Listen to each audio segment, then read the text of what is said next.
Lambo, who hold a relationship to monomen, the good berry, wild rice, Zizania palastris, the food that grows on water.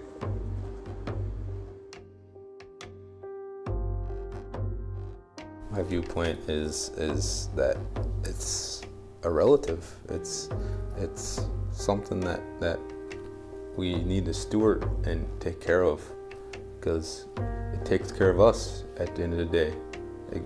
It's something that the Creator has given us in order to live, in order to be well. Woo. Yeah. Isn't that great? Thank you. The rest of the video is there, so check it out if you haven't already. You too. We have some housekeeping items that we want to tick through, and then we're going to dive right in. Yep. 1, bathrooms. Important. 2nd floor, behind the elevators. Wi-Fi directions, back of your passes, so you can see the program and all other things. We're going to take a couple of breaks over the course of the day.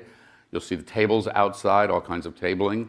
Please visit them, get to know one another. We're going to be announcing our Storyfest winners and some incredible new opportunities across the day, so have fun. Yeah. We will have a poster session at 4 p.m. this afternoon after today's session ends. And tomorrow, we're going to kick off with the acclaimed environmentalist, author, and journalist, Bill McKibben. He started 350.org and Third Act. After Bill speaks, we'll have some amazing workshops, including one on careers in the field. Careers. And again, that QR code will tell you what those workshops are. And if you haven't signed up for them, please do, because they're really pretty amazing. Yeah, we also want to thank some important people here today. The technical team here at Jack Morton Auditorium, as well as Ashley Pinsack, who's been working with them. And the intrepid Planet Forward team. Kim Osei, Aaron Dye, Jamila O'Hara. Huge round of applause for them because they make this all possible. Thank you, thank you, thank you. They're just the best people to be with and to work with. And all the students, graduate, undergraduate, who work with Planet Forward to make this happen. Absolutely. Our Planet Forward funders, sponsors, supporters, and our Intrepid Advisory Council. Advisory Council members. Could I ask the Advisory Council members in the room to please stand so people can see you? There's Lydia, Jerry. Hi, guys. So, students, I just want to say Jerry is an energy lawyer. Mark leads sustainability efforts at SUNY ESF. Matt Scott is over at Project Drawdown. Dan is in strategic climate communications over at George Mason University. Find them. Talk to them during breaks. Ask them what they do, what you can do, because that's a lot of what we're here to do today. Absolutely. And then you have some more stuff. That's you. Our Pillar Schools. Pillar Schools. I want to thank our Pillar Schools, our campus consortium, our Storyfest judges. There were 11 judges who did Storyfest. Thank you, thank you, thank you. And Lindblad Expeditions. Alex, Amy, where are you guys? I think so. Yep, oh, they're there. Hi, guys. Oh, there they are, okay. So Lindblad makes Storyfest possible. Our winners this year will go with Lindblad to the Galapagos. Oh, with me. And a whole bunch of other amazing things, but also with me. It's going to be awesome. I can't wait. Okay, and we want to thank Artelia Gilead. Yes, Artelia Gilead from Ford Motor Company. Is Artelia here? I don't think so. She will be here throughout the day for their amazing support in hosting myself and several students where we went out to Dearborn, Michigan to learn about all the really exciting innovation that's happening there, not only with Ford, but also with the Michigan Central. It was an incredible experience. We have a number of those projects already up on our website. Is Morgan here from how? No, I don't think so. Maybe a little bit later, but we'll get into that. So let's get into it. This gets us into what the focus and the theme of our summit is here today, which is how do we incorporate these new narratives that we and you develop and produce to address and transform this conflict. Yeah, we know the power of storytelling to elevate and amplify conflict. Elevated conflict is a defining element of our times, but what do we really mean by transforming it? Yeah, and so we know that conflict, tension is the part of any serious story, right? Ask Shakespeare, check out American politics, watch cable news. Sorry. If you dare. Been there, done that. But how do we change that? And how do you as a storyteller, whether you're doing that in a storytelling context, or whether you're doing that in some other context, be intentional about that conflict? Yes, we know that stories can elevate voices that have often been overlooked, marginalized, and honestly just outright ignored. But we also know that voices can challenge us profoundly, which can lead to better understanding and hopefully empathy. So where this conflict comes from is, full disclosure, I went to a place called Middlebury College. It is amazing. I have hung around there for a long time since. And I was up at a conference last year called Beyond Bretton Woods, looking at a post-war structure for the world that recognizes and gives leadership to the global South. And Sarah Stroop and I had a long conversation outside in these beautiful Adirondack chairs at a place called Bread Loaf, looking out over the beautiful fields and mountains. And I listened to what Sarah talked about conflict transformation and the work that she was doing and Middlebury's been doing in this space. And Imani, I thought, that's where we are in Washington. That's where we are in the country now. Absolutely. How do we make sense of that? And how do we make sense of that as storytellers? Yes, and concerned citizens, which is really important. So we are really excited. Today, we'll look at some important pieces of storytelling, a puzzle, really, that maps onto all of this. So we're going to talk about balancing complexity and good storytelling, seeking difficult conversations, and then also having some deep listening, respecting values and cultures, and bringing science and data into a narrative. So I'd like to invite Sarah Stroop and Netta Avenari to the stage now, because we're going to start looking at how stories and conflict connect. And all the amazing things that they do. Hi, Welcome ladies. to Good Washington. morning. Hello. Glad to be here. Thank you for being here. We're going to cut and run in just a minute, but Yeah. just to clarify, Sarah, does conflict transformation end it? So it's all done and we live happily ever after? I know many of us wish that was the case. Conflict does not go away. It merely changes shape. It merely changes shape, and we do that as storytellers? Yes. Okay. Yeah. And Netta, what's the connection between conflict transformation and then storytelling? Yeah, I think the main idea is that we're trying to build towards constructive conflict, so harnessing the conflict for productive ends, and so story can be a really impactful tool that we can harness in the service of conflict transformation. Okay. That's Well, important. it's all yours. We're leaving. Goodbye. Take it away. We'll be back.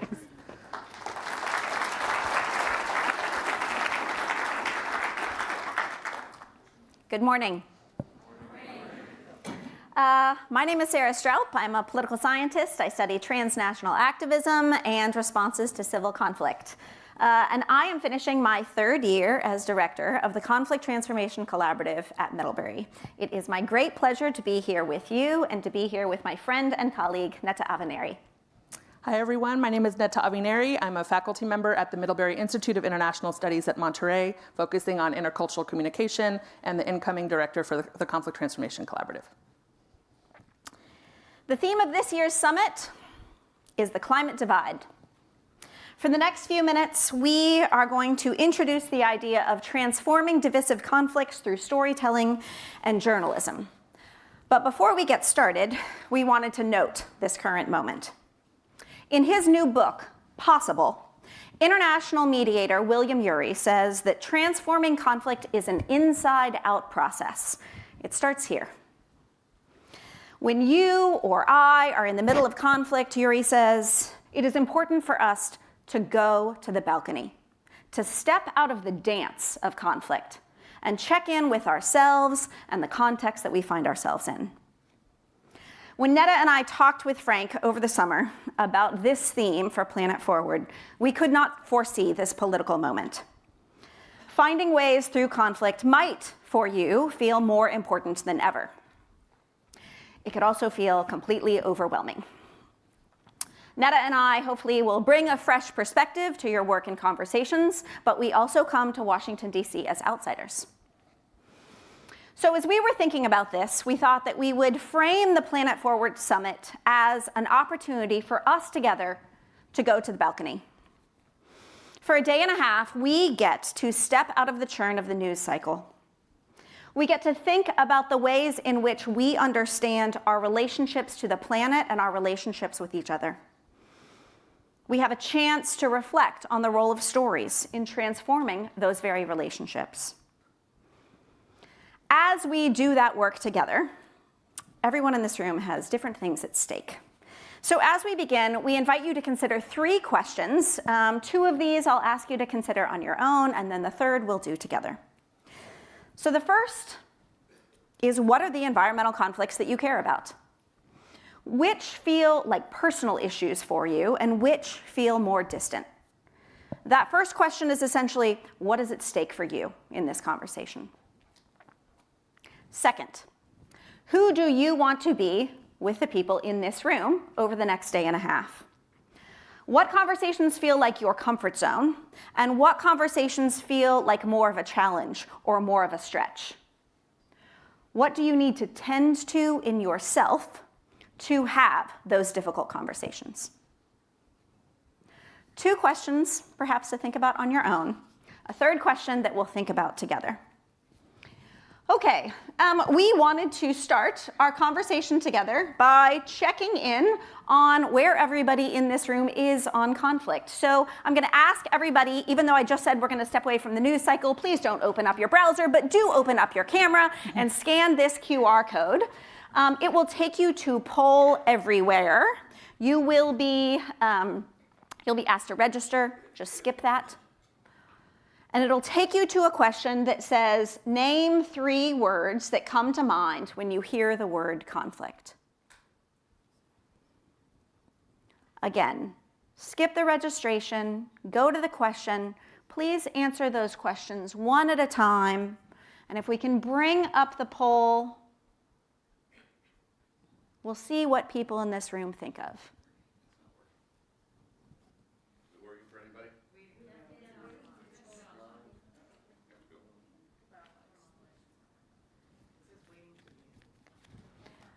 Aaron, can you make the poll live, please?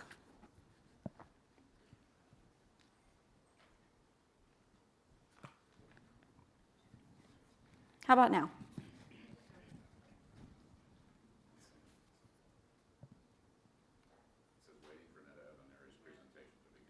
I activated it. It's activated. Yeah, let's do shout-outs. Okay, put those phones away. Just kidding. Luckily, we have analog options here.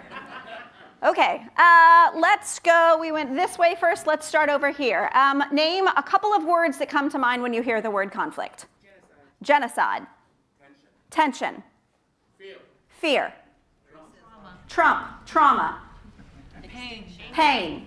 Opportunity. Anger. Opportunity. Okay, this side of the room. Necessary. Disagreement. Resources. Injustice. Conflict resolution. Transforming. Sorry again. Compromise. Progress. Say again. Ho'oponopono. Ho'oponopono. Great. Anything else? Despair. It's real, folks. So if I made a word cloud for you, you would see a diverse array of ideas and thoughts that come to mind as we hear the word conflict. We each may have read 0 books about conflict transformation, but every single person in this room has been in conflict because you have been in relationship with other people. Conflict is part of the human experience. And some of us hear the word conflict and we have a negative reaction. And that's understandable because conflicts can be terribly destructive. And yet conflict is unavoidable. In any relationship, in any society, there is difference. How will we engage in that difference? So the first principle of conflict transformation is that conflict is part of the human experience. If we are able to shift the ways in which we engage in conflict from destructive to more constructive methods, it can deepen our relationships, foster closer collaboration, and even lead to positive organizational and social change. At Middlebury, we are doing this work with students and a vast variety of stakeholders. We're working with K-12 teachers, with undergraduates, with graduate students. We're doing this with community partners. We're consulting with businesses and other organizations. And across those many students and programs, we have 3 core learning goals. And we want to share those with you because we think that they're relevant for storytelling as well. Across the vast number of interventions to foster constructive conflict, the first necessary step is to foster that new understanding of conflict, to move from an understanding of conflict that's always negative to seeing it either neutrally as just part of the human experience or more positively as introducing possibilities for social change. Second, we need to practice skills to understand ourselves and others. These are hard. They're like muscles. They atrophy if we don't use them. So practicing those skills. And then finally, fostering a commitment to act, to not just see conflict differently, but to do conflict differently. One of the resources that we use to do this work at Middlebury is Amanda Ripley, a journalist, whose project Good Conflict highlights this dynamic for storytellers. Ripley notes that the stories that we tell can escalate high conflict dynamics, but stories can also transform conflict. You might have heard the phrase, facts don't change minds, stories do. Ripley tells us that we have the ability to be primed to be curious, to be primed to think about complexity, which is awesome, she says. This insight that stories can foster curiosity and complexity informs all sorts of interventions, from solutions journalism to an activist strategy called deep canvassing to what some mediators do, narrative mediation. If we are able to shift the stories that we tell, we can take a step towards more constructive conflict.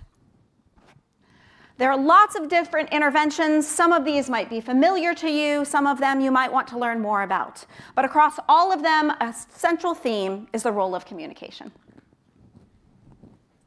Thank you, Sarah.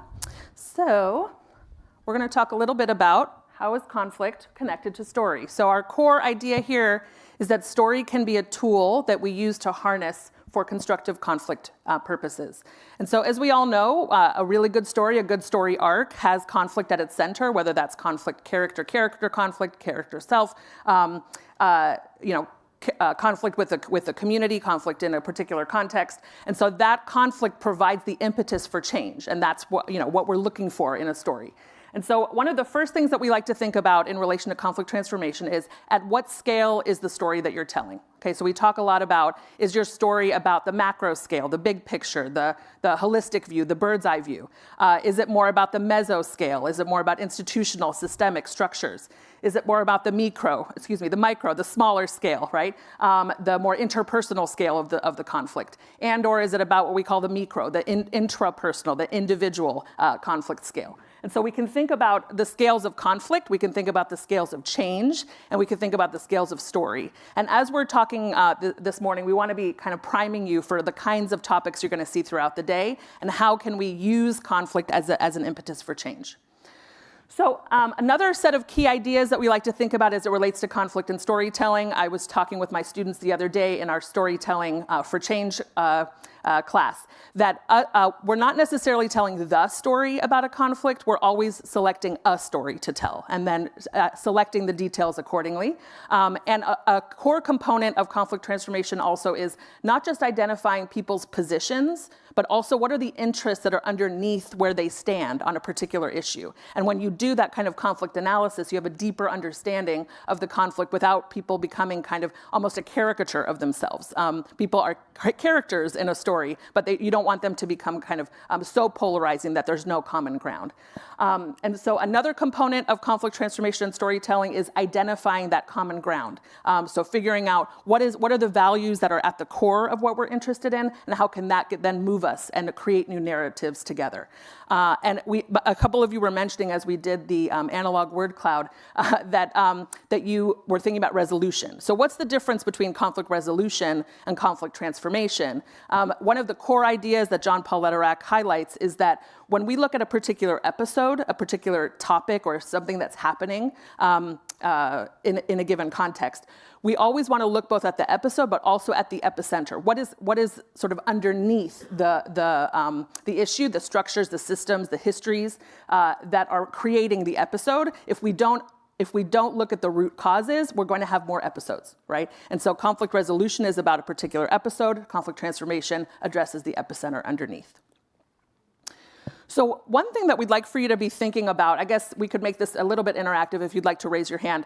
So when we think about our roles as storytellers, for some of us, we might be coming to the storytelling enterprise as, I'm thinking I'm an advocate, I'm more of an activist, I'm more of a truth teller, I'm more of an educator, I'm more of a conduit. So raise your hand if you feel like part of your role as a storyteller is to be an educator. You're trying to raise awareness about the topics that are important to you. You feel like that's your role, okay. How many of you feel like part of your role as a storyteller is to be a truth teller? You're saying that is an essential component of what I'm trying to do. Okay. How about you feel that you're using your storytelling for advocacy purposes? Okay. So you're trying to encourage people to do things out in the world. It's a call to action. How about activist? Okay. Any of you feel like you're more of a neutral conduit? Right, that you don't necessarily have as much of a positionality, but you're trying to, okay, yeah. And wherever you stand, and many of you raised your hand multiple times, however you think about your role or your roles, that's going to obviously shape your decision-making along the way as you're building out your story. And there's several different conflicts or tensions that might come up as you build your story out, okay? So I like to say that we need to pay attention to tension in order to set intention, right? We have to name those tensions explicitly. And some of those tensions might be how do I present objective facts? How do I also recognize my own subjectivity as it relates to the topic of interest? How do I create complex stories, but also make them clarified and simple in such a way that they reach various and different audiences? How do I balance slowing down to deeply understand a topic and a group and a community, but also recognize the urgency of the moment and the urgency of the issue? How do I both listen, but also if I'm trying to do advocacy work, persuade, right? How do I balance? And those are tensions that we need to name and figure out how we might want to navigate. How do we also talk about a particular case, context, culture, community, and also make things general enough that anybody has a way in to understand? And also, how do we recognize that we have expertise to offer, but also we want to enter spaces in a way that's humble? So these are just some of the tensions that I think can be potentially transformative as we're building out story. So the last component that I wanted to highlight, the last couple of quick components, are just how conflict plays out along the story process in terms of story framing, story forming, and storytelling, and figuring out, working with colleagues, peers, classmates, your mentors, to figure out how you want to navigate those conflicts along all of the different steps of the process in order to coalesce with your audience, whether it's for awareness raising, advocacy, activism, figuring out who the spectrum of allies are that you want to reach, whether they're actively opposing you, passively allying with you, and harnessing conflict in the service of transformative means and ends. So a huge component of today is building coalitions, connecting with each other, and figuring out how collectively we can work through conflict in a way that is productive for us all. So thank you so much. I think we'll wrap up there. So thank you.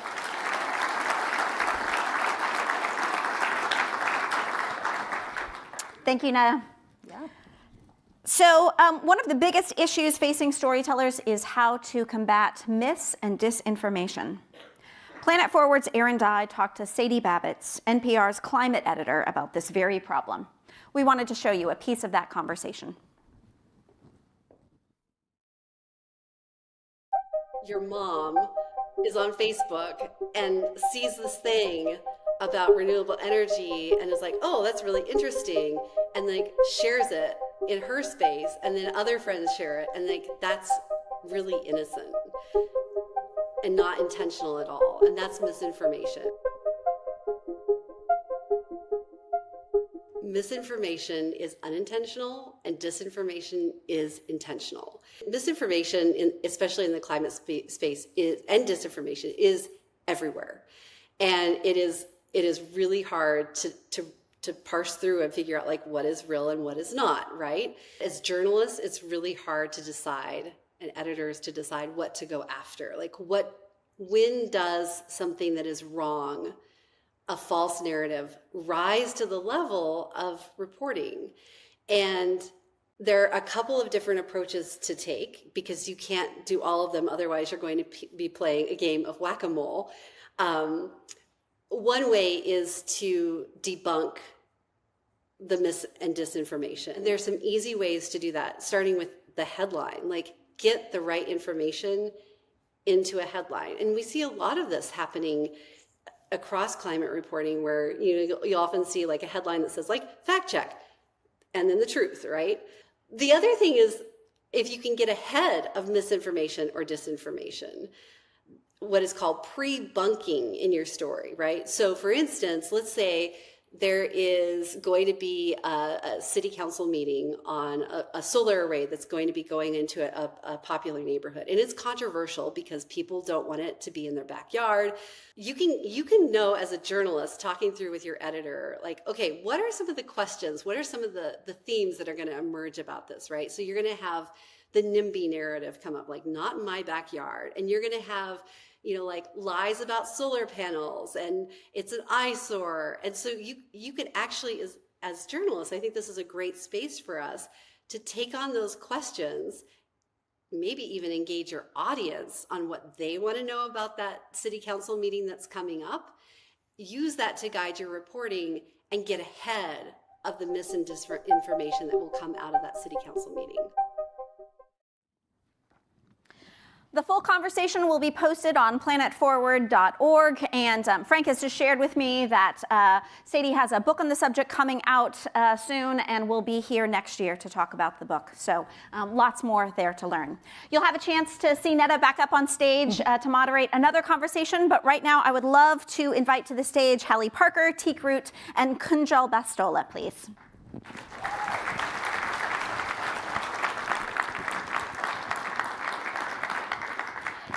Oh, you're so kind. Thank you. How are you this morning? Doing pretty good. How are you? I'm well. We had a Zoom conversation, but we haven't seen each other in person, so it's so lovely to do so. Yeah. I've got a little bit of feedback. Okay, good. Thank you for being here. It's great to be in DC with you all in person. One of the principles of conflict transformation is to allow people to speak for themselves. And so as we talked about how to do these introductions, we thought that we would start by having you introduce yourselves, anything about your experience that you want to share with the audience, and share a story with our audience that helps speak to this theme of embracing nuance. Hallie. Lovely. Thanks, Sarah. Hi, I'm Hallie Parker. I am a health reporter for Verite News. I actually just started that job last week, and before that I was working as an environment reporter for New Orleans Public Radio. I had also covered the environment for other newspapers in the area in Louisiana. And I really have tried to emphasize, to do my work with an environmental justice reporting lens. So that means really trying to think about the power structures involved with the conflicts that I am reporting on, and trying to interrogate the narratives put forward by folks with more power, like perhaps state officials or chemical companies, and make sure that I'm elevating the voices of residents who might have less power. So to that end, the story that I wanted to talk about was one that I've been covering for a few years now. It revolves around a grain terminal proposal in a historic Black community. This grain elevator was proposed on the same land that the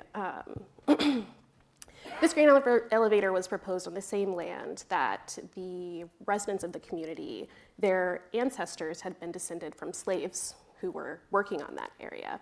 So they were very much against this plant, but down the road there was another historic Black community that was very much in favor of this plant. They were looking for economic revitalization, the idea of jobs coming to this area that has remained pretty rural, and unlike a lot of the rest of the Mississippi River in Louisiana, it was uninterrupted by industry. And so in trying to think about this conflict, there tends to be this false binary in Louisiana that when it comes to health versus jobs. And so I'm really trying to challenge that binary by putting forward not only just what is actually happening with the conflict between these two communities, which are unique because they are actually interrelated. There's a very close familial relation. So when it came to discussing what the future would be with this plant, this was turning father against son, cousins against aunts, all of those different relationships. So as a reporter coming into this community, I'm trying to not only look at the actual conflict at hand, but also try to help talk about what the visions for the future could be. So that meant kind of challenging whether this industry is the only option or whether, you know, there could be the opportunity for historic preservation to be a path forward, as was being presented by some residents, or pipelines into other industries. So I think part of our job is to be able to, again, just make sure that we're not falling into those simplified narratives that are being put forward, and at least doing our best to sort of try to bring some unity to these situations, because there had been no discussion of any sort of unified vision for this community moving forward. Thank you, Hallie. Teek. Yeah, hi, my name is Teek Root. I cover climate change at GRIST, a nonprofit newsroom, and I was formerly at the Washington Post. I am particularly interested in the economics of climate change because I think the dollars and cents are really ultimately going to be what moves sort of a transition at a scale that is necessary. And then I actually want to talk about a story that's a little bit not economics, actually, but it's about electric lawn equipment. And so so historically, I have found that the idea of electrification, electric cars, electric anything, tends to be politically polarized. Conservatives aren't a huge fan of electric cars, and you know, I have a family member who's slightly right of center, slightly center, and you cannot get them to talk about electric cars. But I found that electric lawn equipment is actually a really interesting touch point that has cut through a lot of this. And so I ended up doing a story in Birmingham, Alabama, about how a suburb of Birmingham was trying to go all electric with their lawn equipment, and they were so excited about it.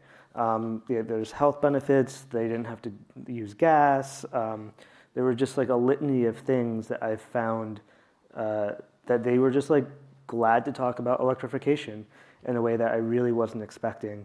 And so I like to do climate stories that people don't really know are climate stories. They're sort of like accidental climate stories, right? Like the electrification of muscle cars, for example, is one that is sort of a sports car story more than it is a climate story.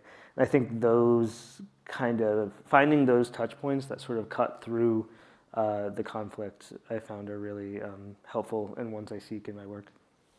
Thanks, Teek. Kunja. I'm Kunjal Vastola. I'm a student at Northwestern University, also a Planet Forward correspondent for this year. The story I want to talk about is I was studying abroad in Copenhagen in the fall semester, and with my class we took a trip up to Norway, to Tromsø, so part of the Arctic Circle, and while there I decided to do a story on salmon farming and the sustainability of salmon farming, specifically on sea lice, which has been affecting salmon populations. And the thing about that story was there was different kind of people involved with it. So if we're talking about simplified narratives, there are the people who are critics of salmon farming and critics of some of the technologies and chemicals used, but also I spoke to someone at a family-owned salmon farm company up there in Norway, and just like hearing from their perspectives of how they do care for the fish and how they do have a relationship with the fish. And there's just different perspectives that I feel like I wanted to amplify and not just look at it and report the story through one angle, or maybe the angle that I saw or knew best. Because I mean, I hear about the unsustainability of salmon farming a lot, and I wanted to make sure that I wasn't going in there with just that one narrow-minded focus and just hearing everyone's different stories regarding this issue. It's been so great to learn about the powerful stories that you all are telling and getting past those binaries, thinking about complex or unexpected narratives. As we were talking about this idea of embracing nuance, one thing that Kunjal brought to our conversation was that sometimes the people that we're talking to are giving us simplified narratives. And so maybe we'll go the other way down the panel. I'm wondering, as journalists, how do you understand how you should have a responsibility, or practically how to respond to simplified narratives that are given to you by subjects? Yeah, that I was thinking about that in the context of I spent a quarter or a semester here in DC reporting on Capitol Hill as an environmental reporter through a school program, and a lot of what I was doing was going to like congressional hearings and just reporting on those, and I think I started with just kind of regurgitating what was being said at these hearings by lawmakers, and I realized that I wanted to not just cover what was being said or what like lawmakers were saying, but talk to the people being impacted in these communities. And so, for example, I did a story on Biden's deciding to restart construction of the border wall, and I spoke to people on the ground living in communities in Starr County, Texas, because I didn't want to just, you know, quote from a press release or quote from what was being said at the hearing. I think it was important to kind of embrace those other perspectives of the communities actually being impacted by what is happening here in DC. And yeah, I really wanted to place an extra emphasis on amplifying some of those voices. Yeah, I would say my simple answer is talk to more people. If someone's giving you a simplified narrative, there's somebody else out there who has another point of view. And I tend to ask people at the end of an interview who disagrees with you that I should go talk to. And sometimes they answer, sometimes they don't. But the problem I'm running into more and more is that people like just don't even want to talk. So I emailed the Department of Interior the other day for a story, and their comment was literally, a leftist blog's interpretation of federal policy is not a matter of concern. And so I am still trying to figure out how to deal with responses like that. Or like the Heritage Foundation will never respond to my emails. Like this is a bigger problem that I'm sort of still sorting out how to, but my general response is just to talk to more people. Yeah, I was going to say something along a similar vein, just in terms of talk to more people, read more, do more research, and just emphasizing the importance of context in our stories, and making sure that we're, you know, going deeper than just what we're being told. Yeah. Such a challenging moment if the stories that we're trying to explore are not being shared with us, right? Or we're being given very simplified narratives. How do you understand the responsibility of journalists to represent diverse interests, the many different resources that folks are working with, and the perspectives of the stakeholders in these complex stories that you've shared with us? Yeah, I can start us off. I think it goes back to, you know, at least the framing that I use in terms of trying to look at where the power lies and how to balance the perspectives that are involved.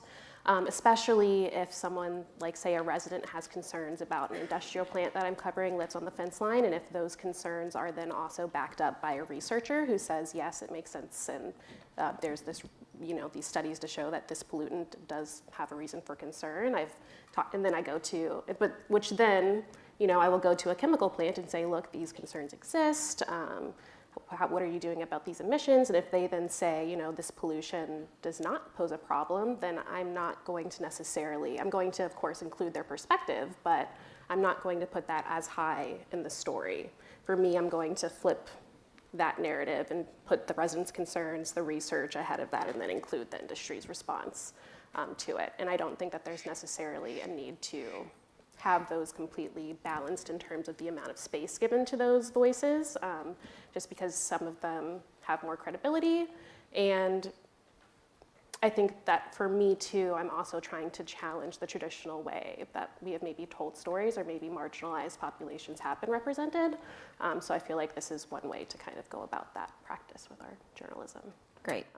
Emphasizing who's being impacted the most. Yeah, so you're using your expertise and your understanding of the context to think about whose voices haven't been heard and which you might foreground in your narrative. Exactly. Yeah, great. Teague. I totally agree with Hallie. And I would add just this idea of randomness I really like. Like if I go into, like obviously it's the community itself is maybe not random, but like door knocking where I have no idea who I'm gonna pick up, or like going on Lexus or Google Maps and finding an address, finding a phone number, and just cold calling people. Like I think this is really important, and I think it's one of the things that's kind of under threat with declining news budgets, is if journalists don't have the resource, and time is a resource, to go and do these things, or Lexus, or like, you know, mileage budgets to go drive somewhere. Like I think it's a real risk we're running in regard to like diverse perspectives as resources get crunched. It's going to get harder and harder to do that. It's so interesting. I think in his book, #Democracy, Cass Sunstein distinguishes between an architecture of choice and an architecture of serendipity. And when you talk about randomness, right, it is that idea of running into ideas and perspective that you haven't encountered before, right? How do we use the limited resources or within our resource constraints to choose new things and new stories that perhaps haven't come across our radar before? Yeah, really interesting. Kunjal. Yeah, I definitely agree with what both of you were saying. And like, when I write stories, I try to focus on those voices that aren't being heard. And I think it also starts with like, I mean, I'm in college and like I'm learning and developing my skills, and I want to be a journalist that focuses on environmental justice or like equitable journalism and working on amplifying some of those voices. And so, yeah, definitely like what Hallie said about speaking to everyone, but like putting those voices that aren't usually heard up maybe at the top of my story, or like emphasizing those, and just making sure that I'm not neglecting any perspectives that might be important to the story, or neglecting those people who are impacted or might be. Earlier, Netta spoke about the issue of tension that comes up as we're trying to navigate complex stories. And I was thinking about this morning. There's a situation where I would like more information about what's going on, and yet there's an enormous amount of uncertainty. And my brain does not like uncertainty. I like black and white. And we talked about one of the practical considerations for journalists of how to respond to audiences, perhaps like me, that want simple stories, right? That want simplified narratives about what's going on. So as you all think about the mediums that you write in, the audiences that you're writing for, or maybe your different goals or understandings of your role, how do you think about that challenge of knowing that your audience might want a simple story, but you know that there's more that's behind that? Yeah. Teek, do you want to? Okay, I'll go first. I was especially interested in this question because I did work for 3 years in public radio, and radio is truly a media for the masses. So I'm really trying to speak conversationally, simplify my stories. And so trying to get that nuance and context in there was a different challenge. I wanted to bring up one example of a story that I did about natural gas exports in the US. And I found that it helped that I was able to do a 3-part podcast series about that, so that was able to bring in some more time and space to explore. But also, I think within that series, trying to show, the gas industry and what effect it was having on residents on the Gulf Coast, as well as residents and communities all the way over in emerging Asian countries. I think what really helped in terms of trying to still keep that nuance, despite needing to also keep it simple, was to do more showing versus telling, and really being able to, I got funding from the Pulitzer Center, so I was able to actually, obviously go to Louisiana, but go to Europe, go to Japan, to bring listeners to these places and actually be able to see these conflicts taking place. Yeah, I would add to that, I think headlines and decks can be simple, but that doesn't mean your story has to be simple. I think there's a reason people click on sort of flashy headlines, but the story doesn't have to be. And actually, this isn't a climate story, but one that was funded by Pulitzer Center too. But I was in Rwanda, and we were doing a story about entrepreneurialism in Rwanda. And it had been done a lot, and in theory, it was a very simple narrative, right? Rwanda was an entrepreneurial country. But as we were there, we kind of talked to people and learned that it was kind of state-forced entrepreneurialism. Like the government, authoritarian government was basically saying, look, you have to be entrepreneurs.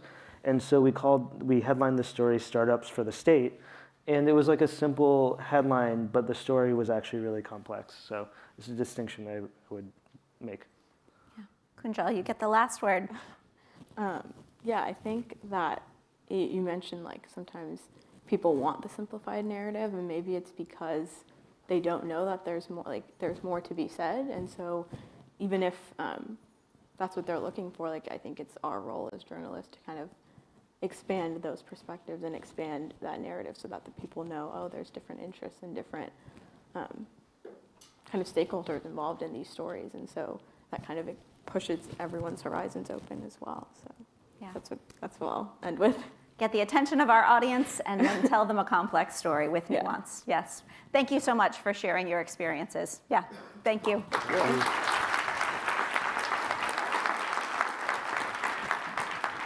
I think we can. Thanks, Sarah. That was great. Thanks. Okay. As we talked about a little bit earlier, we're going to do some shout-outs. Shout-outs to you all in particular, and some of our students. So we have one of our correspondents, actually, who absolutely gets the prize for the furthest distance traveled today, environmentally, of course. But Farron Tiran used his skills as a storyteller to capture an actual citizen science experiment where he ran swimming trials with an invasive species of snake in his home country of Guam to see if they might have the ability to travel by water from island to island. Let's take a quick look.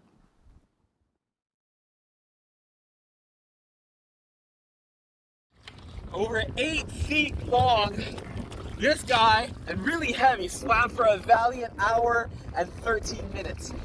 Biggest snake so far, and that's the third longest swim we've seen in a snake. This is a brown tree snake. They're crafty creatures that are active at night and live and hunt in trees. The U.S. Department of Agriculture estimates they outnumber people 10 to 1 on Guam, with as many as 2 million of them on island. And these snakes have wrought all kinds of ecological and economic damage.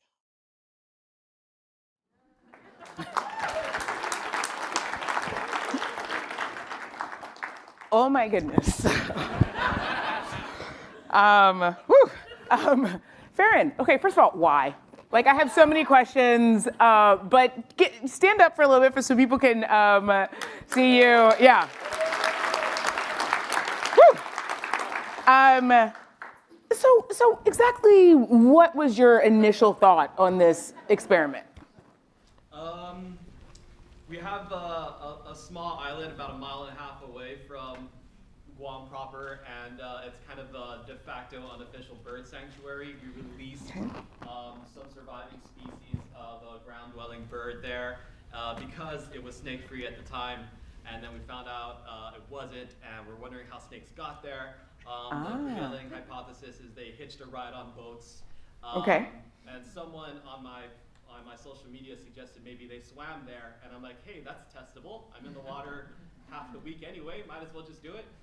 And put a call out on social media, and people just were messaging me like, hey, I got snakes for you, and That is not a call I would ever put out on social media.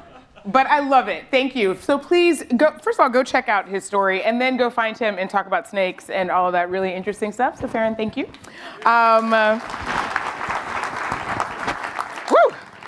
We know that citizen science engages the public. And when transformed into a story, it has the ability to inspire even more lines of inquiry.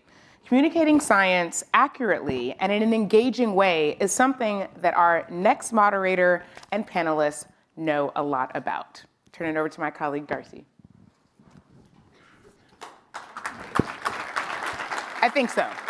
There he is. Thank you. Thank you. Hello, everyone. Oh, that sounds somewhat good. Let's get a little bit more lively, though. I'm really curious. Who here, and stand if you're willing, who here studies science or studied past tense science? Stand. Okay. Or arms? Yes. Yes. Okay. Arms or bodies down. Who is intimidated by science?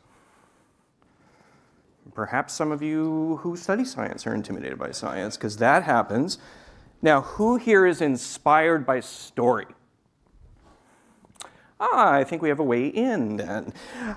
All right, so I would like to have some other fellow science communicators join the stage to tell us how they approach these audiences that are divided in opinions and ideas and are trying to figure out what is exactly meant when someone says this is uncertain. And so let's get some ideas of their practice, and perhaps this will help you in thinking about your own storytelling. So I'd like to welcome to the stage Gabby Ewing, who is a director of programming at PBS and part of PBS Digital Studios. Gabby, welcome. Then we have Tom DiLiberto, who is a climate scientist, communicator, improv actor, and until last week worked at NOAA, where he was fired again.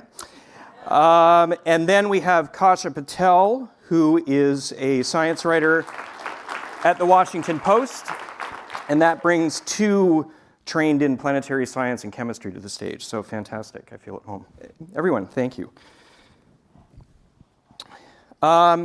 So I'd like to, for our first question, ask, when I think about science communications, I always think audiences first. And so when we think about an audience that has emotions running through it, divided ideas, et cetera, that's something I really need to take into account. And I'm curious for all of you. So if you could give one or two sentences perhaps on how you approach a divided emotional audience. And we were chatting about this before, and Tom, you mentioned being relentlessly civil. What tell us about that? Yeah, so I previously was the climate scientist at climate.gov, and I ran their social media, so part of my job was literally to deal with the Facebook comment sections of a government climate website.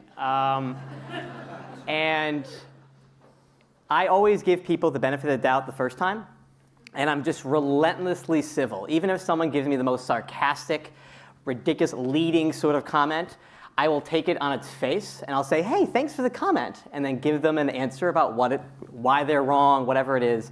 And the way I look at it is I'm trying to emulate this sort of response, not only to, I don't have an idea what I'm going to convince that person to change their mind, but what I can do is help model the sort of arguments and behavior that other people can do who are reading that comment and take it back to wherever they may be. And also, because I know nothing pisses off somebody who's trying to get an emotional reaction than being relentlessly civil. So the back of my head, I like to think that person just started like punching a wall as I was just being very, very nice to them. That's, thank you. Thank you for that, Tom. So Gabby, when we were chatting, PBS Digital Studios draws a variety of storytellers from a variety of environments and places and that sort of thing. And you spoke to the importance of being authentic. Yeah. Tell us about that. Absolutely. So we did some really interesting studies about audience segmentation, and regardless of whether they are firm, committed believers in climate change or on the fence or somewhere else in that range, being authentic is important to all of these audiences. And so that's what we really try to bring to the table. No matter, like you said, Tom, I don't know if I'm going to make them believe, but if they're watching and if they're being exposed to it and they can relate to the content in some sort of way, it's in their neighborhood, perhaps we're partnering with a local PBS member station, being authentic is really the most important part in terms of who we're putting on screen, being really transparent with our sourcing, with our transcripts, everything like that, linking to more sources, and yeah, responding to those comments. It's one is a conversation, another comment response is an argument, is our rule. So definitely being authentic is the most important thing, I would say. That's great. And I will say, if you haven't watched any PBS Digital Studio shows, do. It's my favorite rabbit hole. So Kasha, so you're a science writer. You're also a stand-up comic. So how do you think about audience and tapping into emotions, or perhaps their divided ideas among them? Yeah, they're actually a little more similar than you might think. I do specifically science-themed stand-up comedy. And I think for both of those, you have to make it personal. You know, at the Washington Post, we have a lot of analytics about our articles and like what headlines get clicked on and which ones don't, and you do headline testing. And you know, a few years ago, it used to be that climate change made this flooding event, this disaster, X times worse, and those would get clicks. And then as time goes on, people became less prone to click on those things. So you kind of have to figure out, oh, what are people going to respond to? When I say make it personal, I mean, it doesn't necessarily have to be like climate change did this. You describe the events that happen. Like if you're a farmer, and you say, okay, it was really dry this season, I mean, you can explain how climate change did that in a more descriptive way and making it personal to why they are affected. And it's the same thing with my stand-up. If I go up there on a Friday night at like 10 p.m. and be like, hey, let's talk about climate change, it's not gonna work. But if I can kind of like sneak it in there and talk about an event or talk about like my family member who is struggling with something and then slip in something about the weather or climate, it becomes a little more successful because then you're not like, it doesn't come off as like patronizing or like you should be doing this, kind of like wagging your finger. That's great. That's also an excellent segue. So, you know, in thinking about uncertainty and climate, and there's so many topics, which is both good and bad, that we could speak to. But let's maybe focus on thinking about water and thinking of like Farhan's excellent video about citizen science and those aspects. So picking up on Kasha's example of thinking about farmers, Gabby, a recent video from Weathered, one of the channels, spoke to wet-dry cycles and where some areas may have drought now, but the flood risk is going to change in the future. And a significant part of that narrative looked at farmers, who arguably the original citizen scientists, perhaps, and they have to lean into uncertainty every day. So how do you perhaps expand on that example, how you bring in talking about uncertainty and really letting the characters, as it were, of the story do that for you? Yeah, absolutely. So across the network of PBS Digital Studios, we have the pleasure of working with a range of different storytellers, whether they are SciCommers or production companies, filmmakers, PBS member stations, and that comes with a range of experiences, which is really wonderful because it leads to diverse storytelling, right? A lot of different perspectives and ways of telling story. And one of the things that our creators sometimes struggle with is we're working in 10 to 12 minutes, right? We got to wrap things up in a nice bow and get the viewer on their way, and we have to keep them engaged for those 12 minutes. So one of the things that sometimes creators struggle with is we have to wrap this up in a really nice bow, and there has to be a solution, and there can't be any gray area. And our audience is actually very sophisticated, and I think that a lot of audiences online are sophisticated nowadays where they want the nuance. And so that's what we sort of tell the creators is lean into that nuance. It doesn't have to be a yes or a no or a good or a bad. Tell them why scientists don't know or why people are unsure, or show both sides of, of the argument or the complications that would come from this potential solution, right? So we really try to lean into the nuance and just be very transparent about, it goes back to the authenticity about what we know, what we don't know, what we're not sure of, what we are working on currently, and it gives our audience a lot more trust in us, I think, to not just oversimplify things, because that's when you really risk into potentially being incorrect by oversimplifying. Interesting. So trust is so very important. Kasha, I wonder, in the work that you do, when you're talking about, say, peer-reviewed science, there are some members of an audience whose perception might be, well, you said one thing and now you're saying a different thing, and so how do I trust you? Because you don't seem to know what's going on. How do you communicate science for an audience that's charged in that way? Sure. I mean, I agree with Gabby that it's kind of embedded in the word when you say journalist. So before this job, I used to do Office of Communications. I was at NASA, and the jobs are very different because when you're a journalist, your job is when you get a peer-reviewed study, you write the findings and you also get outside comment. You put the caveats of the study. It's what Gabby's saying about making sure that you're very transparent. So the job is a little different than like when I was a public affairs officer, because there your job is to promote the research. I would say that when you get at the Washington Post, the readers that come there, you have some people who are a little heated about things. But when you go into the comment section, people do understand the process of science, and it is giving the historical context. So, for example,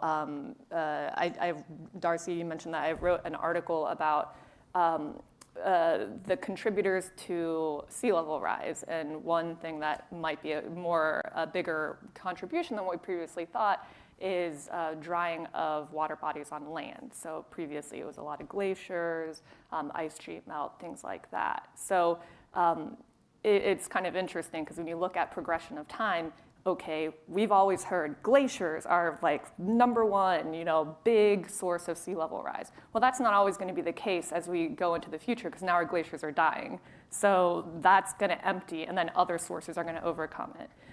So it's also talking about showing that we are Earth, we are changing in time, and this is just how science goes. I will say that I also write peer-reviewed studies on things that aren't climate change, like the origin of life. Like yesterday, I just wrote something about how water first appeared on Earth. And the popular theory is that asteroids came and brought some stuff perhaps by chance. And now some scientists are saying, well, we actually think that Earth might have had the ingredients for water as it was being formed. And it's funny because that is also kind of controversial.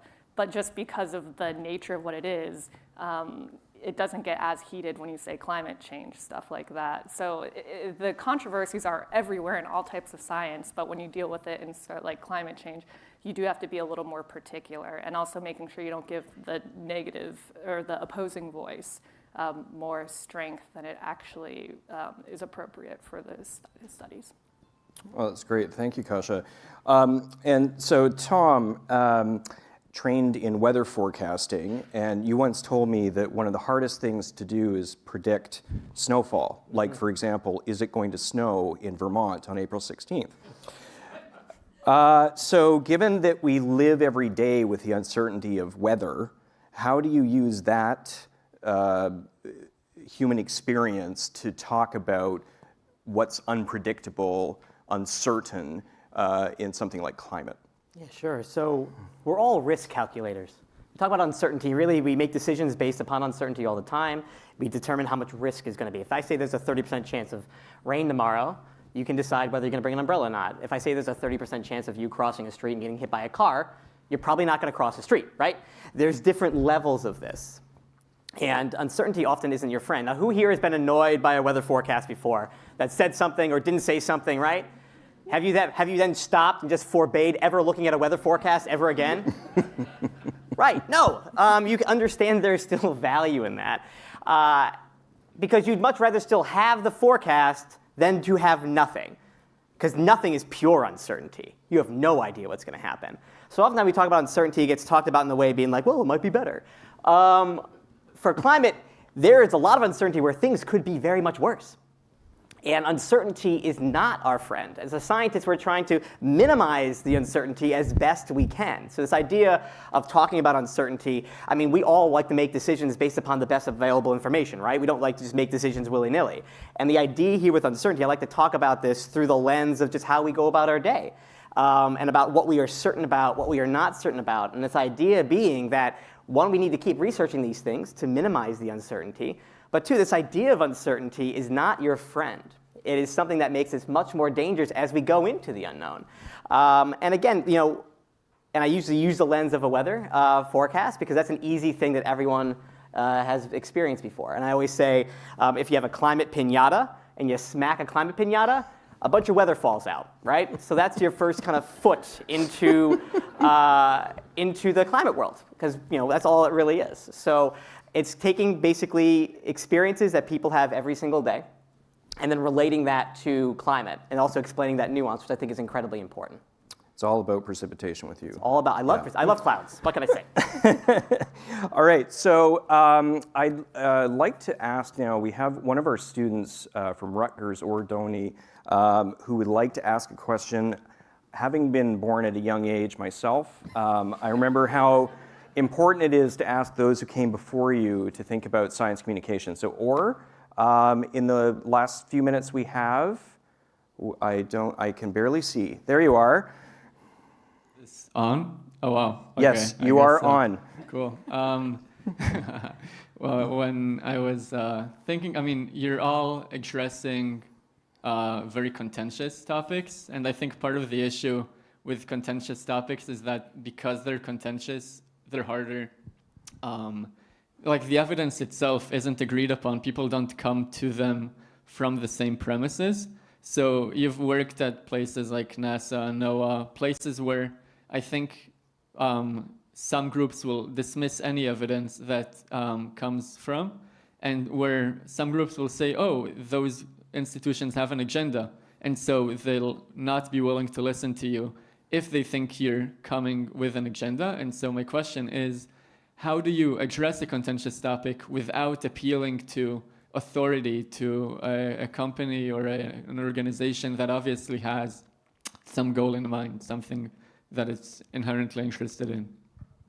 Thank you. So in a sentence or two, Gabby, how do you speak to science without deferring to authority?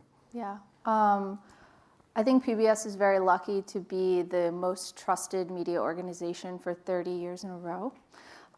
We're here to serve the American people, and that is our goal.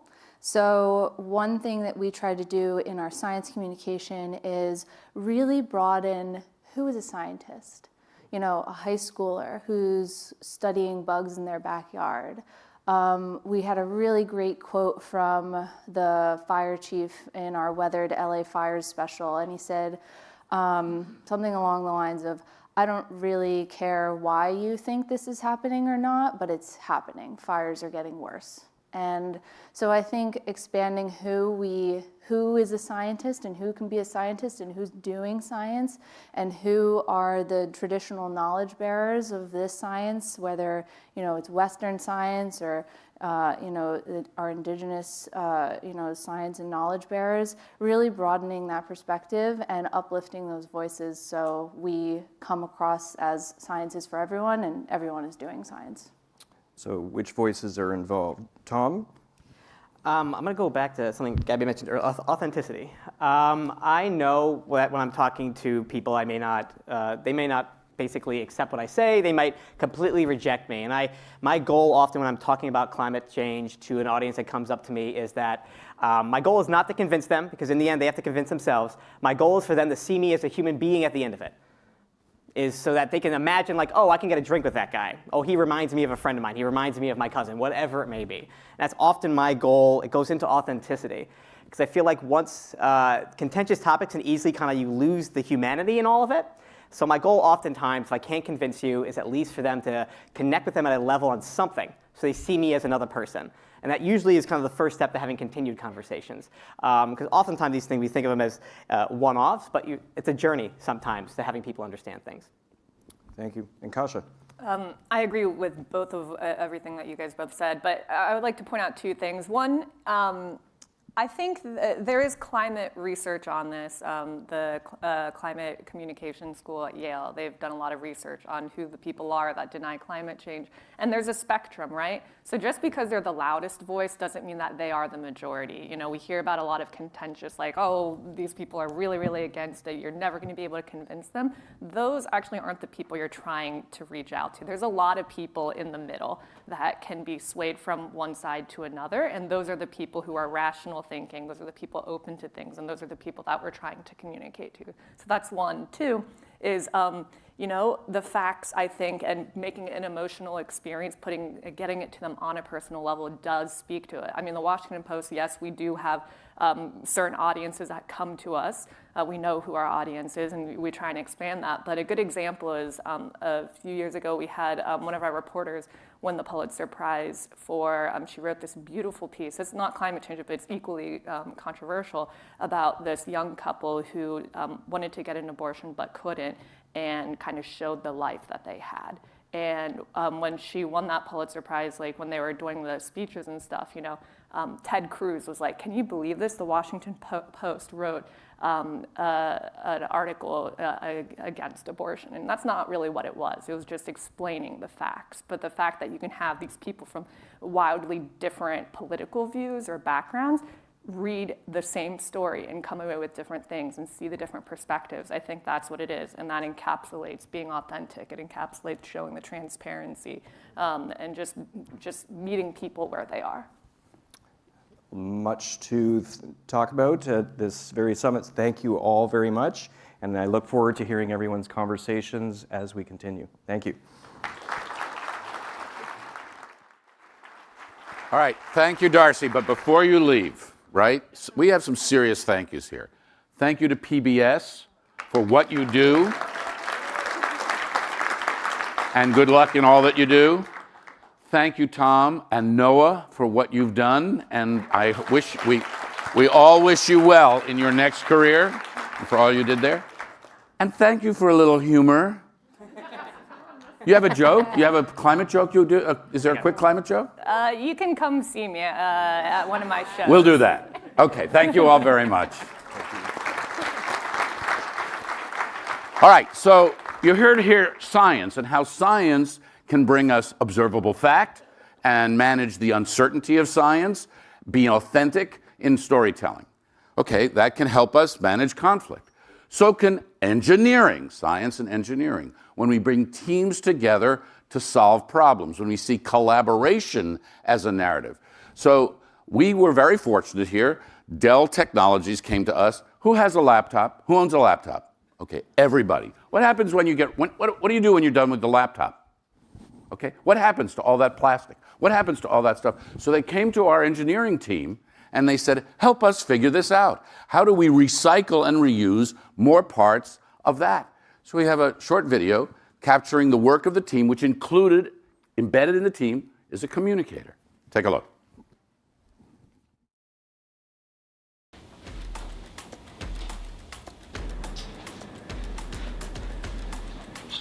You have to clap in there. Oh, yeah. Yeah, nailed it. Should I start? Were you going to say the question? You can just start and say the question. My name is Lola. I'm a senior in systems engineering with a minor in sustainability. My name is Kadisba Kel. I'm a senior assistant engineer. This project is not your ordinary capstone. It came with its own set of obstacles, especially working with a huge industry leader like Dell.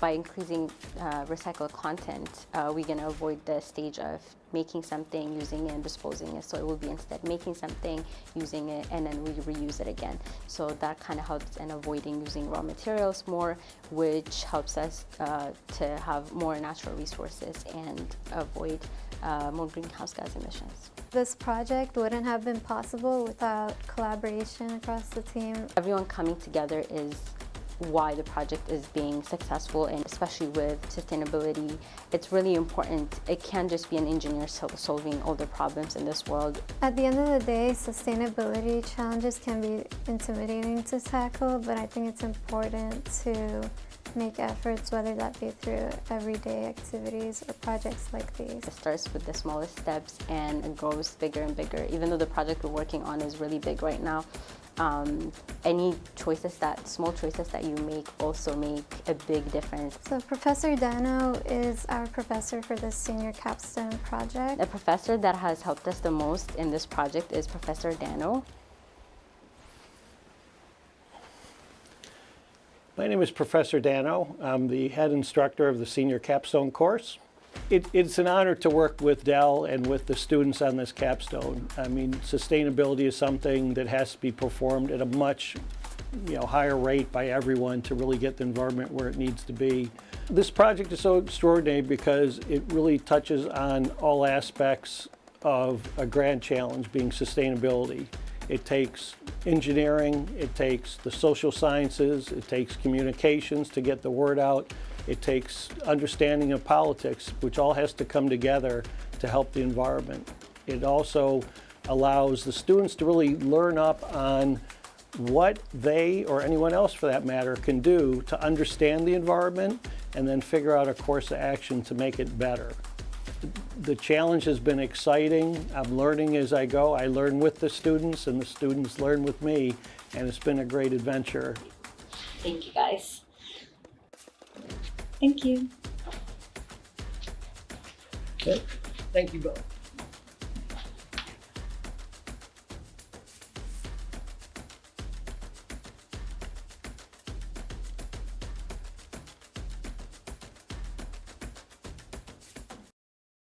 How's that? Professor Dano, would you stand? And the team. Is your team with you?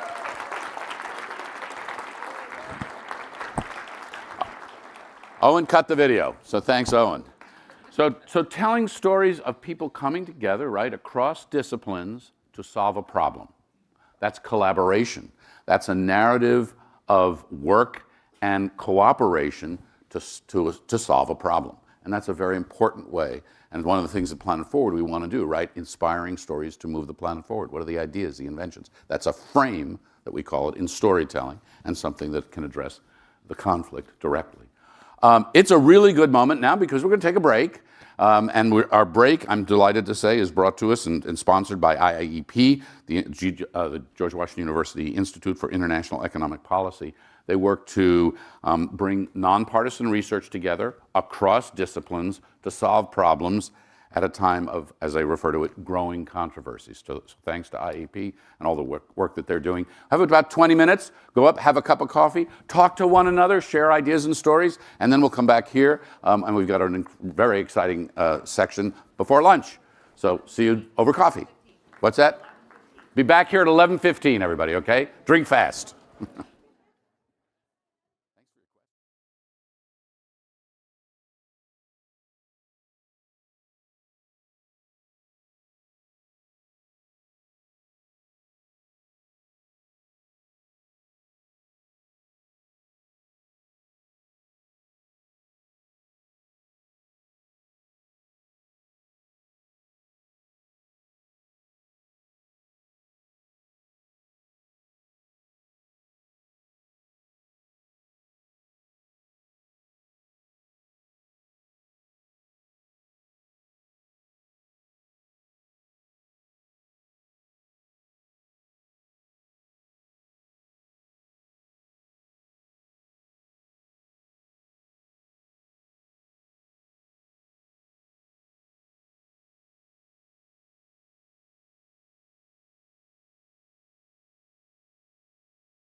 Please take your seats.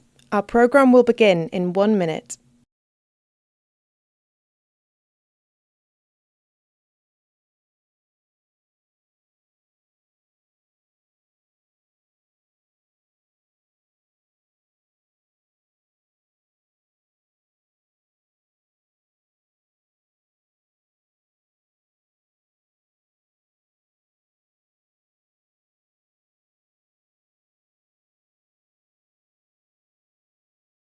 Please take your seats. Our program will begin in 1 minute.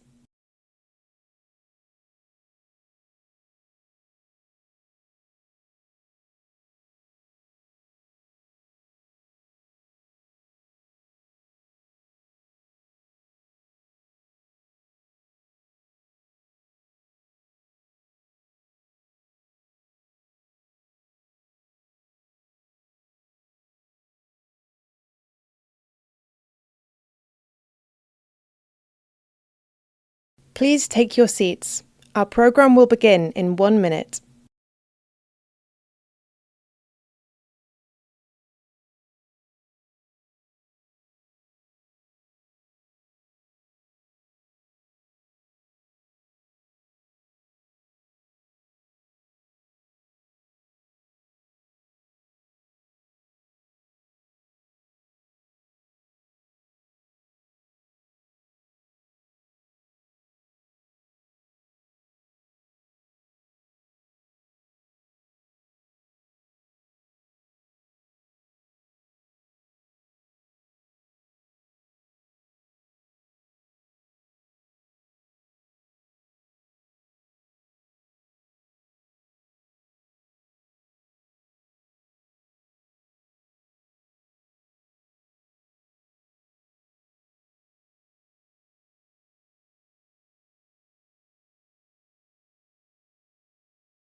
Our program is about to begin.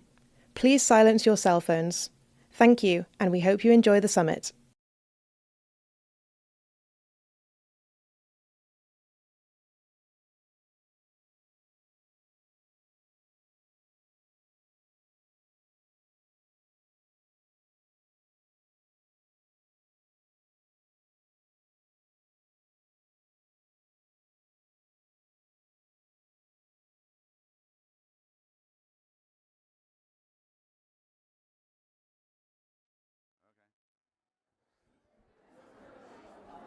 All right, welcome back, everybody. How was coffee? Good? All right. Did you talk? I got to do this because I can't quite see the lights. Did you talk to somebody? Like absolutely? Who said absolutely? Okay. Who did you talk to? A professor from another university. Bravo. And students. Did you give anybody a job? Not yet. Okay. All right. So we're walking you through some of the student stories that were posted. I want to introduce you now to, or in a minute, to Oscar Nzikwu. Oscar Nzikwu has been working with us at Planet Forward for the last couple of years, and he's published a series of podcasts, a half a dozen of them, in his Art Environment series. And he's using each of them to profile a different Black artist who is using art to connect to community around planet, environment, climate, environmental justice, things we need to know about. And doing it in a way, both the artist and Oscar, to bring people together across difference, new voices, new narratives, which we hope will actually transform the conflict. This is a story, a clip from Oscar's podcast with Amber Robles Gordon, who's a DC artist who works with mixed media, with concepts of Afrofuturism, envisioning the sort of green, equitable, vibrant future for people of color and others. So let's just take a listen, and then you'll meet Oscar. Don't roll yet. Don't roll yet. Turn the lights up. Meet Oscar first. Oscar, come the hell out here.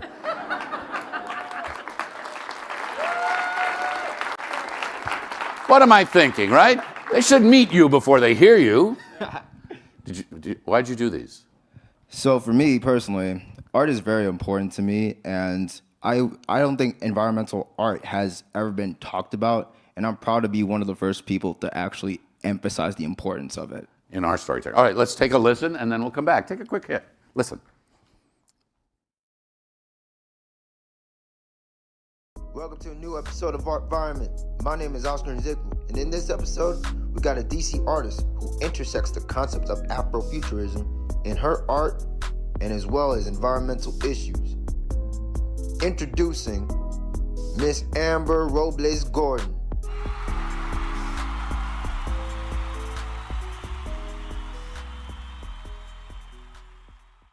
For people who don't know, please introduce yourself and the art that you do. My name is Amber Robles Gordon. I am a interdisciplinary artist, visual artist.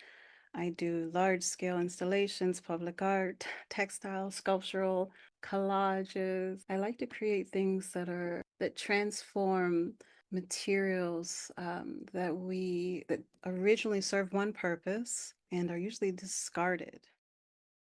All right, so bravo, Oscar. They're all of Oscar's podcasts are posted at planetforward.org. Oscar, why podcast? Why did you like the podcast approach? With being an artist, I feel like it's important to discover outlets outside your comfort zone. So I always do like music, poetry, dancing, acting. But with podcasts, I felt like I wanted to get used to it. I wanted to focus on a new outlet and be more diverse. And it was really a lot of fun. And I hope to make more going the longer route. I hope you're doing, we do too. What do you want your audiences to come away from these conversations with? You know, with my podcast, my series is called Art Environment. And I always heard down the streets that art is just a hobby, but it's not. And with my podcast, I'm here to prove that wrong. Art is a career, not just a career, but a tool that you can use to fuse with other subjects. And with creators, our goal is to create towards a sustainable future. And that's what Planet Forward is about, to create for sustainable futures. And we will continue to do that. Oscar, you're awesome. Thank you so much. Thank you so much. All right. Thank you. All right, so we're going to go from the art of the beautiful to the art of the possible. We were going to be joined today by Congresswoman Suzanne Bonamici. Unfortunately, her scheduled calendar intervened and she was unable to join us, but I was able to sit down and have a chat with her. And she is a co-chair of the Oceans Caucus. She's been involved with the with environment and science committees and all the rest, and been a big advocate for this. I met her through the Golden Goose Awards, which is a AAAS funded recognition, really, to recognize federally funded, yes, federally funded, curiosity-driven science. And she reliably comes to those events with members of the other party. She's a Democrat, Republicans are there too. So I started by asking her, we'll see just a clip here, a few minutes. I started by asking her, is there anything left of bipartisanship on the Hill around these issues today? So take a look. Yes, there are things that are happening that are bipartisan. And one of the things I want to mention that is very bipartisan is it's called SOS Save Our Seas, and that is about cleaning up marine debris. That has been a bipartisan effort, but also the Bipartisan Oceans Caucus, which I've been honored to co-chair for the last several years. So you find common ground, whether that be an economic reason. Some people connect on a faith basis about saving God's earth. That works with some people, but I find that it really helps to talk about what it means for the economy and the future. What are you working on right now that involves reaching across the aisle? Well, what we do is talk to people who understand that these are issues we must address. And I mentioned Save Our Seas, the marine debris bill, the Oceans Caucus. We have a new bipartisan co-chair of the Oceans Caucus, who Representative Buddy Carter, who represents a district in Georgia with cosign. So people who care about these issues look at their own districts, but what we do is talk about how it affects each district and how it affects the country. But even, I mean, I've spent years talking about why people across the country, even in landlocked states, should support ocean health. Because, for example, their constituents want to go to the grocery store and buy some great, Pacific Northwest salmon or shellfish, or go to the restaurant and order some oysters. And if those aren't, if we don't have healthy ocean, we don't have those products. So you talk about it economically as well, but telling stories really does matter. When we talk about policy in the abstract, like I don't go out to the Oregon coast and say, we need to fight the climate crisis. I talk about how we need to work on having a healthy ocean, and how we need to have tsunami warnings and earthquake warnings, and really make that local. What I like to do is tell a story about someone I spoke with in Oregon who did some energy efficiency work on her home, transitioned to renewable energy, and now sees a credit on her utility bill. When people are caring about costs going up, let's talk about how we can have more affordable energy, and that is with renewable energy. So we tell those stories. Sometimes if we talk in the abstract about things like the social cost of carbon, people don't understand that what it means is that if we don't transition from dirty fossil fuels, we're also going to have health impacts. So you tell a story. People are scared. They don't know what's going to happen. Sometimes it feels very bleak, but we can't let that happen. There's too much at stake. There's too much at stake for our communities, for our economy, for the environment, and really for our future. What is the role of young people at a time like this in this country at this moment? The role of young people is really critical. They have a role by telling their stories, by getting involved. I often encourage young people, if they're really passionate about a particular issue, to just dive in and learn as much about it as you can, but also speak up and speak out. Your voice very much matters. My message to people who are here today is thank you for caring. I hear you. I share your concern about the attacks on science, the attacks on public education, the attacks on democracy, the attacks on civil rights. I share those concerns, but we can't give up. We must fight. Your voices matter. So please stay involved, get involved, speak up, speak out, and you will make a difference, and we'll get through this together. All right. All right, inspiring words, and while we're here. So, and that conversation, like the others that you're seeing here, pieces of it will be available in its entirety on planetforward.org. So expanding this conversation, how do we do that? How do we reach across the aisle? How do we confront difficult conversations with people who think very differently or somewhat differently than us? Chelsea Henderson, whom you're going to meet now, is Director of Editorial Content for Republican, which refers to itself as a conservative answer to climate change.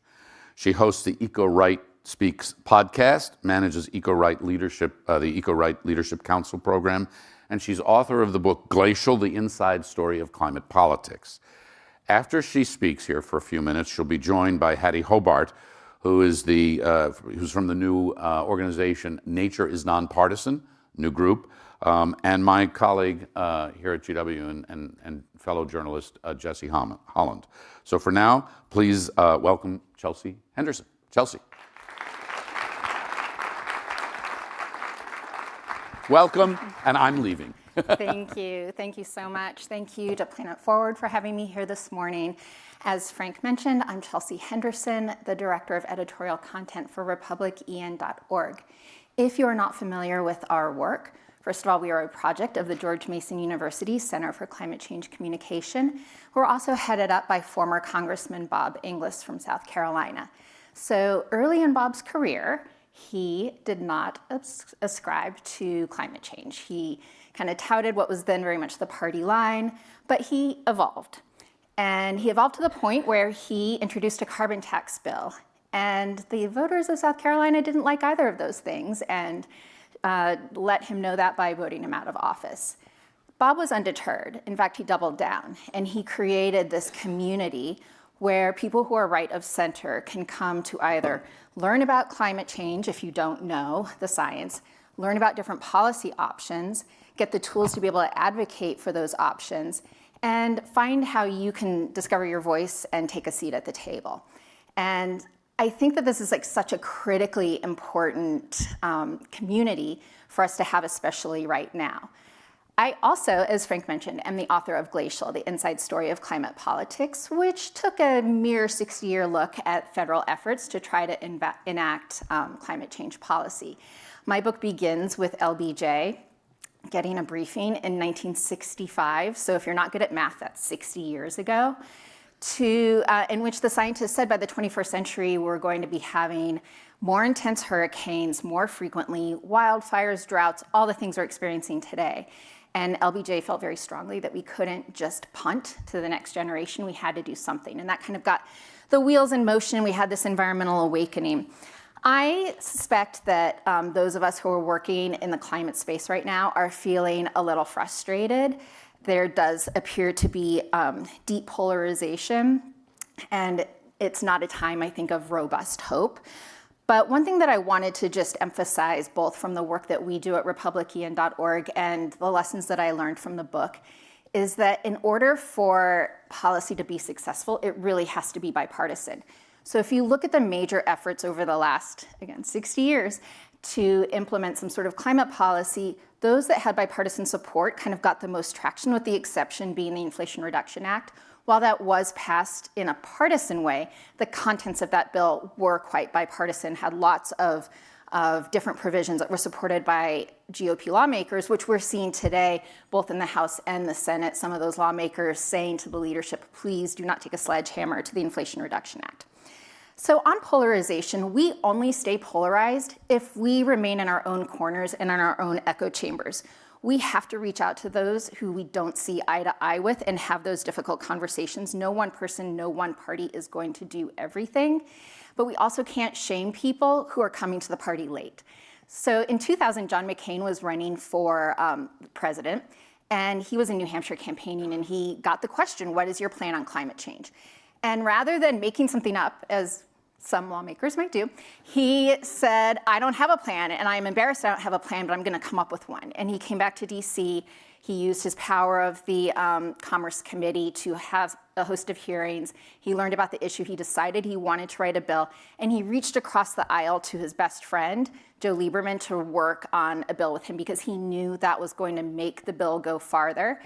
If we had shamed John McCain because he didn't have a climate plan, he never would have become one of the greatest GOP champions of climate change. In today's context, I look at now Senator John Curtis, who, as a member of Congress, founded the conservative House Climate Caucus.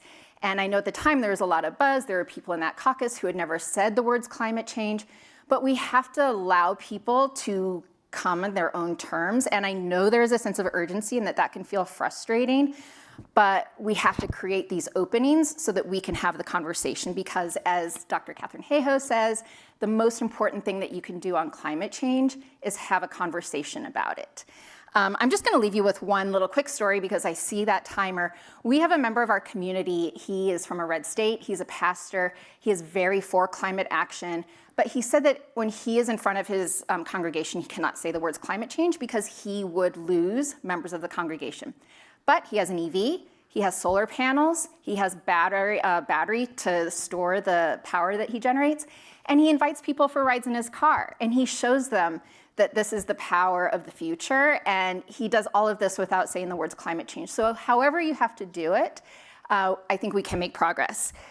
And that is my little dash of hope, is that we can do this because we're strong, we're Americans, we're smart, and we're innovative, and we're really good at doing things when we need to. So with all that said, I only went 15 seconds over. I'd like to welcome Jesse and Hattie to the stage.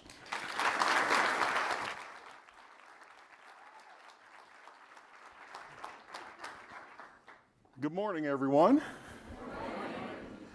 We just heard some great information from Chelsea, but I want to give Hattie a chance here to tell us a little bit about what you and your organization does. Yeah, so for anyone who's not familiar with us, and I'm sure most of you aren't because we are brand new, we launched all of 3.5 weeks ago, actually might be 4 today.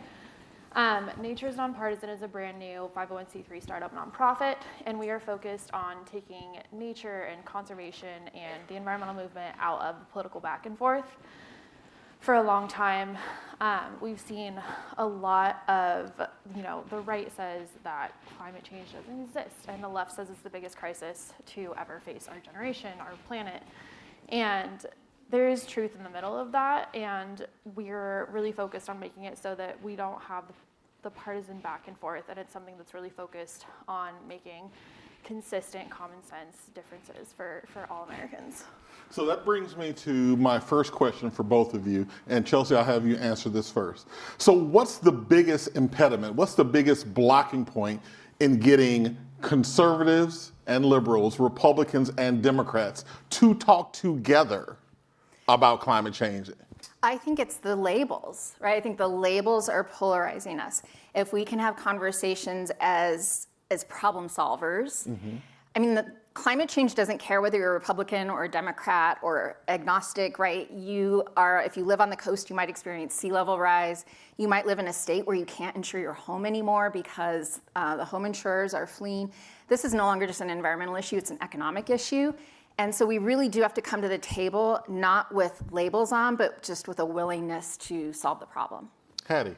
I think part of it is also the disconnect between where we're coming at it from. So if you talk to people and figure out where they actually connect to the land and connect to nature, you have a much easier time getting at kind of like where they care about all of these things, because at the end of the day, all Americans want clean water, clean air, and clean soil. So that makes it sound like that there's a difference between rural conversations on the conservative side and urban conversations on the conservative side. So how do you get past all of those differences on one side before even talking to somebody on the who has ideological differences on the other spectrum?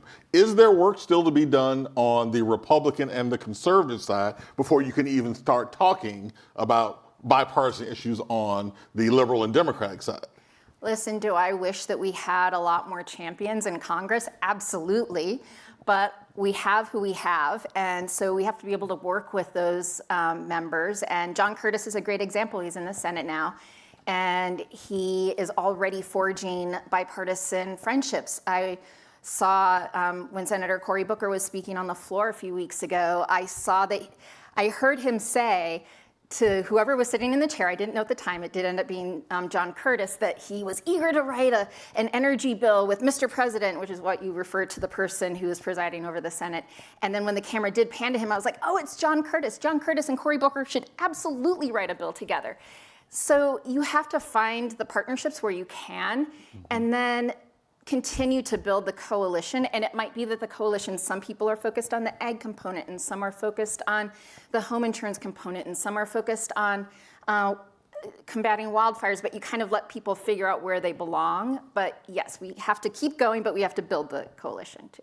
And Hattie, let me challenge a little bit the whole idea behind nature is nonpartisan. Nature may be nonpartisan, but solutions are often requires legislation or regulations, which are partisan. So how do you get partisanship out of nature? How do you get, when we know we need, well, I'm gonna make an assumption, we know we need laws, we know we need regulations to fight climate change. How do you get partisanship out when you know you have to go through a legislative and executive solution to do anything? I think part of it is proving that it can be done, which is something that we're working on at this point with Nature is Nonpartisan. But we're also working to build trust with other organizations and build those coalitions that you were talking about a little bit, Chelsea. But we're hoping to we don't want to recreate the wheel. We want to help connect people to opportunities to get their hands dirty and get involved with conservation organizations that are already doing good work. But all of that to say, you need people who know what they're talking about and know the land that they're working with and know the environmental issues that they're working with to speak up and become some of those champions that you were talking about as well, and to build trust outside of those partisan kind of influences. Because at the end of the day, I think we can make well-informed policy decisions as long as the right voices are speaking up and championing them. Can I add to Sure, her? please. So if you look at the history of environmental statutes, the early 70s were kind of our nascent, right, our rebirth that we were going to take care of the environment. We were going to do this by creating an EPA and having a Clean Water Act and a Clean Air Act and Endangered Species Act. And those bills all passed with maybe 2 or 3 dissenters, right? It was very bipartisan. If you move into the 80s, when President Reagan was ushering through the Montreal Protocol, which is considered the most successful international treaty, international environmental treaty that phased out CFCs, which is a very potent greenhouse gas. The Senate confirmed that. I don't have the number off the top of my head, but it was very overwhelming bipartisan support to ratify that treaty. And even the creation of the UNFCCC, which is the UN's governing climate body, passed 92 to 8 or something along those lines. So we have had these moments in history of where it was nonpartisan. And we just have to find our way back there, because we all benefit from the planet, we all drink the water, we all breathe the air, and it is really about all our livelihoods. So I'm glad you brought up the 70s and 80s, because that's the area I was going to. I'm not going to say whether I was born in the 70s or not, but do we see a difference now with our current Gen Z generation and how they feel about the environment and when it comes to politics? Are we seeing more conservative and Republican Gen Zers more willing to talk about, more willing to cross party lines and step away from the ideological differences to talk about some type of solution? I don't know if I can speak specifically to Gen Z, but I do know that, as we were researching some of the stuff that helps support kind of our mission at Nature is Nonpartisan, we found that in the 70s and 80s, almost 80% of Americans identified as environmentalists, and that number is so much closer to 40% now, which is a crazy drop off. And that really started in the 90s and the 2000s, when some really partisan figures got involved with the environmental movement. So I think that, as we're all realizing that it is a pressing issue and we're seeing the effects of things like hurricanes and wildfires, and all the other natural disasters that have gotten so much worse in the last couple of years, it is something that's starting to bring us together as we start seeing communities come together and start caring for each other in response to these things. All right, so Chelsea, I'm going to ask for some specific advice from you here. So if you are a Democratic environmentalist, how do you start a conversation with a Republican over climate change? What do you say to make sure it's a positive conversation and not confrontational? I think the first thing is to not come at it from a perspective of spouting scientific figures unless you were talking to a scientist, because that can make somebody, I don't know, if somebody starts throwing stats at me and I know that we are coming from a different perspective, I'm gonna freeze up, right? Because I might not have my own stats to back it up. But can you find some common ground?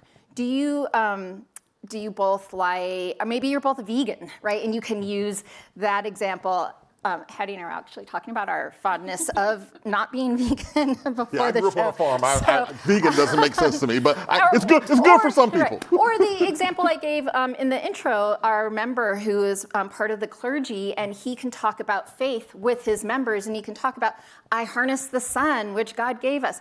I can't make that kind of argument because I'm not a person that is a regular churchgoer or anything, but for some people, find the connecting point.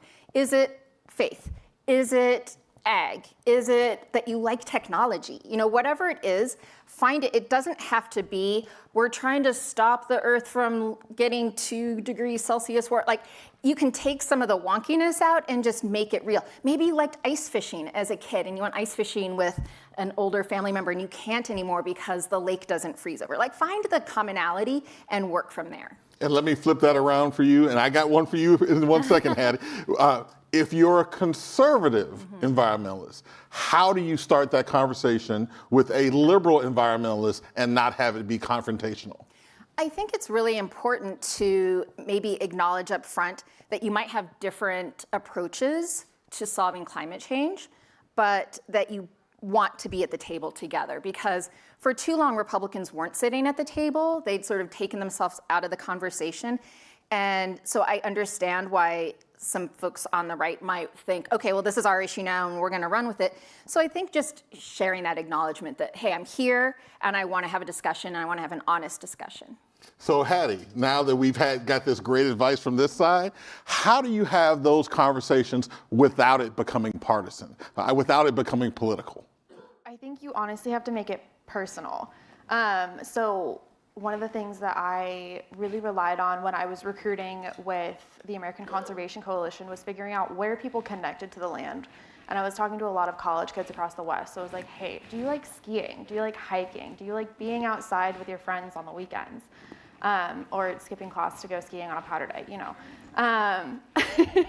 and coming at it from that more personal angle and figuring out where exactly these people, connect to the land and where you guys overlap in that connection is where I think you can start finding that common ground and then, exploring solutions from there. Because at the end of the day, I think everyone wants to, preserve nature and make sure that these wild spaces and beautiful national parks and outdoor spaces are available and accessible to generations to come.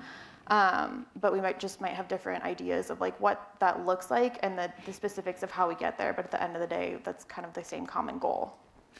What's the low-hanging fruit right now that both conservatives and liberals, Republicans, Democrats can achieve immediately on climate change and environmentalism without falling into these partisan differences? Is there a particular area either one of you see that can be worked on right now that both sides of the aisle both feel strongly about? Wow. Do you have an idea? If you have one, jump in. One of the ones that we've been talking about at Nature is Nonpartisan has been more of the natural climate solutions route. So whether that's proactive forestry management so that we don't have crazy wildfires or, working to build buffers in coastal regions with mangroves or something that's more, relevant to whatever ecosystem that you're working with. allowing us to do a little bit more proactive, natural disaster management and like natural climate solutions that help buffer some of the responses and the disastrous nature of those disasters, I think is a good one that's probably some lower hanging fruit. And then also with the West, maintaining some of those ecosystems and building out, ecosystem connectivity is another one that I think would be on the easier side of things. I did think of something that's a little more broad. Climate change is not in a silo an issue by itself, right? Climate change is an environmental issue for sure and a conservation issue, but it's an agricultural issue, it's a public health issue, it's an economic issue, it's a transportation issue. I think that when when Congress is considering big bills, big solutions to problems, there has to be a climate lens applied to that so that we're not just solving these problems and then creating new ones. You're looking at things more holistically, and that is something that I feel like people could do in a bipartisan way. Okay. As we start to wrap up, my question for you, Chelsea, who are some of the climate champions on the Republican and conservative side that you would say liberals and Democrats need to pay attention to? Well, obviously, Bob Inglis, my boss. I'm not just saying that because he's my boss. I mean, I just think he's so inspiring the way that he has continued over the years to build this community.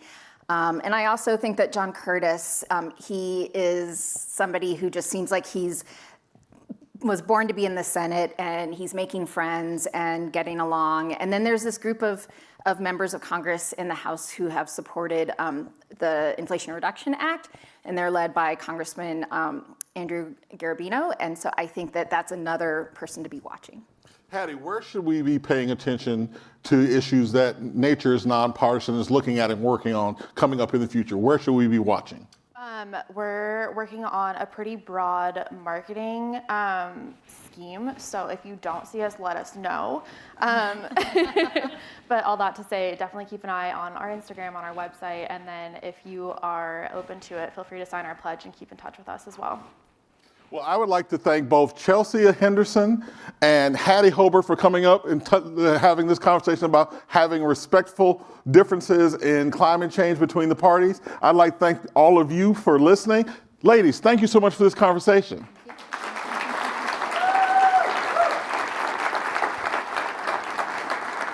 So I would like to invite Dr. Cheers and Dr. Netta Avernary, sorry about that, to come on stage for our next presentation. Thank you. Hi, Netta. Hello. How are you? Good. How are you? That was awesome. I want to thank Jesse, my colleague, and our panelists. That was a really important conversation because having difficult conversations are necessary, especially around topics that we don't necessarily always agree on. Right. So that was awesome. Thank you, everyone. So, Netta, you've been working on conflict transformation, and a huge part of that field's intersection with journalism is the need to really have difficult conversations. Right. Yeah, I mean, I think it was interesting as we were hearing more about nonpartisanship and the role of bipartisanship, and I was reading something interesting recently about multipartisanship and this idea, and kind of inviting in the complexity. That's a huge component of what we explore within conflict transformation, is just trying to imagine the same issue from as many possible perspectives as you can in order to identify that common ground and move things forward, as opposed to saying you're either with me or you're against me, which I think can be really inspiring. Yeah. Absolutely. Common ground is necessary, especially if we, again, are really going to be moving the planet forward. So we actually had our correspondents do an experiment this year to explore those ideas of deep listening and of reaching out to understand, conflicting viewpoints, and again, having those difficult conversations. So George Washington University correspondent, Paul Leone, which I think is over there, interviewed a farmer from Brazil who's advocating for looser protections in the Amazon rainforest so he can expand his cattle ranch. We also had Teesside University correspondent Danny Nicholson, a wave, I can't see, maybe out there, who went out and interviewed people on the street of his hometown who hate the idea of having a sustainable hydrogen energy facility being built in their own backyards. And then we also had GW correspondent Maggie Rhodes talk to a lobbyist who believes that we need actually more fossil fuel investments, and that it's the rest of the world's responsibility, not America's, to bring down emissions. Let's take a quick listen.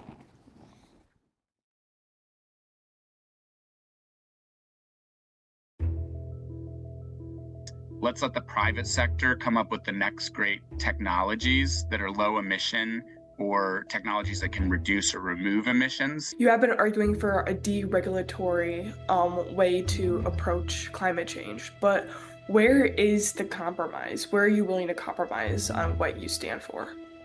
Yeah, I actually wouldn't call it a deregulatory agenda. We think of modernizing the regulatory system. So we think there has been, and maybe it started around that time, maybe before, a false narrative of fossil energy versus renewable energy.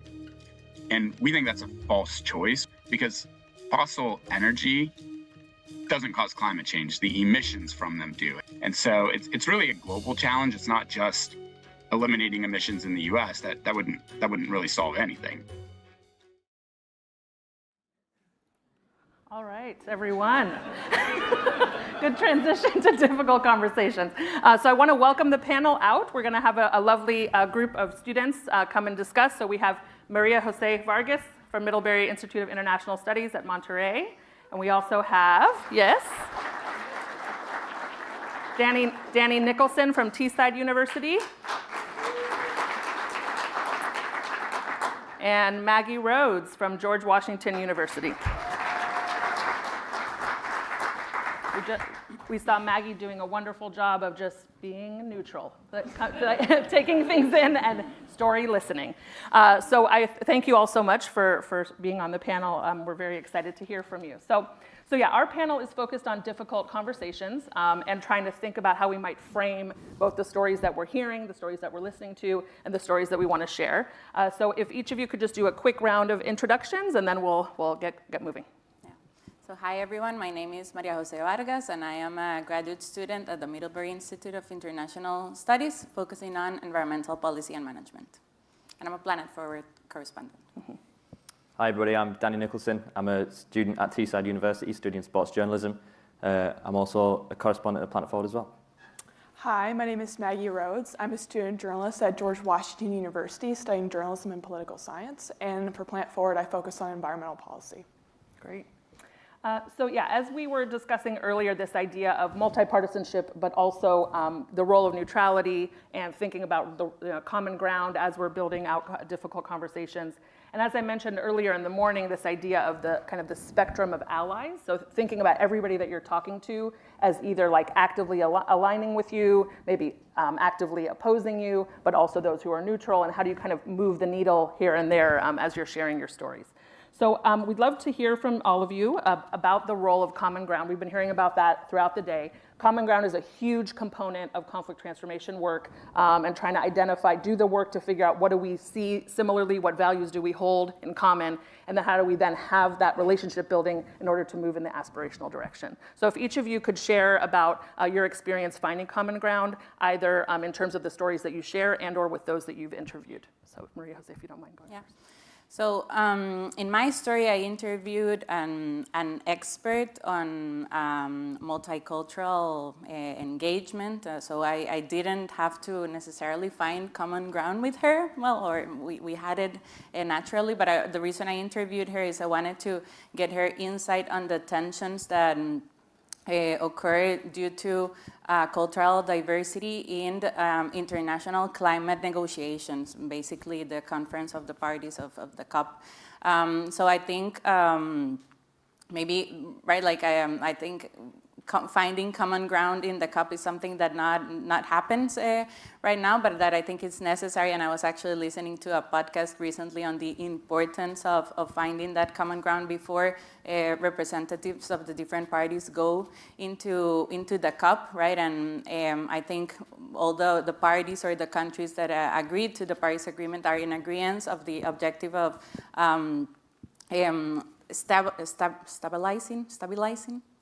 stabilizing greenhouse gas emissions globally to a point where it's not harmful for living beings, right? And how each country chooses to do that, or the strategies that they do that, we may disagree or agree with, but I think it's something that does not happen right now in this space, but it's necessary. Mm-hmm.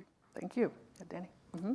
Yeah, for my story, I interviewed a historian called Dr. Tosh Warwick, and he gave me a lot of sort of common ground before I interviewed the people of Redcar. And he sort of gave me a context into their history and why they might feel a certain way, and why they might be opposed to the hydrogen project that was being put in place in their town.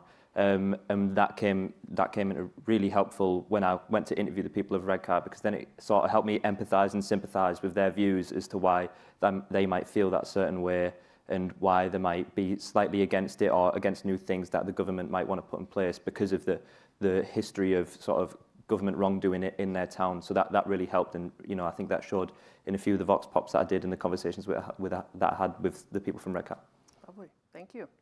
All right, so for my story, as everyone saw, I interviewed Luke Bowler of ClearPath, which is a conservative climate organization advocating for innovation over regulation.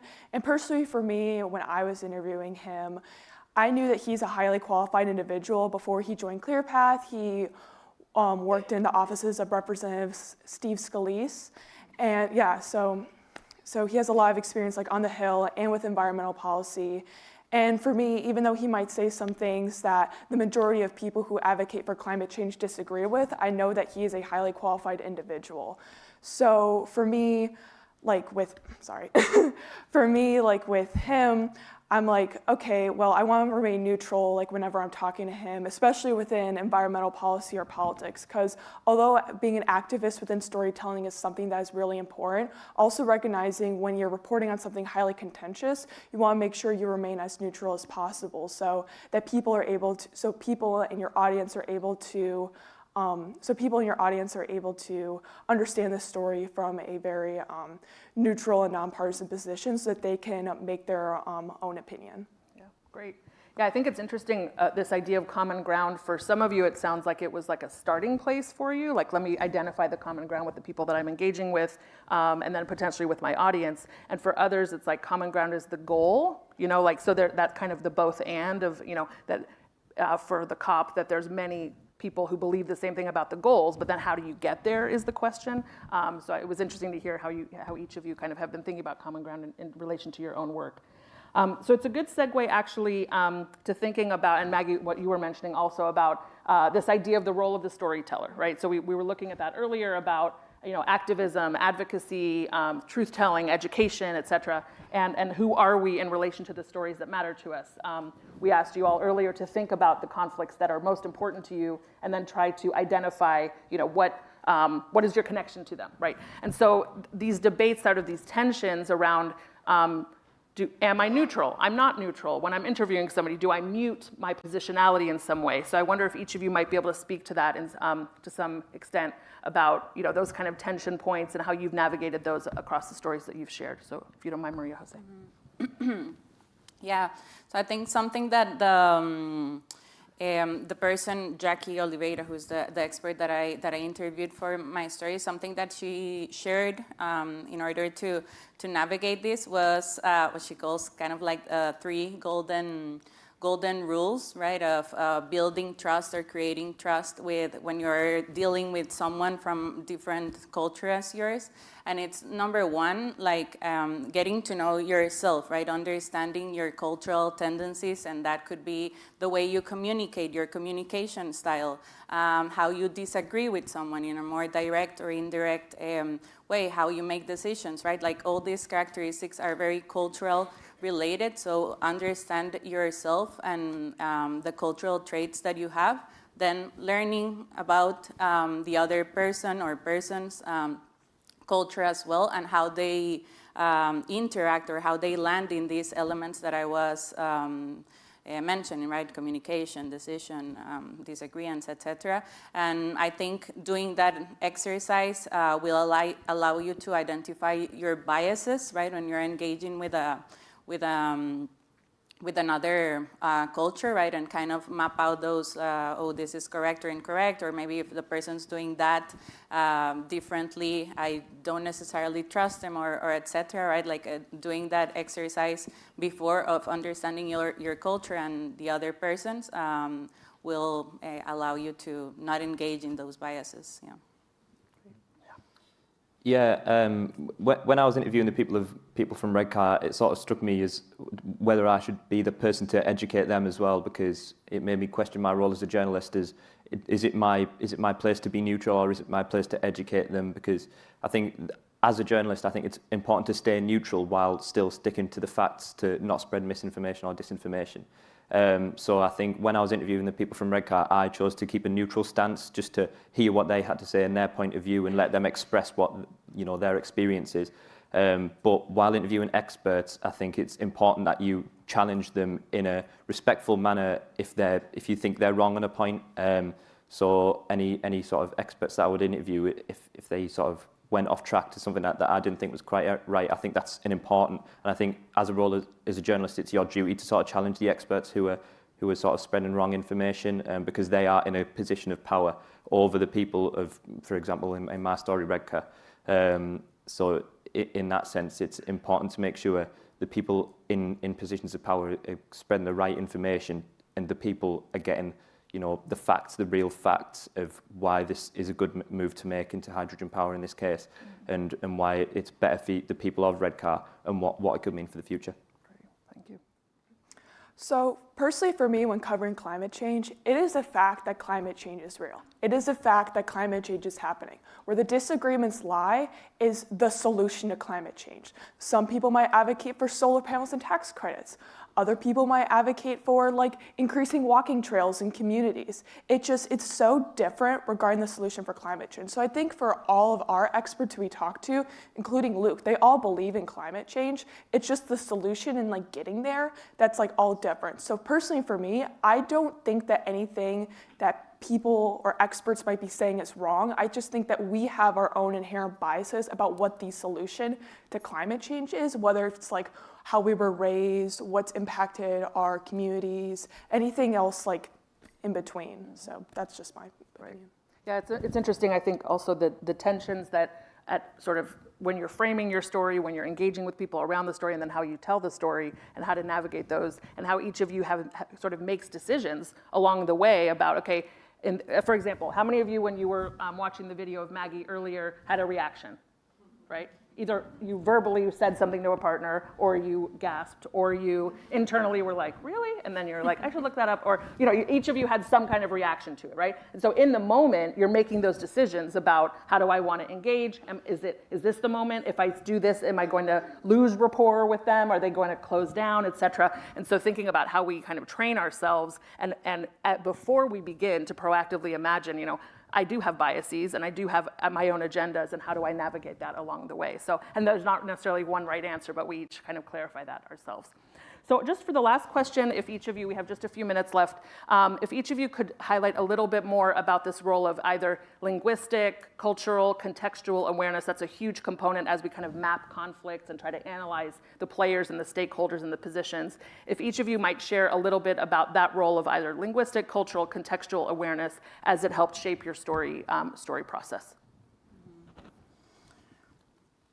Yeah, I think in my case, again, and I maybe already mentioned this a little bit, but it's having that awareness, and my story was focused on, again, tensions in the COP, where you have around 200 representatives from different parts of the world, very culturally diverse space. So having that that awareness when you are coming into that space, that it's very culturally diverse, so that is going to come up in how representatives communicate, how they make decisions, how they navigate the negotiations, and yeah, it's important to check the biases that you may have regarding different cultures when you go into those spaces for the negotiations. Yeah.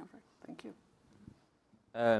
I think for me it was really important to speak to Dr. Tosh Warwick beforehand, before I interviewed the people of Redcar in my piece, because he gave me so much of that contextual awareness behind Redcar and the difficulties they went through. Like being from the local area, I sort of already knew it, but he gave it such a deeper meaning, and that really connected with me when I was sort of interviewing the people of Redcar as well. Because they used to be like an epicenter of industry for steel and coal, and then it was government decisions that basically shut that down and has sort of sent Redcar in a bit of a deprived state at the moment. And now they are sort of against decisions being made by the government to implement hydrogen power. So for them, it was like, why should I trust what you're doing when you've basically ruined our town and everything that we stood for and all that heritage that they had. So it was important when I was interviewing them to sort of understand that, yeah, they've got reasoning behind why they're against it on a governmental level, because they feel they can't trust the decisions being made for the better of their town. Sure. Yeah. Thank you. We just have a minute left. Yeah. No. If Maggie, if you don't mind. Yeah. Yeah. I just want to note, when I interview Luke, or when I interview someone who's like can be like contentious or say things that I personally disagree with, I always make sure to keep like a poker face in a sort of way. But it's not that I didn't try to push on him. If you read the full article that I wrote on Planet Forward, like I made sure to push him on like, yeah, but like where's the compromise? Because he was all about very firm in his stances, but there's not going to be a climate solution if there's no compromise. But personally for me, in terms of like how like my community and like my background shaped my climate reporting, I actually grew up in an area that is like a cancer cluster. The EPA shut down a like medical cleaning factory that was spewing like harmful chemicals into the environment. Like 3 of my mom's friends have had cancer, like my sister's friends have had cancer. So personally for me, when I'm reporting, that's really what shapes like my inherent biases, and that's what I try to like tune into to help like combat my inherent bias. I appreciate that. Thank you all so much. This balance of curiosity and persuasion, that's so core to what everybody's doing, but also recognizing that we come to these issues with commitments and our own positionalities, and how do we, those are our guiding principles, and then how do we make those decisions along the way. So I want to thank you all so much for sharing so openly, and thank you to the audience. And I think we're moving on to our next segment. So thanks, everybody.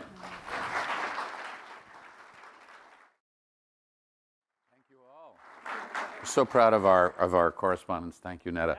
And I think Imani is there. Hi, Imani. Hi, Brian. We're going to go to lunch in just a minute. Imani, something that struck me, though, in that conversation that I think is also important. So having difficult conversations doesn't mean that you ignore ignorance, that you ignore, you want to be respectful of where someone's coming from. But as storytellers, we have to push back, and I think Maggie talked about that too. Absolutely. In places. Pushing back, but also, we're not here to defend racism. We're not here to defend sexism and homophobia and transphobia, but we do want to have real conversations, and we want to provide those who are giving their time to interact with us an opportunity to present their point. But as storytellers, we have a responsibility. So one of the most important, difficult conversations that I think takes place is to understand your audience. And Danny talked about that, understanding where his audience, where the town was coming from. That helped him have the conversations, but it also helped him be the storyteller. Absolutely, empathy is important. Empathy is important. We'll get to that over lunch too. But this idea of difficult conversation, we're bad at this now. We're bad at having conversations and listening to people that say things, and we've got to get that we disagree with, and we've got to get better at that sort of culturally and as storytellers. And I hope you can take some threads of that for the kind of storytelling communication you're going to do yourselves. Absolutely. Lunch is on the horizon. Lunch is coming up right now, and I don't like to stand in between people and food. Never, so never. It is not a good but you're going to meet an amazing, is Carolyn Finney in the room still?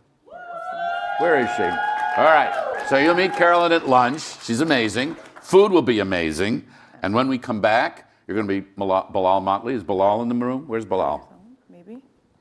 Might be coming. No, he's here. I saw him earlier. So he might already be eating across the way. Yeah. We're going to have some pretty cool things when we come back, too, this afternoon. Some surprises. You have a big announcement for after lunch. I do. I have a couple big announcements. Several. And then we also have our Storyfest finalists. We have that update, those winners. That's exciting. Right. So go follow the Planet Forward team. They're in T-shirts that say Planet Forward.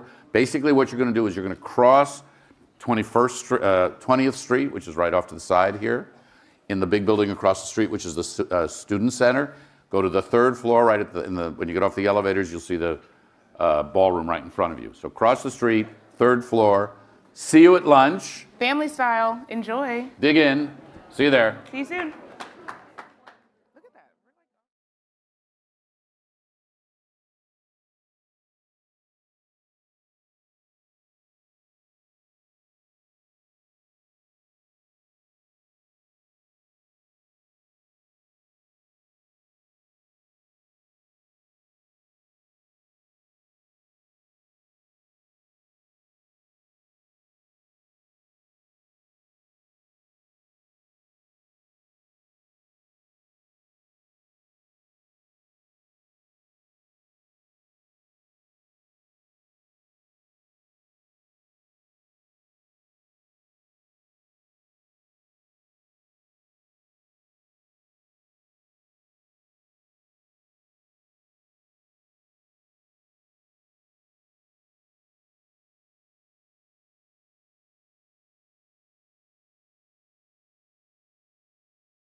Good morning. The Planet Forward Summit will begin in 5 minutes.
The Planet Forward Summit will begin in 3 minutes.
Please take your seats.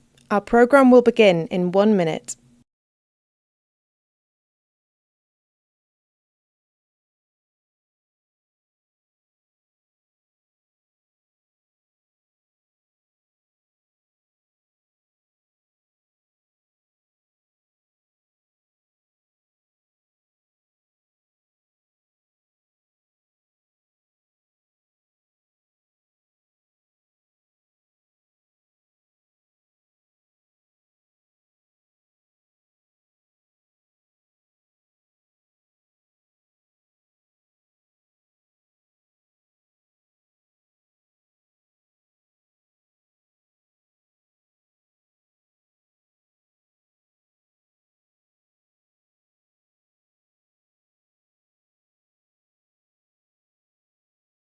Attention! The program is about to resume. Please take your seats.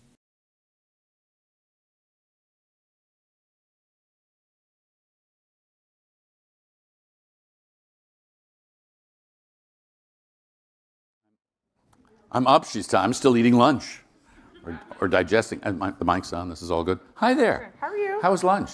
It was delicious. Yeah. What'd you think of Carolyn?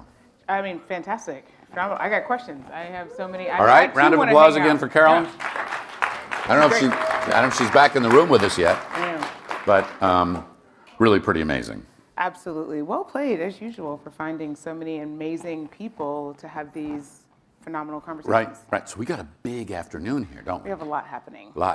I'm excited. So don't fall asleep. No one it was a delicious lunch, but stay alert, engaged, because we got a lot to do. So we're going to go to a different kind of storytelling now. Slightly. All right. Filmmaking. Film. Even better. And I'm going to, who likes films? Any good films? Anyone seen any good films? And anything happening? Yeah, I hope so. Me too. You're right. So we want to introduce the Ted Turner Professor of Environmental Media here. And you know a little something about Mr. Turner. I do. So I worked with Ted. That's the way he liked to say it. Ted Turner was the founder of CNN. Ted Turner gave $1 billion to create the UN Foundation. Ted Turner donated money to create the Nuclear Threat Initiative. And Ted Turner in his day was the largest single private landholder in America. All the land he owns now 12 ranches, nearly 2 million acres, will become part of a land trust when Ted passes away. I put amazing group of people together. We wanted to honor Ted and Ted's legacy, his boldness, his audacity, and his storytelling capacity. Absolutely, storytelling. And we took a group of students to one of his ranches. We did do that, McGinley, and you were there. It was incredible. I sent Kim pictures where we met bison, and they were doing some pretty amazing work there with bisons on her ranch, and it was absolutely incredible. Doing really interesting work with regenerative agriculture and growing topsoil, and the students who went all told stories. So I'll have more to say about the branches in a bit, but we announced on this stage, Ted's daughter, Laura Turner Seidel, and I, that we were launching an effort to endow a professorship in Ted's name. Absolutely. Which we did. It was interrupted by COVID, so it set us back a while, but ultimately we raised the money. And I want to introduce to you now the Ted Turner Professor of Environmental Media. And what we agreed to do, what our donors have asked us to do and what we are doing, is we are teaching environmental storytelling and filmmaking and other things. And we are convening every year in Ted's name to hear from someone who is a remarkable, bold, courageous, audacious storyteller. So we'll do that. Let's do it. So our new colleague is? Our new colleague is Mr. Eli Kinnish, and he came to us from PBS. We got a lot of public media folks in the building. So he has been with us for a year now. Just a year. Yeah. So this is all very new. So should we invite him? I think we should. All right. Eli Kinnish, it's yours. Ted Turner, Professor of Environmental Media. Thank you, Frank and Imani. I'm Eli Kinnish. As Frank explained, I'm the Ted Turner Professor of Environmental Media here at SMPA. And as he said, my position was created to honor Ted Turner, the media pioneer, television producer, philanthropist. You might know him as the creator of CNN, which changed the face of the news media forever. He encouraged his journalists to follow these major global stories like deforestation and climate change relentlessly and with unforgettable visual storytelling. But it wasn't just with journalism that Turner sought to preserve our environment. As Frank said, he created lots of initiatives that support the environment in incredible ways. He created the first environmental cartoon, Captain Planet and the Planeteers. He donated $1 billion to create the United Nations Foundation in New York, and out west, he's preserved more than 2 million acres of ranch land permanently, will not be developed. Here at GW, the Ted Turner Endowment established the professorship that I'm privileged to occupy. My mission as the Turner Professor, as Frank and Imani said, is to train the next generation of environmental storytellers. Next semester, for example, I'll be teaching a class called Climate, Policy, Politics, and Media. We'll start with the 1962 book Silent Spring by Rachel Carson and follow the way that the media has covered climate change all the way through climate activists now using TikTok to make a difference. 60 years of American environmental media. Now, documentary film plays a crucial part in that lineage. And award-winning filmmaker Bilal Motley is adding a new chapter to that history. He focuses on environmental justice and class. On June 21st, 2019, Motley had an hour left in his shift as a manager at a South Philadelphia oil refinery. The facility exploded, causing a fire which burned for more than a day. And while there were no injuries, the event changed Motley's life, and he was drawn to the story of the refinery and the people around it and the community, and created a documentary called Midnight Oil, which was a Black Star Film Festival official selection. Other films by Bilal have also won acclaim, including Trash and Burn, which told the story of a fight to close America's largest trash incinerator in his hometown of Chester, Pennsylvania. That's a Black community with high rates of pollution and childhood asthma. His short film, Quarantine Kids, won Best Short Documentary at the March on Washington Film Festival. And his upcoming documentary is called Farewell America. It tells the story of his family between the 2020 and 2024 elections. They're deciding whether to leave Chester and move to Canada. In the end, they decide ultimately to stay in Chester and fight in the nation's most critical swing state. For this year's Ted Turner Lecture, please join me in welcoming Bilal Motley to the Planet Forward Summit.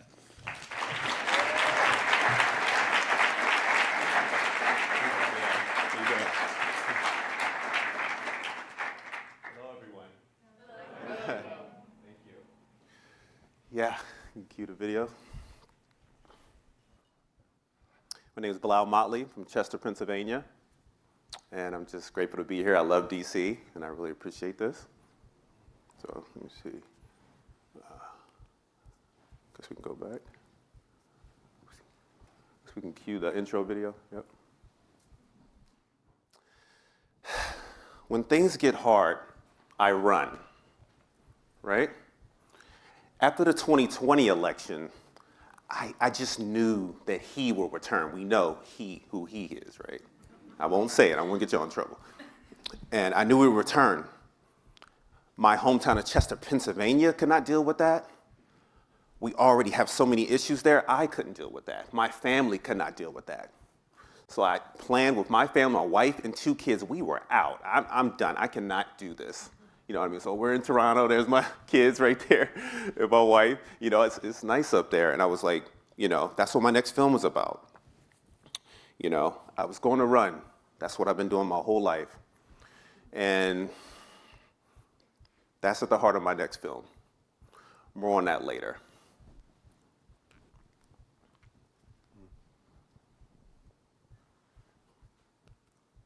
Chester, Pennsylvania. It's a small majority Black town, 10 miles south of Philadelphia, right? It was once an industrial powerhouse, like any type of job that you wanted. Like we had Sun Ship on the waterfront. Like you got laid off, you can go down the road and get another job within the same day. And it's a city with a lot of love and support, but we have a lot of issues, right? Environmental injustice, decades of economic neglect. But with all those things, it's a place that raised me. It didn't raise me to run, it raised me to fight. But I didn't understand that until years later. I was a track star. Right now, I can't even run across the street without needing a backiotomy. You know what I mean? I'm gonna need a backiotomy, I gotta run straight. But I was a track star. I was the top 400-meter runner in the country, right? And in basketball, Chester High School is one of the top basketball teams in the country. So our biggest rival was Lower Merion High School. We all know who went there? Kobe Bryant. So I would see him all the time. He talks a lot of trash. But sports kept me out of trouble. It was my way out of Chester. I love Chester, but it was my only way out. So then I went to UConn, right? And I was this track star, 6'4", a beast. And I was brought there to put the track program on the map, right? At a basketball school. I was there doing Diana Taurasi, Sue Bird, I knew all of them. But I couldn't handle that pressure. I was too immature, too scarred from the things I've seen in Chester, but most importantly, I had survivor's guilt of being the only one out of my friend group to make it out of Chester. So we didn't call it mental health back then. You've got all these terms now. I just know my blinds were drawn every day, and I was ignoring my coaches and friends that were knocking on the door looking for me every day. So then I do some random things. I knew I was a class clown in high school and middle school. And I said, why don't I go to New York and try to be like my hero, Eddie Murphy, right? So I looked at a phone book. I called the comic strip live, and they said, come on down and do some open mics. And I bombed. It was bad. It was bad. You know, New Yorkers was like, you're not that funny. You know? So that hurt, but I knew there was an artist in me that I had to navigate. And I let my coach is like, what are you doing? You're like the LeBron James of track. What are you doing? And I let my dad down, but I just knew there was something in me. I had to find it. But then this happened. I remember being in my dorm at UConn, and my roommate woke me up. And I was like, we were partying last night. Why are you waking me up at 8:30 in the morning? I don't want to watch this action movie. I didn't know what it was, right? Until I realized it, and it was just devastating for our generation. We were glued to the TVs around campus. I just couldn't believe it. And then slowly after that, we're still trying to understand what happened. It was slow, steady drumbeat to the Iraq War. I was a political science major at UConn, so I knew what that meant. They kept talking about WMD, weapons of mass destruction. Like, what does that mean? Like, I'm just angry. And so I escaped. Like, y'all are different, y'all students here. Like, in colleges nowadays, we didn't do no protesting at UConn. We'd be like, oh, that sucks, and we'd go back to playing our Nintendo. You know what I mean? So I was angry at America. It was this build-up. They kept talking about WMD, and I didn't know I could do anything about it.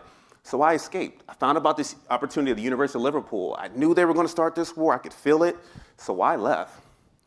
So once again, I ran. So after years of disillusionment abroad, I came back home, lived in North Philly with my brother. I slept on his couch. He was a student at Temple, and I just bounced around. I worked at a car wash. I did all types of random jobs. And I found out about this opportunity at the South Philly oil refinery. And I remember the first day there, I looked at the person next to me. I was like, yo, how much do we make? I was like, for real? I couldn't believe it. You're making like $200,000. You don't even need a college degree. And I just couldn't believe it. So it offered me stability that I never had. And also, my childhood friend, Kristen, we reconnected, you know what I mean? She was a pharmacist now, and we started this family. We got married in Paris. You know, it was just magical. But then I noticed something. Sleep was hard. I had headaches every day, dizziness. And something was wrong. You know, and then the stress of being there, 12-hour shifts, and the microaggressions at work from coworkers that would say crazy things to me. And then my mentors, I started to lose them. Jim McHugh on the left, who we used to talk, man, when are you going to retire, man? It's been 35 years. And he was like, all right. Like, don't you want to go to Ireland? Don't you want to retire? He was like, all right. He finally retired, going away party. And then he died, like, a few months later. And then my guy, Chuck Armour on the right, my shift mate, my buddy, I'm in a manager's meeting. I'm a foreman at this time. I get a phone call from his brother. He said, are you Bilal? I was like, yeah, what is it? He's like, Chuck died. And everybody's like, why are you crying? Like, I was like breaking down. They didn't know what was going on. So, and Mike West, my other mentor is not pictured. He died. So I knew this place was going to kill me. I just knew it. I knew this place was going to kill me. Like all this money, like this place changed my life. I was like, I can't catch a break, you know? And also, this opened up a wound in my mom, who died when I was 6 years old, back in 1987. She was only 29, she died of cancer, and we was in Chester. And I couldn't do that to my kids and my growing family. I just couldn't do it, so I had to do something. So I did the unthinkable. In refinery history, nobody leaves on purpose. 200,000, who does that, right? So I left, I said, I am out. I found out about this writer's room in New York.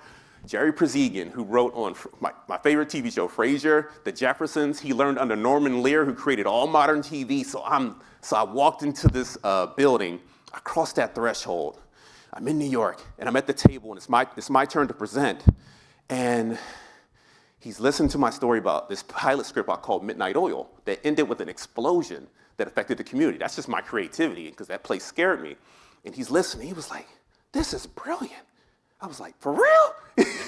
And I was like, this is it. I'm a genius. I left the building. All the billboards was like, my name was up there, my picture. In my mind, all the food vendors were like, you're the man. But I couldn't cut it. After only a year, I'm back.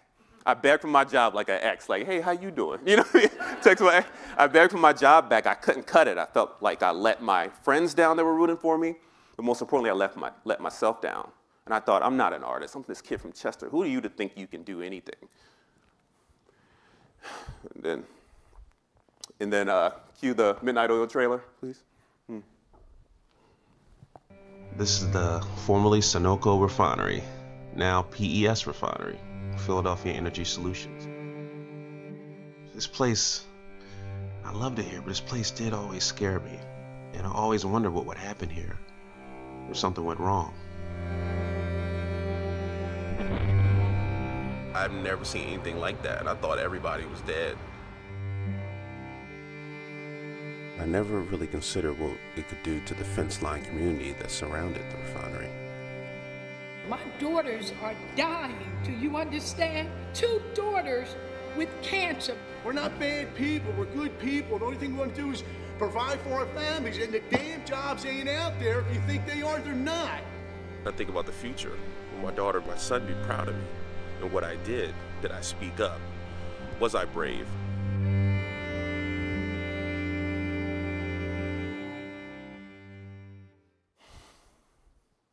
All these years, I was waiting for Hollywood to allow me to make something, right? And this is for all you young people. I was waiting, like a cloud was gonna bestow upon me millions of dollars. It's not gonna happen. Until one day, I'm in the middle of this plant closing. I knew this felt important, and something told me, use your cell phone. I had an iPhone 6, right? This is an iPhone 12, but an iPhone 6, right? iPhone 6. And I said, okay, use your iPhone. I called the local community filmmaking space, Scribe Video Center in West Philly. I said, okay, what do? I want to use my cell phone. Turn it sideways. Okay, use a gimbal for moving shots. Okay, yeah, that's cool. What's a gimbal? I didn't know. And what I did, use what you have. I didn't have any money. I spent like $100 and something, and I made a story from my soul about the most important event that happened in Philadelphia that year in 2019, right? So use what you have. So my career is blossoming, but I had to reconcile the fact that I ignored this local fence line community group for years. I would leave the plant every day. Like, excuse me, they'd be out there protesting. I'm on my way to Martha's Vineyard or Paris or whatever. I had to reconcile that. So when you're doing this work, be honest. I put that in Midnight Oil. I said, I ignored you, and I'm sorry. There's a backlash to trying to be speaking the truth. I was called all those names. My coworkers were sharing my address. Imagine how that felt, right? Sharing my address. It was not fun. I thought it was like heroic and romantic to be like a rebel. It's not. So, and let me go back in a cute trash and burn trailer. Man, our city's in a kill zone. Breathing this air is literally killing us. We had no idea that it was actually an incinerator and the type of impact that it would have on our lives. Why can't they get rid of their own trash? It makes me feel like they feel we're less than, and that we should be privy to nothing. Convention, it has what you call community benefits agreement. they're pumping in 5 to 10% of the city's budget. They come in and sit at our table and feast, and they give us the scraps. I'm gonna flip the table. It's my table.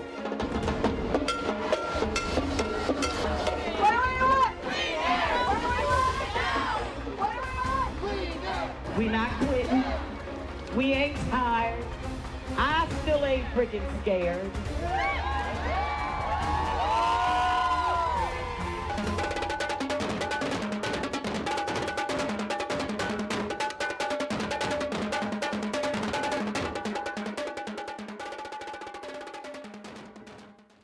So my career is blossoming, right?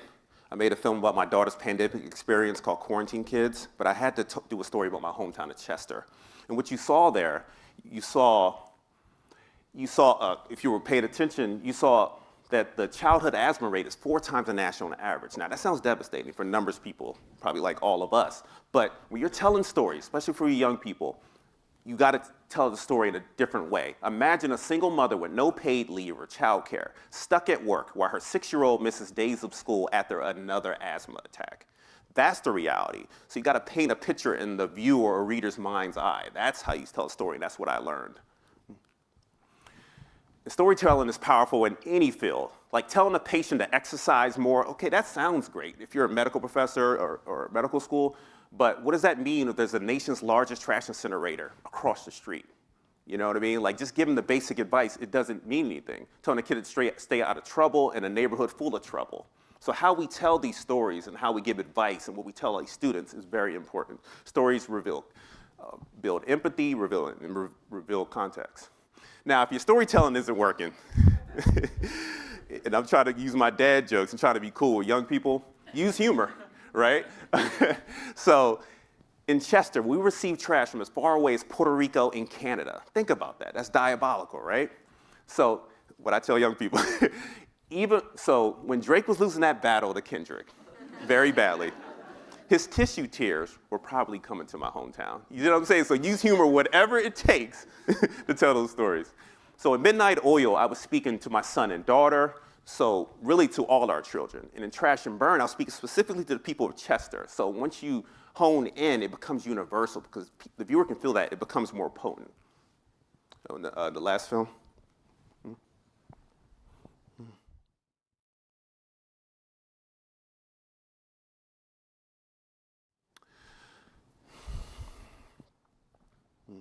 This is Farewell America. This is my upcoming film.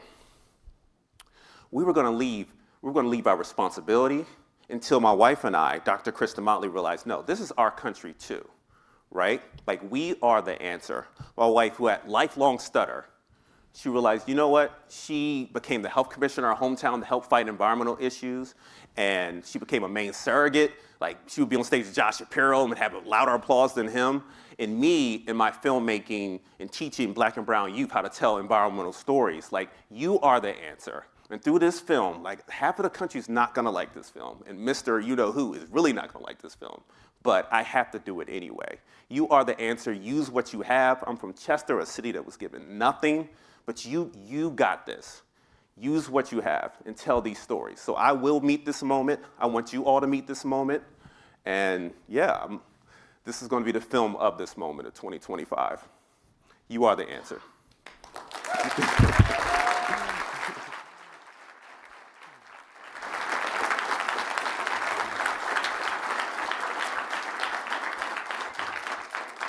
Thank you. And I want to invite Sierra Thomas for the Q&A. You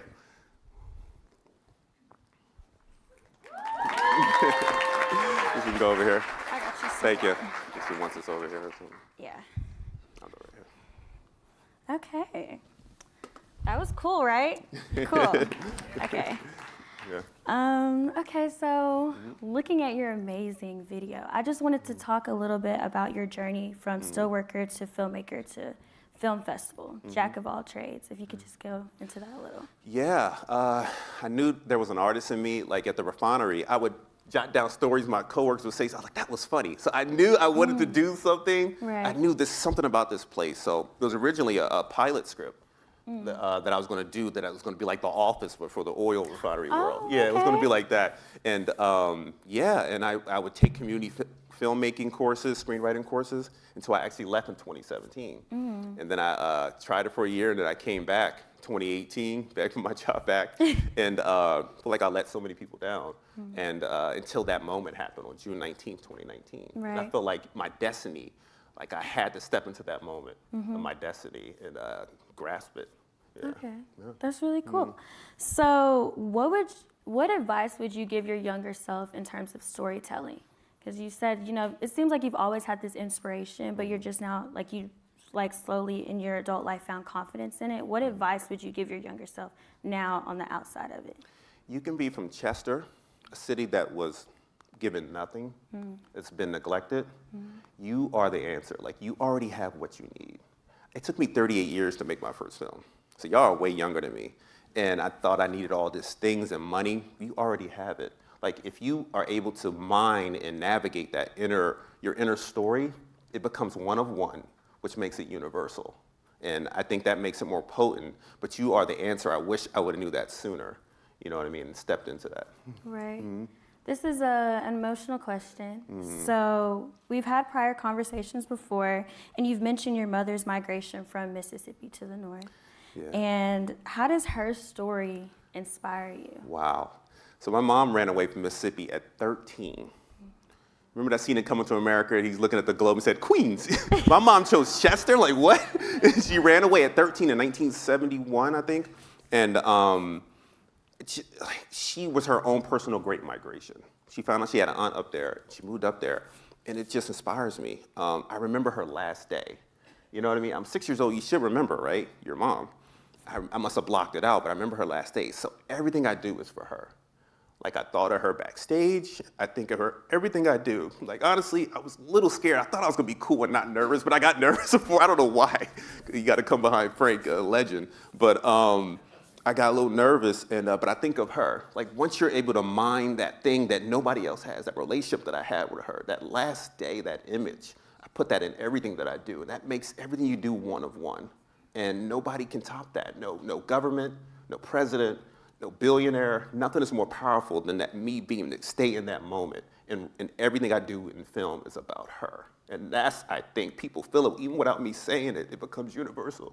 So that's it. Right. Yeah. That's beautiful, honestly. We all have someone who inspires us, and I think her personal story is amazing. So this is another good topic that I want to talk about. Shameless plug, I am writing an article about Cancer Alley, and I've talked to Ashley Gangarnar. Y'all will hear about her in the article, but she talks about how fossil fuels and pollution in the air is causing health equity issues like miscarriages. That's normal in that community. Asthma, eczema, like all of these things that are so abnormal or sadly normal in this community, all because of the pollution in the air. So as we know, there's an intersectionality between the environment in terms of race, class, gender. So what advice would you give to Black people in our communities who feel invisible or unheard in the climate movement? Wow.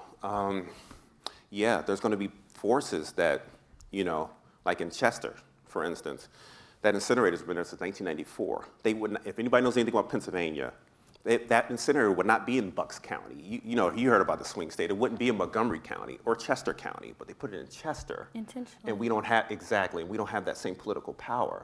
In the Zulene Mayfield and Trash and Burn has been screaming against this place. And so what I say is just speak up. There's some forces that may be above you, but my wife, you are the answer. Like, if you don't do anything, you'll succumb, and that's what I did when I almost ran. You see in my next film. But she became health commissioner. She could work anywhere, at a pharmaceutical company. She's, you know what I mean? And I'm gonna do this work, so do something. Even if you don't see the results in your lifetime, the next generation can benefit for that. But do something, because if you don't, you'll fall into despair, which I've done multiple times in my life. Right, and I think also it's realizing how personal it is. Like you said, it's intentionally placed. And I think it's important for people who look like us to realize that we need to use our voice to tackle these issues. So I did want to talk a little bit about your upcoming film, Farewell. So could you talk a little bit about it? I know, what made you decide to stay? Because there's some days I'm like, what were you thinking? Right. So we were going back and forth to Toronto. I don't know if anybody's been there. It is awesome. Oh my God. Wow, the food. So, and it's so calm and quiet. We were going to leave, and that's my pattern, right? I said, 2020 election, he could return, let's leave. So you'll see my kids, they're little, are we there yet? Are we there yet? In the beginning of the film. And you see a change in us in the middle of the film. Like, hold on, what about our family in Chester, Pennsylvania? What about our work in the community that I've been doing? My community filmmaking mentoring I do, and my wife's healthcare outreach. And we decided to stay and fight. Also, our daughter was against it. You'll see that in the film. She's slamming the doors on us. She's like, my friends. And I moved around the country growing up, so I didn't want to do that to her. But I think this film will meet this moment because nobody else is, in my opinion, in my field, in my friends. So that's what I said to you meet this moment. Is there something you don't see, you go do it. Hulu didn't ask me to do this, Netflix. I picked up my Canon C70. I upgraded from a cell phone. I picked up my Canon C70. And I just did it over these last 4 years. And I think it's going to be one of one. It's going to be the film of the year. And I'm okay with saying that. The old model minority is like, don't be humble. Like, no. Well, whoever's in the administration now, I can't do humble anymore. So it is what it is. It's going to be the film of this moment. And hopefully through us, you'll be able to heal. You'll see election night through our eyes and all the activism we were doing. So it's going to be one of one. And I think it's going to be the film of this moment. Okay. Last question. As a Black man who is very well versed in the environment, what gives you hope for the future? What do you see our future looking like, especially Black people in terms of the environment? Wow, the environment. What gives me hope is people like you, the work you're doing. I read your article right before the inauguration about the environmental, what this means, and the work we're doing. Because if I think about the reality is that, yes, they're going to keep putting these in polluting industries in neighborhoods like mine in Chester, Pennsylvania. I gotta stay focused on the positive. I look at the work you're doing, the work that people are doing in Cancer Alley, in Chester, Pennsylvania, Zuline Mayfield, and that just gives me hope. You know what I mean? We gotta do something. If I didn't have this film, I would kind of lose it to work on, but we'd have to do something. Yeah. Right, okay. Thank you so much. Thank you. Thank you. That was great. Great. Thank you, Sarah. Thank you so much, Bilal. Hey, and a shout out to the Tuskegee guys here, all right? And a special shout out, it's an honor to have the provost of Tuskegee University, Chino Cham. Chino, say hi to everybody. And good luck on the work that you're doing. And yes, Bilal, raise your voice. I say this every year. All right, who in the room has a smartphone of one sort or another? Okay? Who in the room is a student with a smartphone? Okay. You have more power, more access, more reach, more information. You can reach more people than any generation ever in human history. So what Bilal said is, use that. Use it wisely, use it creatively, use it constructively. It makes a difference, it matters. I want to button this with a very exciting announcement. This was our Ted Turner Professor of Environmental Media, Eli Kintish, whom you met, and our Ted Turner Lecture. I'm happy to announce that we've been in conversations with Ted Turner Reserves, and we are going to take a new student experience to one of Ted's ranches.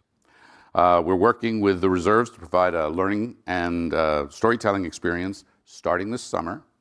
The plan's to go to Ted's largest property in Vermejo, New Mexico. It is 550,000 acres. Students will learn about the conservation work there, how to use photography, videography, drone technology, and how to use audio to record the sounds that capture the texture, sights, sounds, emotions, beauty, and bounty of the place. We will then post those stories. We have some details to work out yet because we're still working to fund the transportation, but we're going to get there. And it looks like the week will be July 16th through 20th. This is being generously supported by Ted Turner Reserves. It's a big part of Ted's astonishing legacy and his commitment to conservation, to the planet, to learning, to the stories we tell, and to his motto, save everything. If you're interested, and if you're a Planet Forward finalist, you will have first shot on this, unless you win, because you can't do both of them. But if you're a finalist, and if you're interested, you can drop a note to Aaron Dye, see him, or send a note to editor@planetforward.org, or just find one of us, all right? So that's this July. And I want to ask you to join me in thanking Ted Turner Reserves and Bilal Motley and Eli Kintish and those who've supported the Ted Turner endowment that makes all of this possible. Shout out time. Eva Sedaris, the purple urchin problem. We're going to show you that. It's about water. It's water that connects us, keeps life on this planet. She's interviewed several ocean researchers working on solving this problem, ocean warming and its impact on the kelp forests off the coast of California. So take a quick look.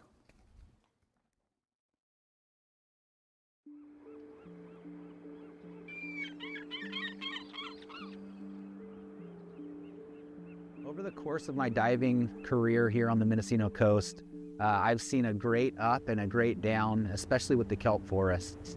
I was born and raised here on the Mendocino coast, and I'm a second-generation sea urchin diver. My father chased the industry up here from Southern California, and he never left. Initially, when I started diving, the kelp was so thick, you could hardly swim through it. The urchins were all congregated as healthy feed lines. The uni was beautiful and robust. And then after the disaster we've experienced, the kelp beds are gone.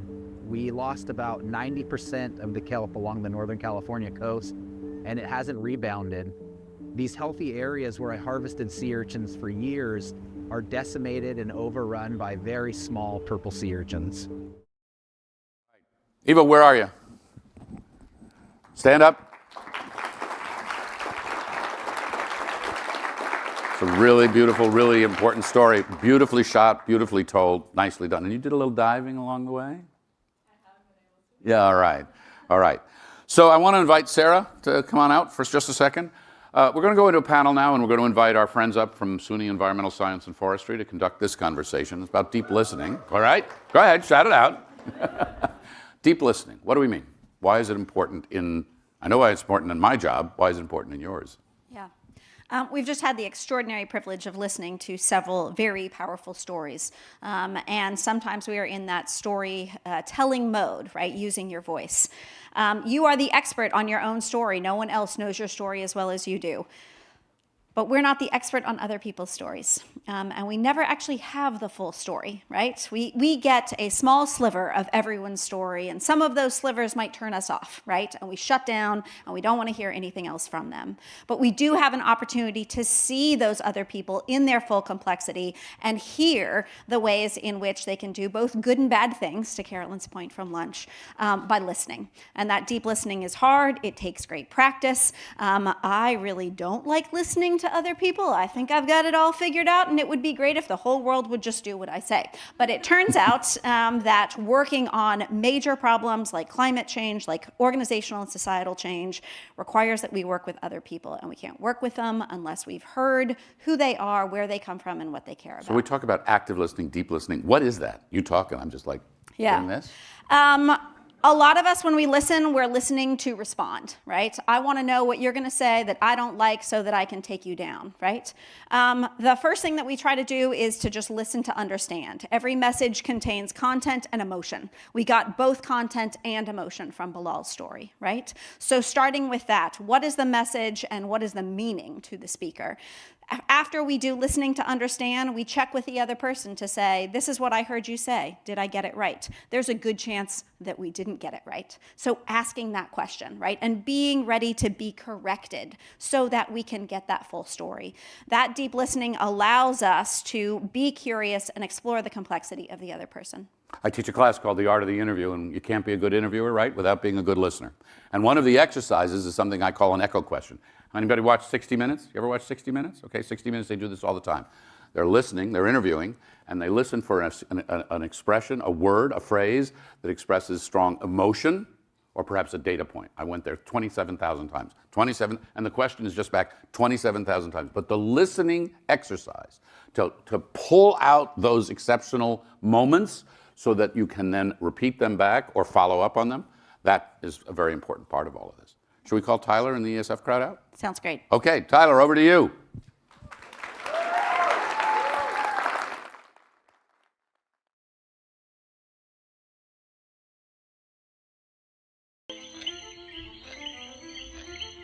Is story place? Is place story? When we set out to experience another place, to enter territory that is unknown to us, and is thus a place we are visitors within. how do we participate without extraction? How do we honor not only the people who are of a place, but also the place itself? We are students at the College of Environmental Science and Forestry in Syracuse, New York. In November of last year, we attended the SOMOS conference in San Juan, Puerto Rico. There, we participated in a panel on university engagements in Puerto Rico and the Caribbean. A day later, we landed on the island of Vieques. Why did we go? Members of ESF have a long-standing relationship with the people of Vieques. Over the years, we have had aquatic biology students and landscape architects work on the island. But again, why did we go? Why now? More importantly, what is the balance between knowing why you're going somewhere and being open to the idea that you might not yet know why you are going? Tasked with producing at least one story from this trip, we all had ideas about the kinds of stories we might want to tell. And then we got there. And when you get somewhere, when you're invited into the richness of a place, how do you remain an active participant and still stay attuned to the story? What does it mean to both actively listen and do the work of crafting your own wonder into action? The history of Vieques, an island that the US Navy used as a training ground where toxins and bombs were tested for more than 6 decades, is fraught with the devastation outside forces have imposed. It is an island without a hospital, without the resources that we take for granted. Rippling with residual conflict, and yet its beauty is constant. Its beauty is gripping. Its voices are orchestral and sustaining. On our trip, we spent days with high school students, the U.S. Fish and Wildlife Service, and the Vieques Conservation and Historical Trust. With community members at round tables and BioBay expert Mark Martinbras, an earth activist and friend of the 400-year-old ceiba tree, Ardel Ferrer, and the women of the sacred waters, Mirna Pagan. And so many opportunities for stories. Then you get back home. You are forever changed. Something has struck a chord. Many chords have been struck. How do we tell the story that is needed now and remain open to the others that are calling for us? How do we address the overflowing intensity of the now and keep our attention at hand for the next engagement? For now, we have created a story that reflects only part of our involvement. But that involvement remains. We have to keep tracking the story, the stories.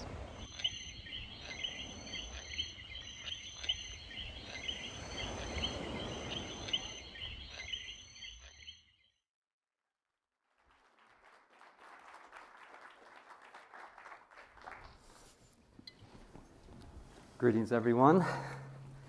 Thank you for having us up here. In a moment, you'll hear from and be introduced to this wonderful crew of students who you just saw in the film. And we'll be framing some questions around the things we've been talking about, deep listening, active listening. But I would like for the audience to take all the questions that I ask everyone here into their own space, their own brains, their own bodies, and apply them to the things that you're thinking about related to stories too. So, we'll ask you to introduce yourselves, and then we'll jump into questions. So, Abby. So my name is Abby Liebert. I'm a senior at SUNY ESF up in Syracuse, and I'm studying environmental studies. I'm also a Planet Forward correspondent this year and a finalist. And we're going to be talking about our trip to Puerto Rico that we took back in November during the election time, which was especially divisive and I think very influential. Hi, my name is Brianna Alcuher. I am a junior and I study natural resource management with a focus in urban forestry. And as Abby said, we're going to be talking about our trip to Vieques and how it changed our lives. My name is Dan Vera, and I am a sophomore in sustainable energy management. And, I'm very drawn to the stories where you might not expect there to find a story there, and always just searching for a story that is new and unexpected. So, thank you. Great, so let's leap right in. We're talking a lot about conflict and crisis today. We're talking about context. We're talking about vantage. And, Dan, I'm going to start with you because I want us to be thinking about the malleability of crisis, of conflict, the nuanced and often invisible aspects of conflict, because I know we talked a lot about that when we're in a certain place. So for each of you, going down the line, my question to begin is, how do you arrange the story you think you want to tell alongside what the environment and the kind of experience you have exposes to you. So how do you navigate that space of keeping locked on a story and allowing other stories to maybe come back again? Sure. So when I first traveled to Vieques in Puerto Rico, my idea for the story was, very visual one, very, taking videos of the beaches and looking at the wildlife. But, that's sort of what my mindset was. But, talking to people, talking to different communities, looking at, the circumstances, the history of the place, you really have to be open and flexible to let the story find you as opposed to having your mind set on something. So, like you said, just talking to people, just being free, and eventually I came to what I wanted to do. So, thank you. So I'm a management major, so it was pretty fun for me to actually do something that took on creative writing, so I was excited. And a lot of professors lectured me on staying open-minded with my topic. I didn't know what I wanted to write about. I was just happy to be there and happy to write. After I actually went to Vieques, I learned that there were so many different elements of the trip, and it would be just unfair to write on one thing. So I think for the most part, I took every element and tried to make a little puzzle, and I let the readers do what they can with that and make your own story from it based off of what I've seen. Yeah, I was kind of on deadline for Planet Forward, but I kind of had a particular idea.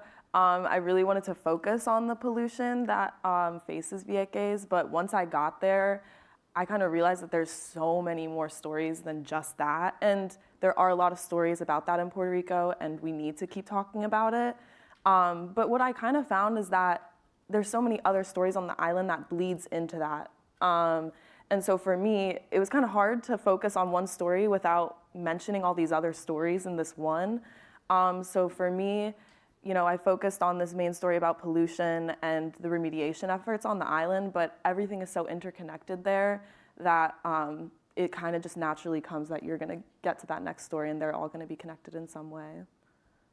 Yeah, the connectedness and the puzzle aspect that Brianna mentions, I think, is really important, because when you're in the act of listening and the act of creating something, we have to have these tactics for the tactility of what we're doing, and how do you even step away from yourself for a moment to remind yourself about that other thing that this is tethered to, or the larger kind of whole aspect. And I think for a lot of us, we were trying to grapple with that. Like, what does that mean for each person? Does it mean you're texting yourself? Does it mean you're doing voice notes to yourself? Does it mean you're integrating and recording absolutely everything under the sun, which we often jested about, but we came back with quite a bit.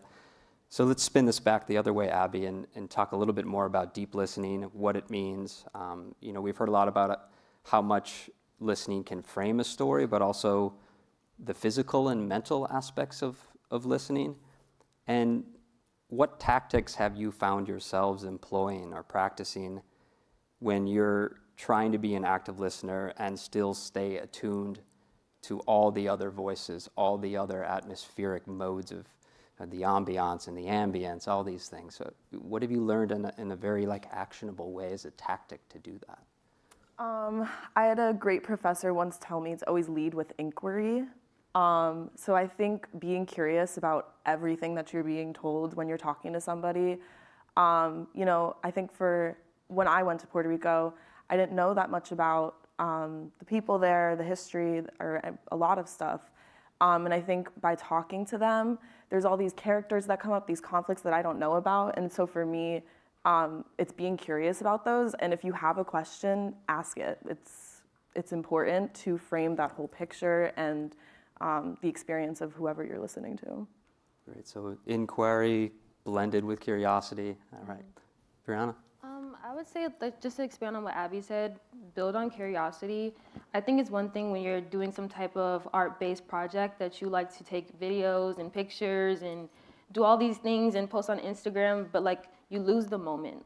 Your eyes are the best camera, and I feel like you have to actually be there to tell a story on it, because instead you're just putting you at the forefront of your story when you're really supposed to just focus on the actual environment. So I would say just remove yourself from the equation and just try and be as present as you can be, because you can hear a story, you can see the story, but as long as you're just taking pictures of it and videos and saving it for later, you didn't really experience it, you didn't really live it. It was more so just for your audience on Instagram or something like that. So just be there. And I would say that, well, specifically with my story, I'm looking at the difference between island time and gringo time, which is something that a professional on the Vieques Island brought up to me in a very casual conversation. And he mentioned this discrepancy between, work expectations in the US and work expectations in Puerto Rico and how those can collide with each other. And the first thing that I took from that conversation was, all right, let's look at this cultural divide. It has to do with politics. It has to do with all these sort of things that I had already attributed to this issue. But when we actually got down and sat down to talk a little bit more about that dynamic that he mentioned, he brought up new ideas that I wouldn't even have considered until he had told me. Like he brought up the environment and how the physical climate can actually also be an addition to this dynamic, right? And other things that I would have never considered. So I think it's really about listening and finding something that brings me interest, but also then expanding upon that, because I might come up with a preconceived notion of why that is, but there are many realities that exist out there beyond what one thinks. So it's really about asking those questions and expanding. It's really, it's an utter pleasure to see the ways in which stories kind of come through us organically, and we can own how we perceive them and how we accept them. So I know for all of you, you were tasked with creating a story. You weren't told what you should do to do it. You weren't told how to go at it, yet we landed in another place the day after the US election, and we landed on an island the day of their election. And all of this is in the air, right? And all of this is pressing. And so, how did you return to the things that you really felt the strongest about there when you returned? How did you tap back into that kind of atmosphere? And Dan will spin back down again. Sure. So between the time that we actually traveled to the island and the interview that I conducted, there was like a gap of at least 4 to 5 months, just because of school and craziness. But I think that the way I was able to get back into that headspace and to what inspired me and what brought me to that idea in the first place was just, again, talking to him and just being in the moment. Like I don't think that there's any other way to experience what I felt there until I actually was able to talk to the person again. And just even phone calls before the interview, just talking about, the context. So like we talked about the different funds and the different grants being taken away from their programs, and just kind of contextualizing what has happened since we last left until we got there. And that just kind of brought me back to that space. So. And to Dan's credit, there were about 5 different times where that interview was supposed to happen, and it didn't. And it happened the day before a deadline for a class. And so not giving up on that, but also respecting the fact that the differences between the ways in which we engage with people really ended up mattering for you. And it's great. Brianna? So yeah, I wrote a series of poems on the trip. So to write a poem, I feel like I have to really be in that area. So that was really hard for me once we did leave Vieques. Some of the things that I did, I kind of just left my phone in places and just like recorded audio. We brought a bunch of cameras and stuff. Didn't use any of it. I was just recording whoever spoke. I was going to the beach, recording that. If I heard a bird, I'm recording that. Some of the songs that you played on the way, I'll record it. Any horses or any animals I've seen, I just took pictures of, because I wanted to capture like every single element. I didn't want to see just the pretty or the ugly. I wanted to see like every single thing, so I can like just put it into one big piece. I feel like that was the best thing that would work for me, because just hearing it puts you in this sense of like self, like I'm back there, I can fully write about every element of it, and I think that's what really helped all my poems come together. Yeah, I had a notes app, so I've slowly been working through my list. But so the first story I wrote after Vieques was about the pollution on the island, but as I mentioned earlier, everything is so folds in one into the other in this community. So now I've been working on a podcast about birth rights on the island. As you guys heard in the video, they don't have a hospital there. So these women, when they go to give birth, have to travel on a ferry 8 miles to the main island of Puerto Rico to give birth, which is very difficult to do at that moment. So for me, it's kind of been, I found this one idea and I have stuck to that list, and I've been working through those. And for me, I want to just keep sticking on this beat and going forward. Great. And, to kind of summarize everything for us, I mean, the deep listening has also come back to how much are we recording how we're listening to ourselves while we're listening to others, and how much are we checking ourselves when we're doing that listening? And we feel grateful that we were invited to this space, and so it's a huge shout out to Mark Lichtenstein, our Chief Operating Officer, who's built deep relationships with the people of Vieques that allowed us to do this work. So thanks for listening to these wonderful storytellers, and we see you all around soon.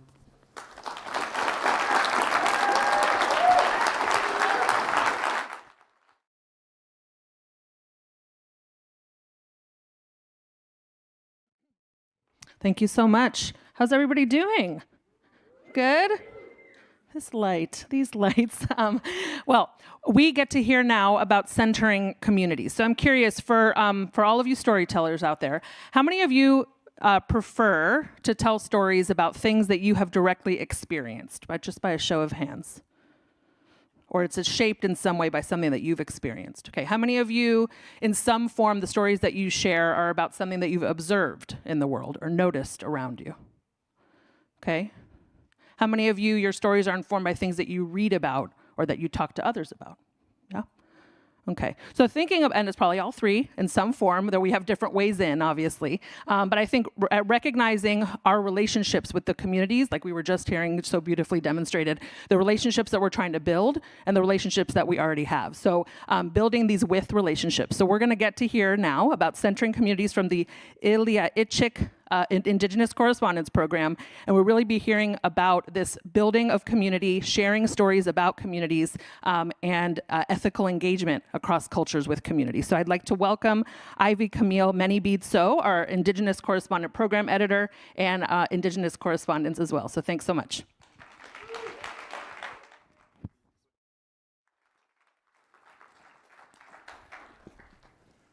Hi, Ivy Camille Many-Bead-So Yinshia. So really quickly, I'm Navajo, Diné, all of us are Native. And traditionally, I have to introduce myself every time we walk into a new space. Anytime we're in a new place, we start with what we call ke, which is relationships. And being here, we're building relationships. So I introduce myself, but I'm gonna allow everyone to go on down and introduce themselves as well.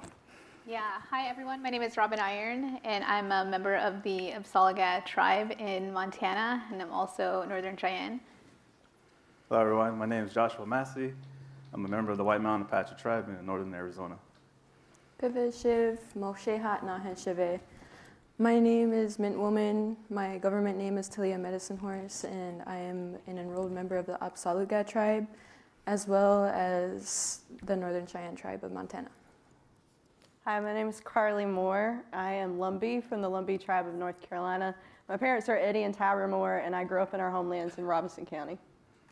Yes, and then really quickly, we'll start with Carly. Will you just tell us what story you worked on in your piece? Yeah, I have a written essay titled A Native Farmer Growing a Native Crop, the Role of Fiber Hemp in a Sustainable Future. I'm currently still working on my piece. It is navigating two worlds, trying to reclaim traditional medicines as well as walking in Western academia. I did mine on bracing fire, the cultural significance of bringing back cultural fire back to the land. Yeah, and I'm still working on mine as well. I call it the Fry Bread Project, and I'm not sure if anybody knows what fry bread is.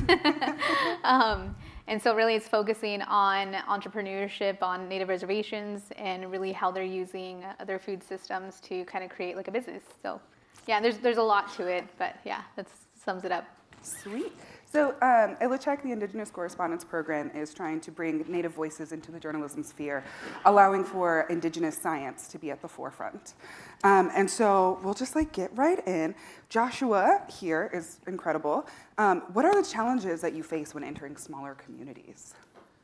Some of the challenges I face getting into a lot of these communities is lack of understanding of why we're there. I'm a wildland firefighter by trade, a fire archaeologist to be exact. I work with a lot of the indigenous communities throughout the U.S.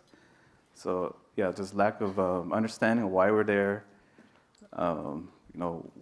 What the processes are.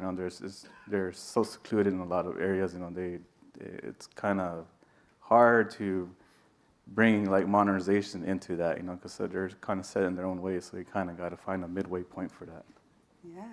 And then Talia, some communities have similar and different values, and how do you respect those values when working on stories? Well, first, it's important to set boundaries because a lot of tribes have certain protocols, and in order to obtain certain information, sometimes you'll have to go through certain ceremonies or just certain steps in order to gain certain stories or information. It's also important to collaborate with communities rather than going to them for information. Most of the times we, on our communities, get researchers coming to us and telling us that we need to do something or we need to tell our story, but they never come to us and ask what we need to tell or, yeah, sorry. Also, I think it's really important to use your voice to amplify Indigenous voices rather than using their voice to amplify yours, because at the end of the day, it is our stories. Indigenous people have been stewards of the earth since time immemorial, and it's important to give them a seat at the table where these discussions are being had. Yes. Get it? I know. Round of applause. Come on. Alrighty. And then, Robin, you're still in the middle of, like telling that story and moving forward. So what is a priority of yours when entering a new space?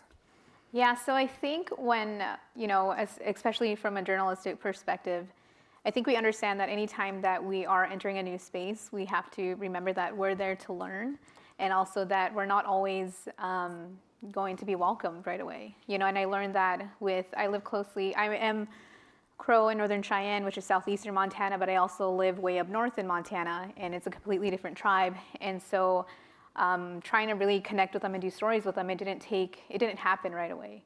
And that's because they had sort of a relationship with media and journalists that wasn't always the greatest. There's a lot of parachute journalism. It's a beautiful country. And so it was really important when I wanted to meet with them, I understood that I would have to go to the council and introduce myself, and for them to get to know me and really understand that, I really want to tell the truth.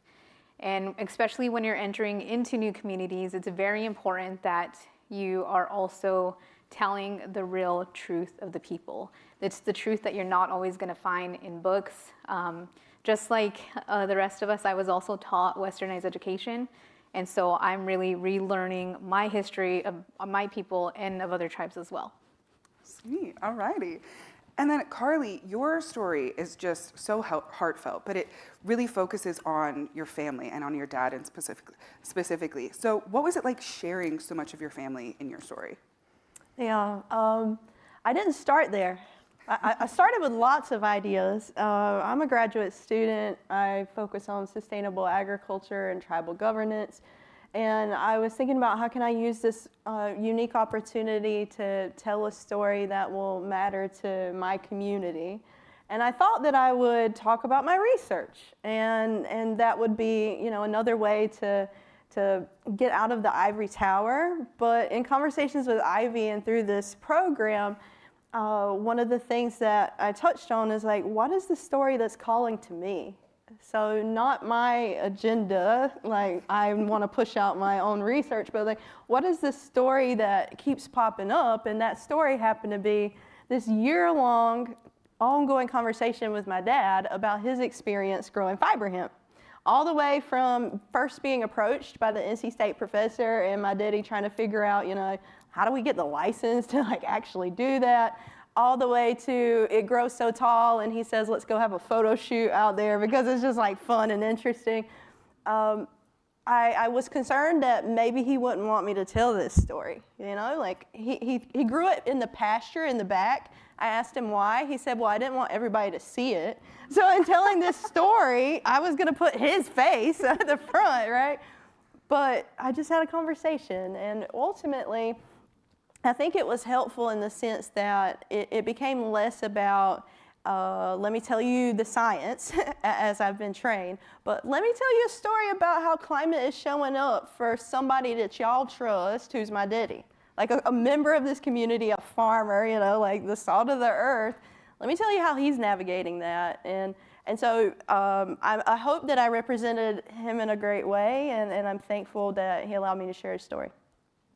Oh, we're thankful he allowed you to share his story. And I think that brings us to a really good point, which is how do you navigate journalistic objectivity while working on a story this personal? Yeah.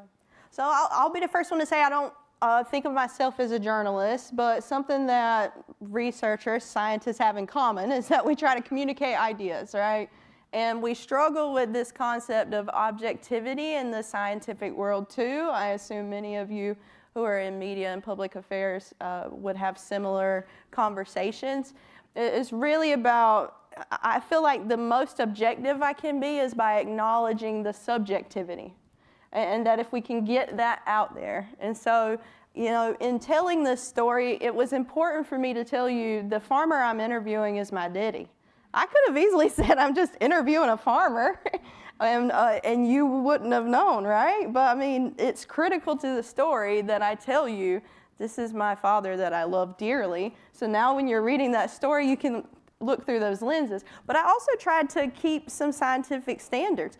I recorded our interview and I transcribed it just like I did everybody else's. And I texted him and said, do I have your permission to do, just like everybody else, right? And so I tried to find some kind of balance that made sense for us in that way. And you know, where you end up on the spectrum is okay as long as we don't try to negate people who choose another positionality, because I think it takes all of us in our own way to tell the stories. Yeah, yeah. And so in that realm, Joshua, how do you navigate going into communities and your identity and respect for yourself as well as those that you're working with? Well, that's a multifaceted approach, you know. Doing this for so long, for 15 years, you know, you have different approaches, you know, for different tribes. Learning, like when I get called out, I would take the initiative to learn, you know, what certain customs are, you know, call someone up either on council or just someone like a PIO to kind of get an idea of how they approach them, you know, because we're all different. There's different ways of approaching people, and not just the native part, but, you know, non-natives too, you know, like doing, looking to see what would work for everybody. You know, that's kind of it's really complicated, you know, like just going into an area you don't know. So I try to figure out what's the best approach for a lot of things, and relying on other people. You know, I'm not really the expert. I'd rather have someone there from their tribe or something to come help me, you know, as like a cultural specialist to inform me of certain customs. And in doing so, you know, growing up on a reservation, you know, there's certain ways you treat elders, you know, there's certain different ways of presenting yourself too. Yeah, so it's about asking questions and then respecting those answers. Just asking questions is the main thing I always try to point out for a lot of people. Just ask questions, don't be afraid, you know, you might want to say something else, but just ask questions. Yeah, all right. I mean, that's what we do, right, as journalists, ask a lot of questions. Yeah. And Talia, you're working in a lot of communities, some of which are close to home, some of which are further away from home. How do you go about making a difference in various community projects?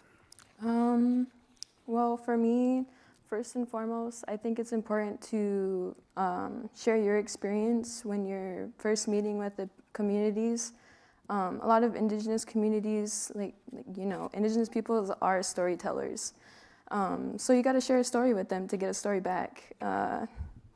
It creates a safe space for the community so that they know that they're trusting their stories with someone that is going to take care of their words.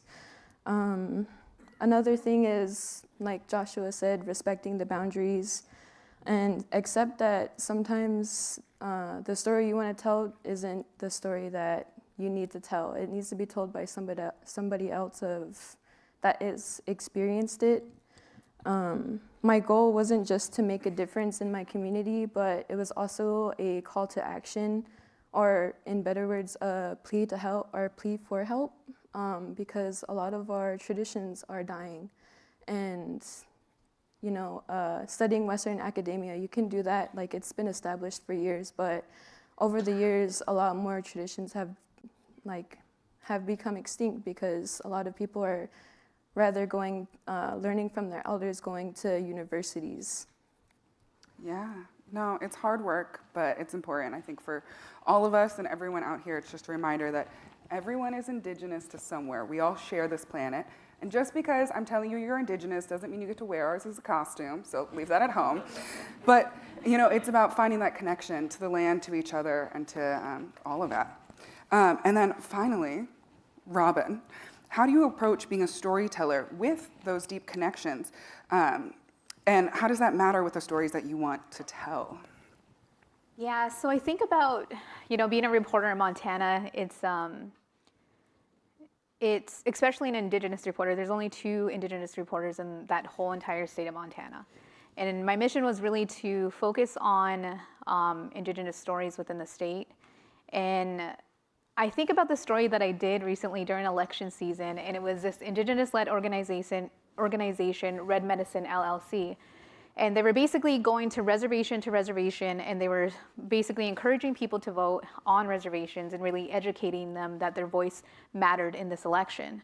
Because growing up, I didn't feel like my vote would have any sort of impact because when you're a reservation kid and you grow up kind of secluded in that, you have a different mindset.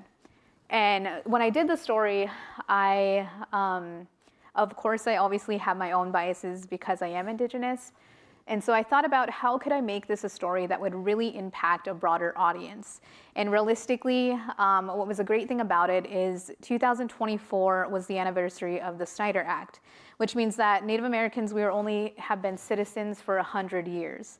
But being the first people of the land, when you think about that, it's just so, it really is shocking to me. So the way that I'm able to approach and tell those stories that truly matter to me is just kind of like I said before, how can I tell historical context with these stories and to modernize them so that people really do care? Yeah, and then this is just a random for everyone, but also for ourselves. As Indigenous people, we are not a monolith. Not one of us can speak to every tribe. There are 573 federally recognized tribes. And some of those are recent, some of them, are there 574? 574 federally recognized tribes in the United States. And that is also not counting the state or the state only recognized, or the state or neither state nor federally recognized, such as Hawaii. Most Native Hawaiians are not federally or state recognized as an Indigenous peoples tribe in the Native context. Also, Hawaii is an illegally occupied nation, so that's a whole different subject.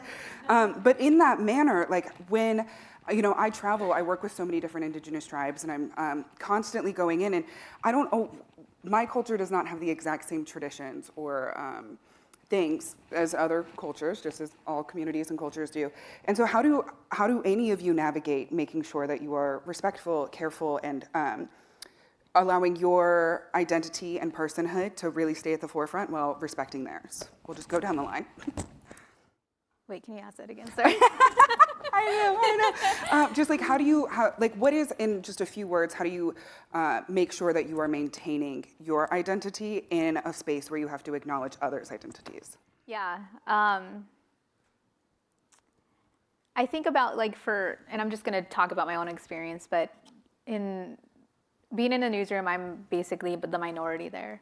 And oftentimes I'm found to kind of be sort of the person who a lot of the other reporters go to and they ask questions. Hey, how should I do this? But I feel like just sort of like what Talia said is that you have to create a boundary for yourself as far as how far you're going to go, because I also want to be able to be a journalist and to be able to tell stories. So I think those boundaries aren't really black and white, but you kind of learn them along the way as far as creating your own boundaries for yourself so that you really don't get burnt out. Yeah. Sweet. Joshua? I would have to agree for that. Creating those boundaries is what kind of helped me along as my career, especially I was thrown into a lot of these positions where I was the only Native American on those incident management teams, and I was working with other people that had tons more experience, and they kind of put me in the spot for a lot of stuff. So looking back on those experiences, I could have approached a lot differently, but having those boundaries set, is what I think would have helped a lot. And still, I still follow that. I feel wanting to share more, kind of encourage them to, encourage people to learn more about it, but also respecting what my culture, what my grandfather and everyone had taught me growing up. Like this is you. This is always going to be you, no matter what. Sweet. Okay, sorry, we got to wrap up our time. But I think the big thing is remember boundaries, but at the same time, we did not cross the border crossed us. Thank you very much.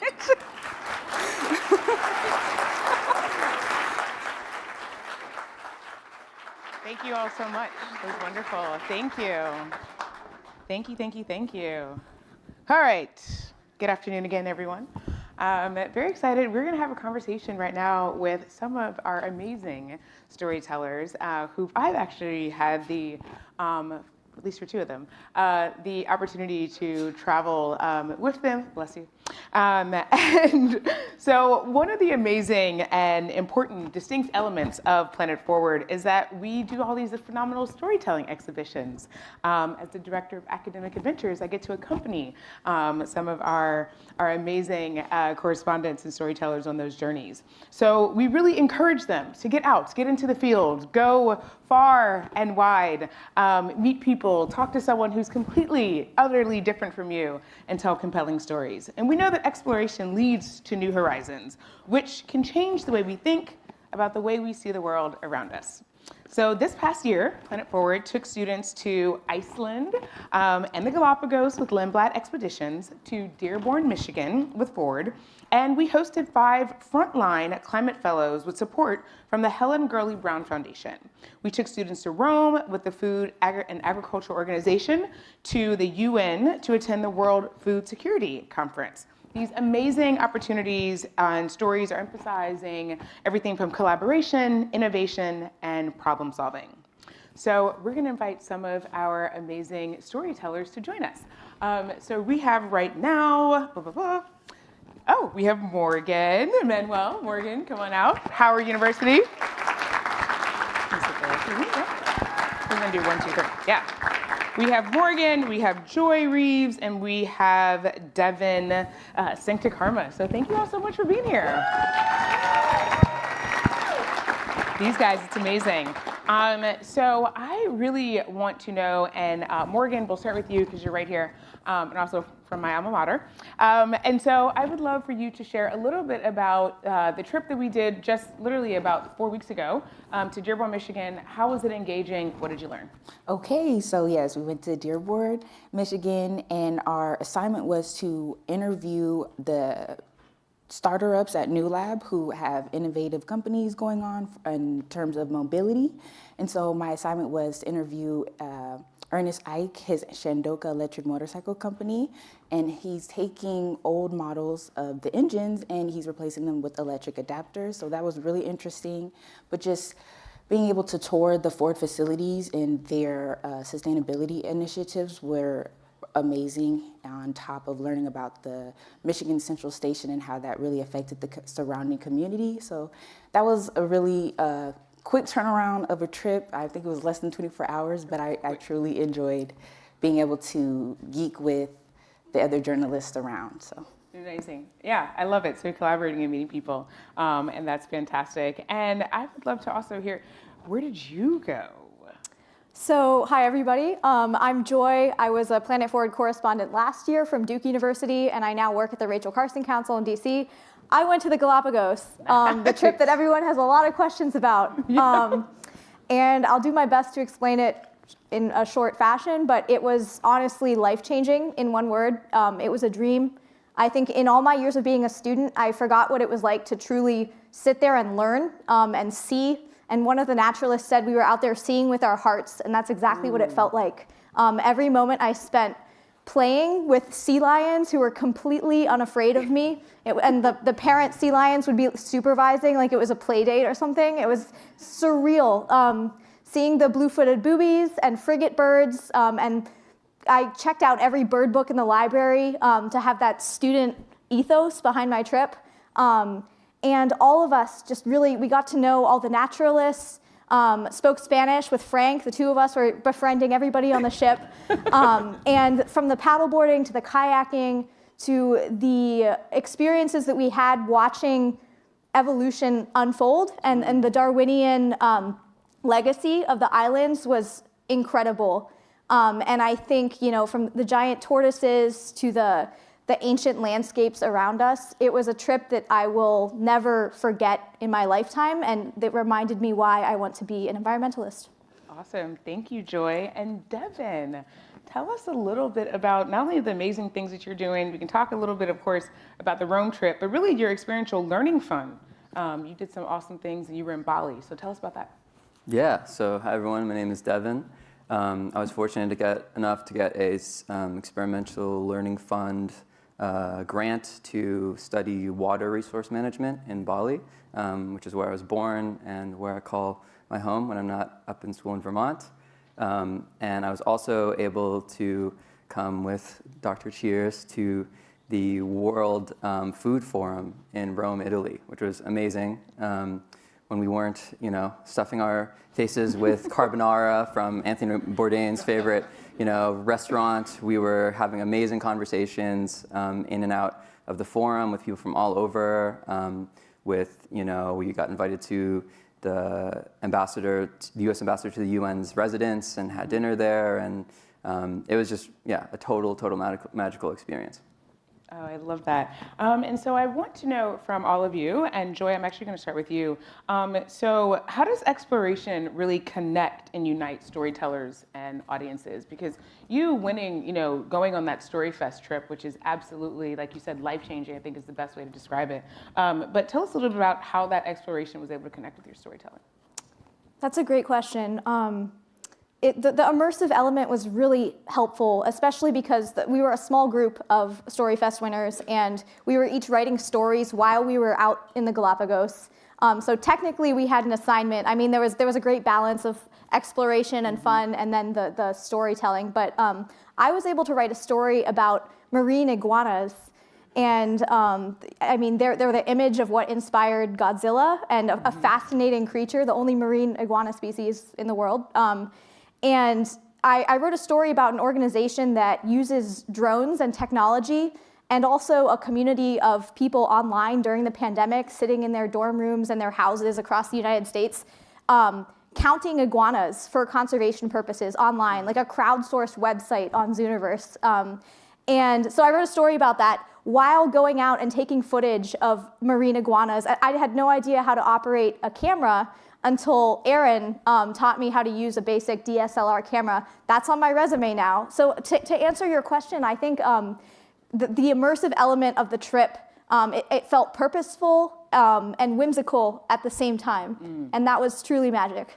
That's incredible. And Morgan, I think you know a little bit about how not only kind of, like you said, our trip to Dearborn was short and sweet, but we thought we had everything planned out, but then we didn't. Right? And then right before you were getting ready to conduct your interview, what happened? My original assignment was actually Intermode, a different company that I did all this research for beforehand. Super prepared. Yes, super prepared. And it was the morning of, Dr. Cheers goes, and your new assignment is? And at that time, we also didn't even know who the CEO behind it was. So I was like, okay, I just have a name. But it was cool to be able to really take the tools and the resources I already had and really just have a place to apply them.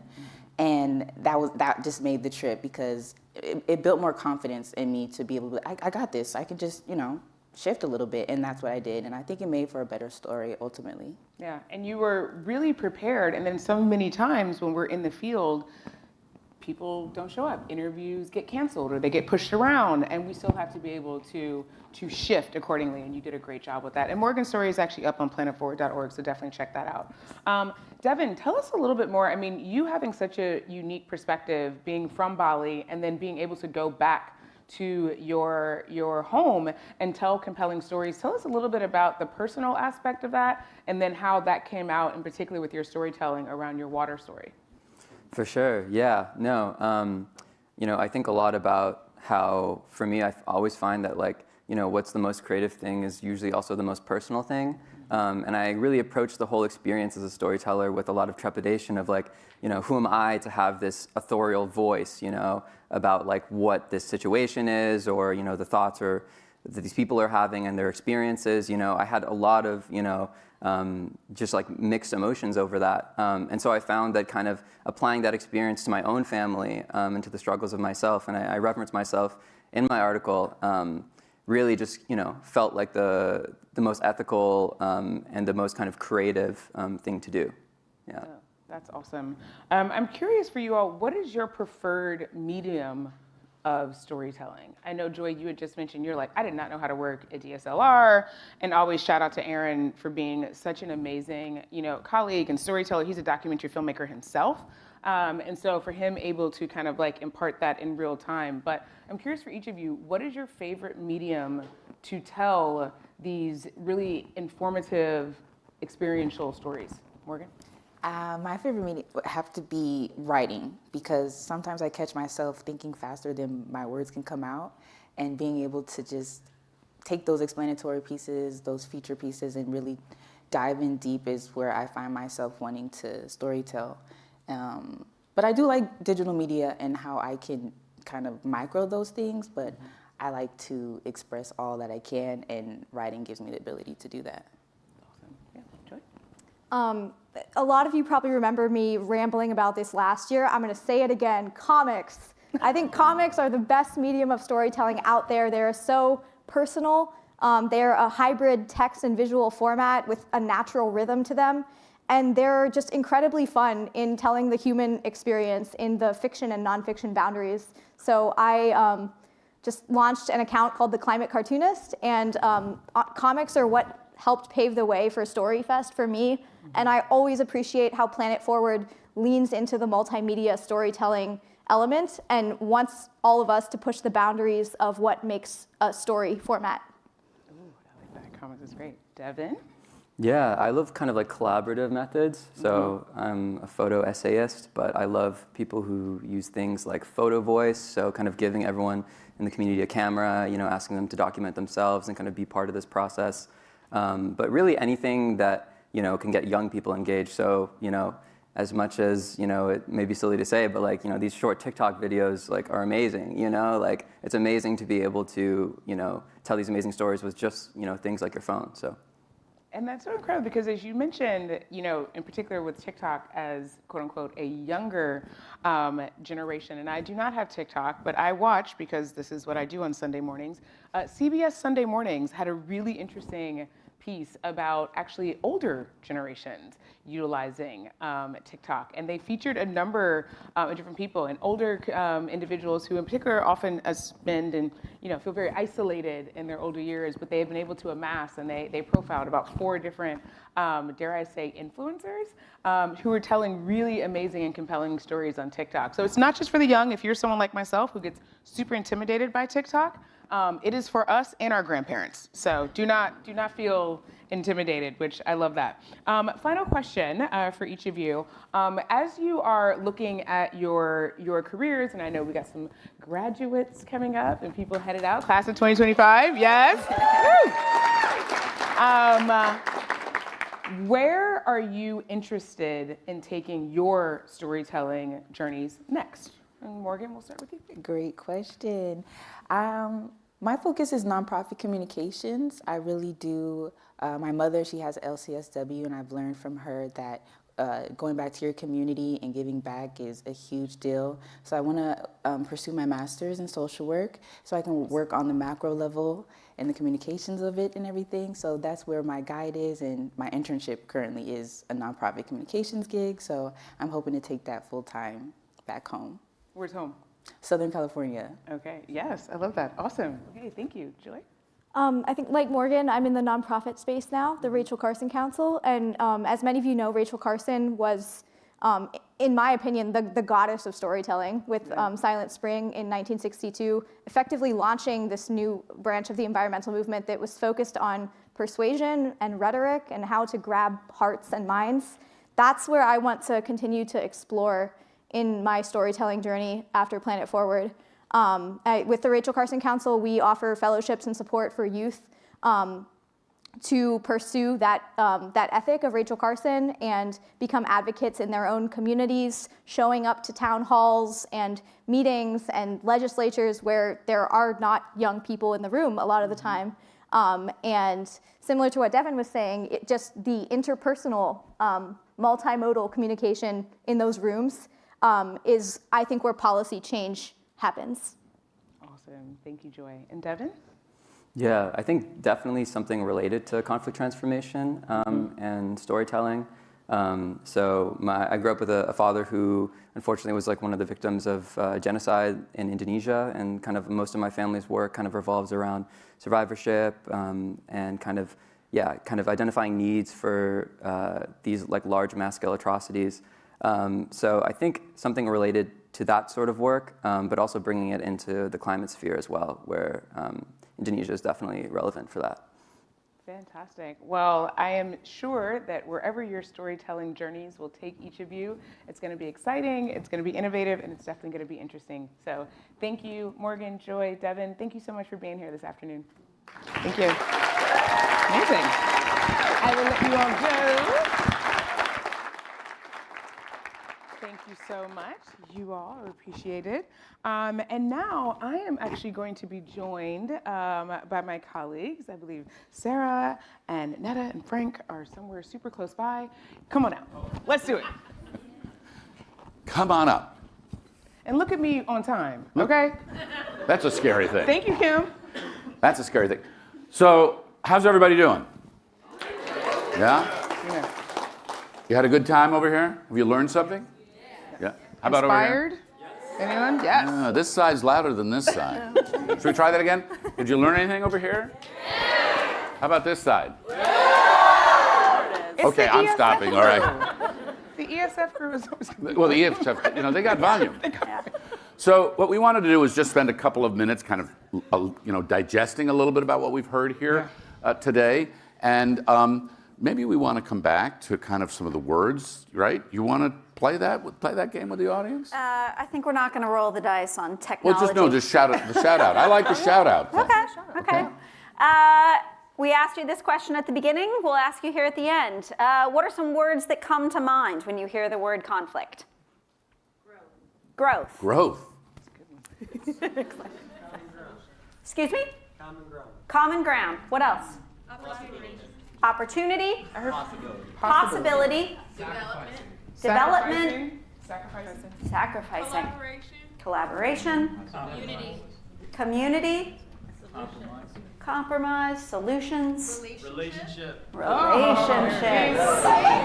Love it. I'd like to, I'll stop on that one, Frank, if I can. I'm sorry we don't have the data, right, dear academics, because that's a very distinctive and different sound in the morning. So how do you explain that? Yeah, so this exercise we do is a pre-post exercise in the assessment work that we do at Middlebury for students who are going through our experiential opportunities and through our courses. What is your orientation towards conflict before really thinking about these possibilities and what's at the end? And we are seeing a shift. It is not sufficient. We have a lot to do once we've changed our understanding of conflict, but the first step is to see conflict as either unavoidable or to see it as the ingredient that is necessary to introduce deeper relationships and positive social change. Let me just push back on one thing a little bit, Netta, and Sarah and Imani, chime in on this because I'd be really interested in your thoughts as the digital storyteller here. I had somebody come up to me, it was during lunch, who said, this is all lovely, but this is not the world we live in. We're not just going to be able to hold hands, sing Kumbaya, deep listen, and our problems are going to go away, or that we're going to resolve some of this. And there are people who don't want to resolve this. So what is our response to that? How are we as citizens and storytellers supposed to absorb and channel that? I mean, one thing that I always come to is I love empathy, obviously, and I love this framing around critical empathy, which is the idea that I don't understand what it's like for you to move through the world, and that's my starting place, even though my goal is to see it. I went to a workshop years ago where we actually put on each other's shoes. Would you like to do that? Doubt it. But like, it's like going to a bowling alley. Right. Exactly, right. So critical empathy is that starting place of like, this is really hard work, and that if there are more of us that have the toolkits to select from to say, I'm doing advocacy, I'm doing activism, I'm doing education, and more of us have that collective understanding, to me that helps move the needle, and then we're able to work within our sphere of influence. Oh, that's super important. And I think it's really when we have these larger conversations, we have to start somewhere. And I think part of us getting frustrated and downtrodden and just be fair, outright sad and depressed and overwhelmed, but we have to start somewhere. And so being able to have complex, difficult conversations and at least find a place, we might not always agree, but hopefully we can at least have respectful conversations. So I've asked everybody here to pick one or two things that we've talked about today to have processed and then share with you to be your takeaways, our takeaways from what we heard today. We heard about deep listening. We heard about centering communities. We heard about respectful differences and difficult conversations and all that. Sarah, you want to go first with that? What's your takeaway from the day that we should all take away? Yeah, this is my first Planet Forward, and it's been such an extraordinary experience to be here with all of you, and I'm really grateful. I'm struck by how powerful the stories are that we've heard over the course of the day. And I'm also struck as a storyteller myself by the fact that we probably heard the polished version of those stories rather than all of the hard work and discomfort that went into compiling those. And so for me, one of the takeaways is what it means to do that work, to get to that place where you have that thing that you're so proud of, right? Where you think that it exhibits the complexity and the curiosity that you're trying to foster. So one way that we talk about this is to practice getting comfortable with being uncomfortable. We've been doing this work for about 4 years at Middlebury now, and often we hear two critiques in response. One is, I love conflict transformation because those people over there are broken and they should fix themselves. Or, and this is real, don't tell me about positive conflict because I have been subjected to great harm from conflict. So we distinguish between feeling uncomfortable and feeling unsafe. That positive friction is important, but at some point people shut down. I cannot know where you are in that conversation, but that is something for us to all reflect on our own.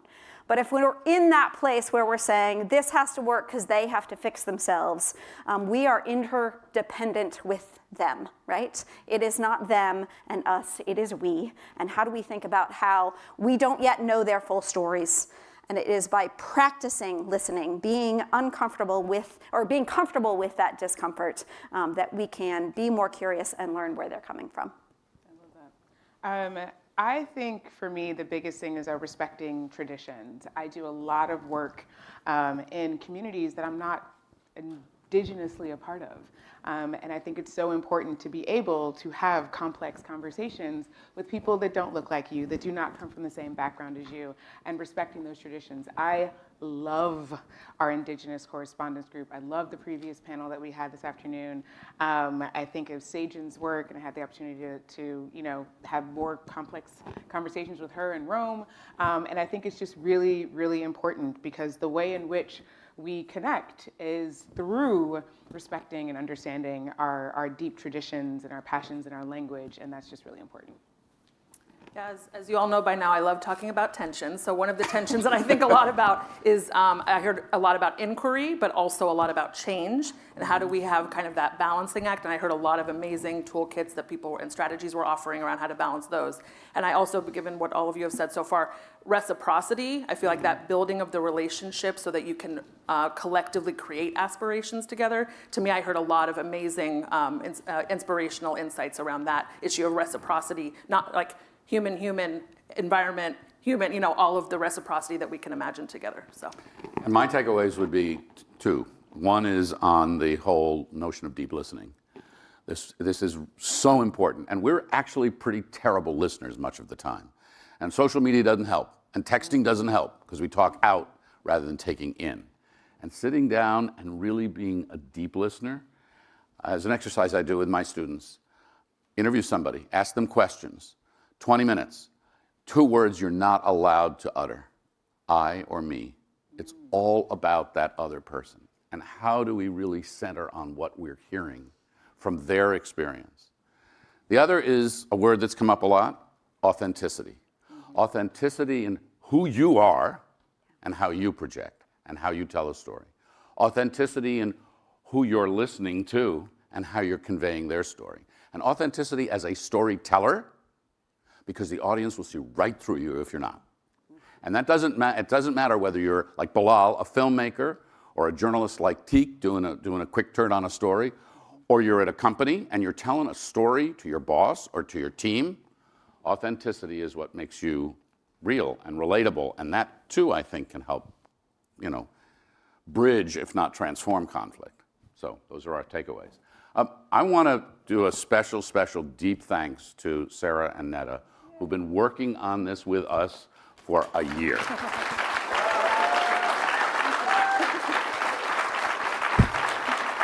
I want to do a special shout out to Middlebury and the Conflict Transformation Collaborative.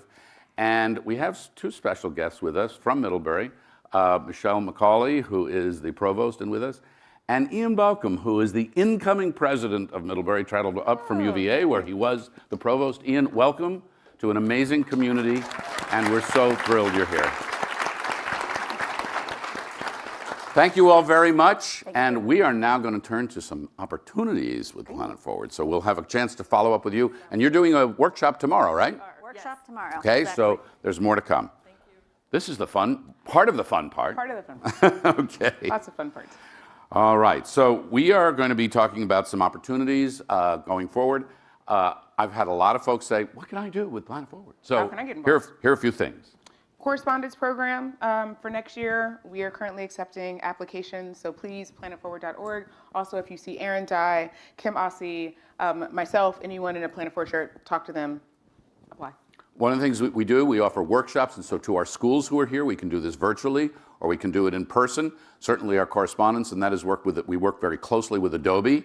You know many of the Adobe Photoshop and other tools. We're very high on Adobe Express multimedia storytelling.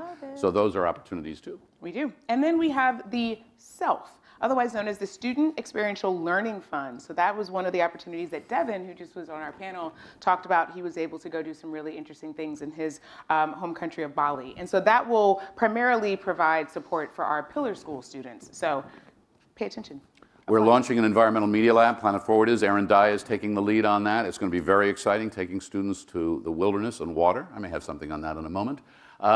And various other places to learn, to experience, and do storytelling. So stay tuned to that space.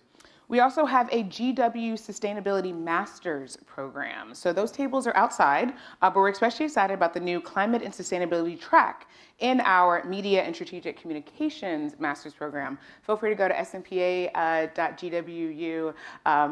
to find out more information. Okay, now I have some fun stuff. Oh, you do? I think so. You have a new partnership to share. I do. What is this partnership? I'm going to tell you all about it. All right. Tell me. All right, so I'm going to thank Imani, and I'm going to get ready to call up someone special. Yes. So thank you, Imani. Someone else special. Someone else special. Obviously. Someone else special. Imani and I have been doing this for a long time. Somebody said, you guys should take this thing on the road. So if there's anybody out there with a big contract for 2 people, you're looking for us, let us know. We're happy to do that.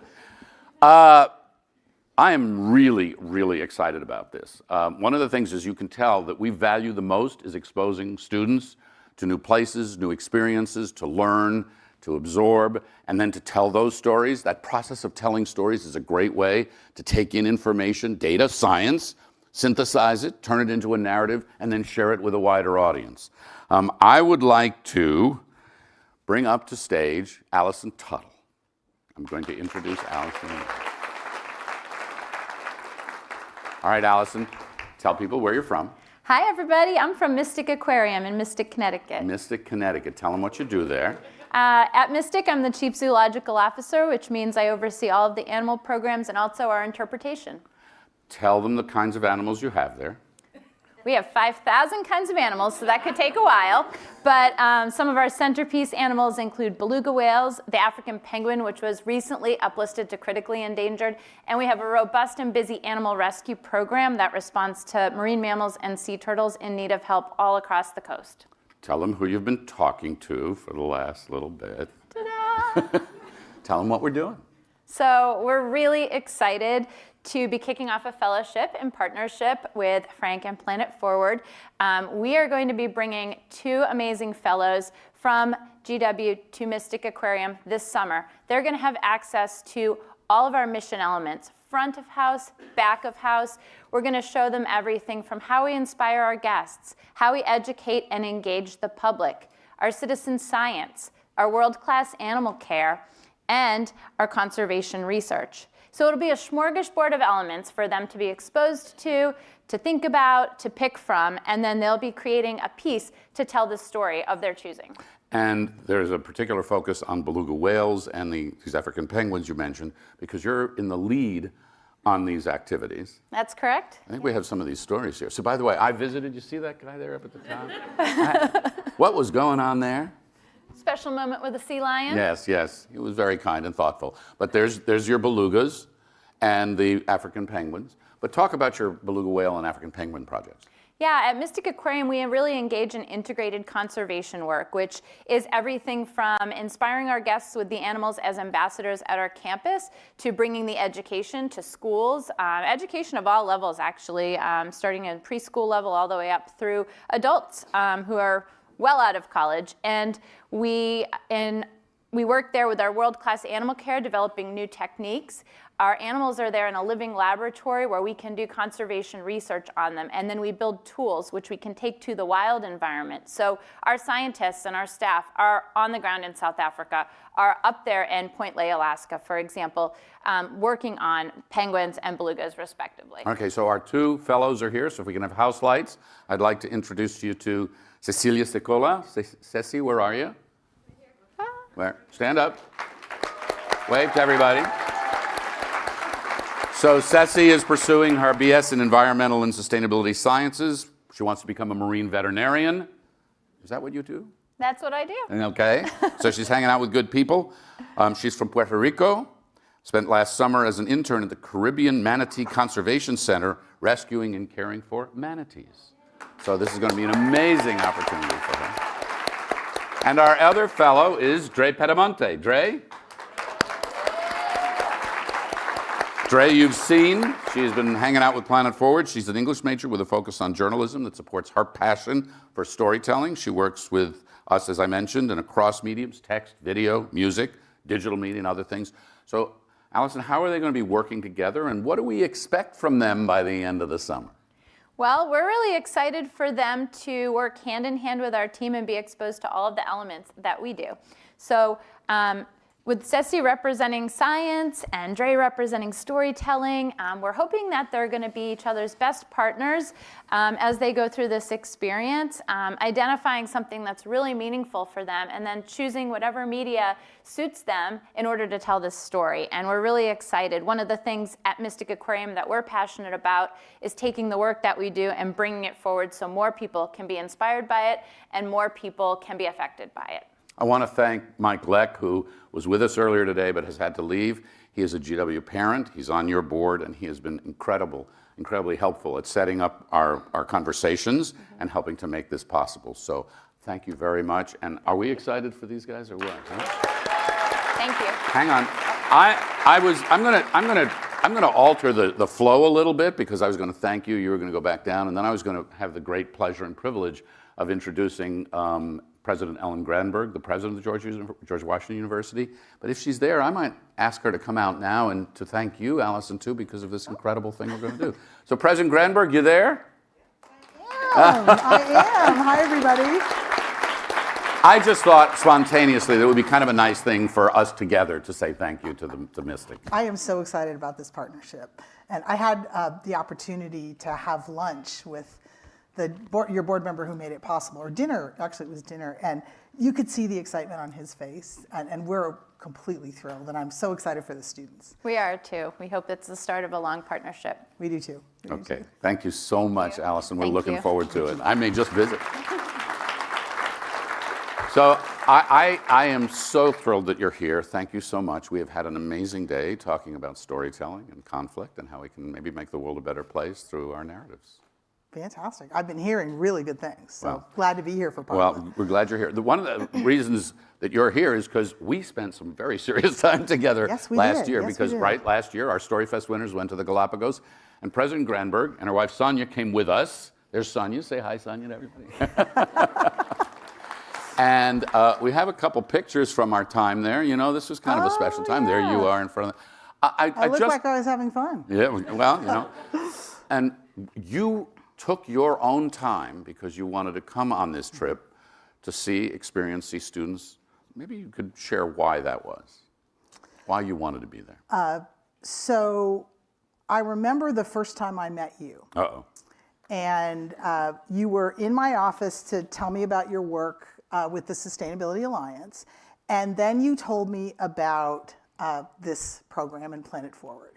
And the thing that got me just so excited is the idea of storytelling as a part of saving the planet. I'm a sociologist.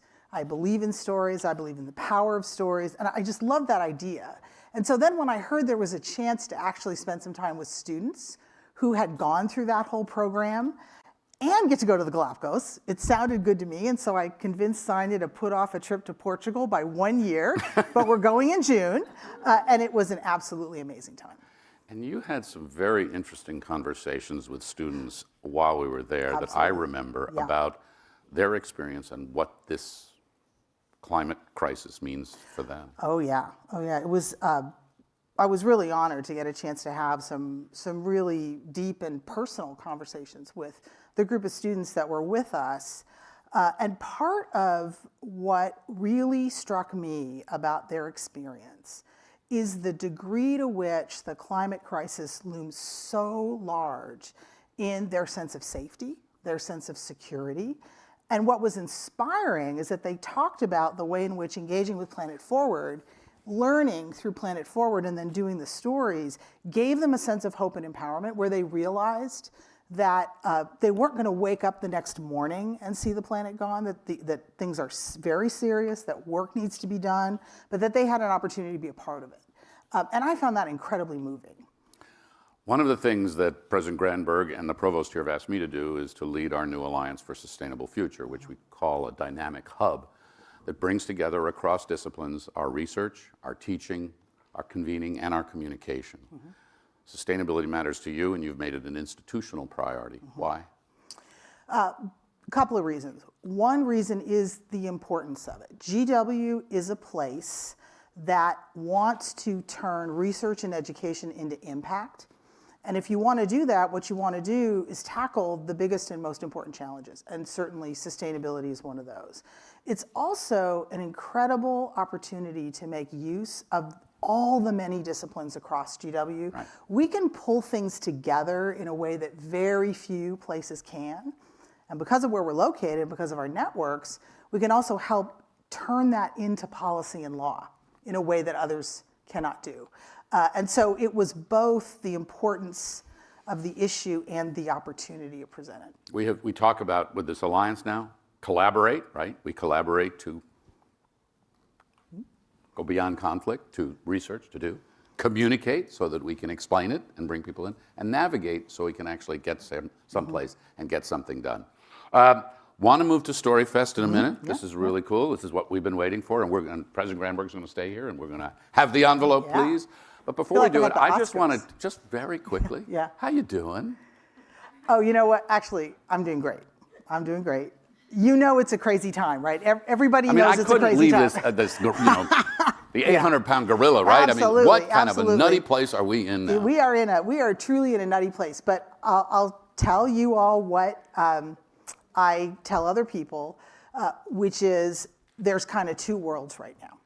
You know, there's a world up here with crazy things happening in the federal government, with a lot of people who are nervous, who are scared, who are anxious.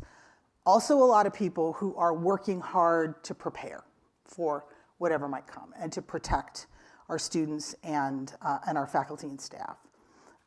Then there's the world where we educate students and deliver world-class research. And I was given some advice by an alum who is very close to the current administration.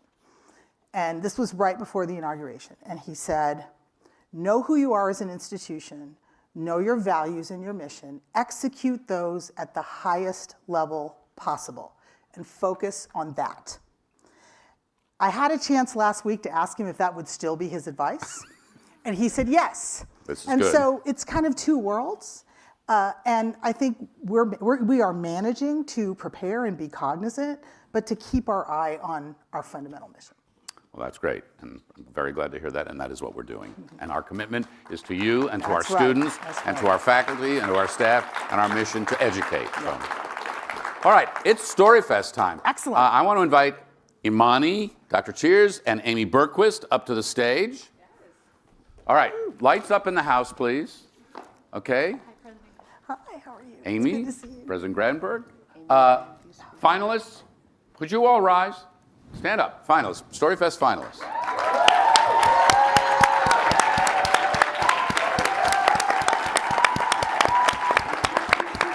All right. I want to say going into this, that this has been wonderful and agonizing. Fortunately, those I'm done with those. These are the new ones. We had a wonderful group of people, and Imani, maybe you tell us a little bit about how the judges operated. Oh, yes. Our panel of independent, keyword there, independent judges, professionals in science, communication, media, advocacy, and journalism were given a very, very, very, very challenging task to pick from all these amazing stories and select a few winners. We sincerely want to thank our judges for volunteering their time and consideration of our finalists and for your kind words to all the students here today. So Amy, President Granberg, everybody, the judges had 4 main criteria that they were looking at. Creativity and effectiveness of the chosen format for the storytelling techniques, excellence in written, verbal communication, and or technical skills. In other words, how they present the story. Is it well written? Is it well shot? How does it sound? Factual accuracy, that kind of matters. Factual accuracy, including attribution of facts, data, quotes, superior research that considered different perspectives, and finally, last thing, the overall potential impact of the idea that is being proposed or the story itself. So impact was part of that too. So do we have the envelopes? You have the envelopes. I have them right. Okay, now do you have envelopes? I have all.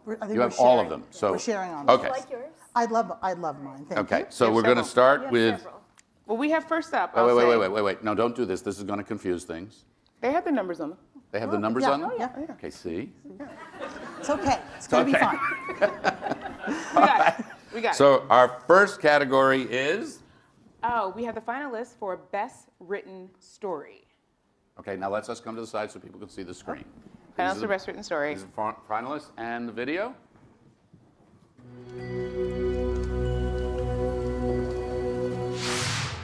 In Norway, salmon is a prominent feature on the national menu, but warming waters are causing increasing threats from sea lice infections.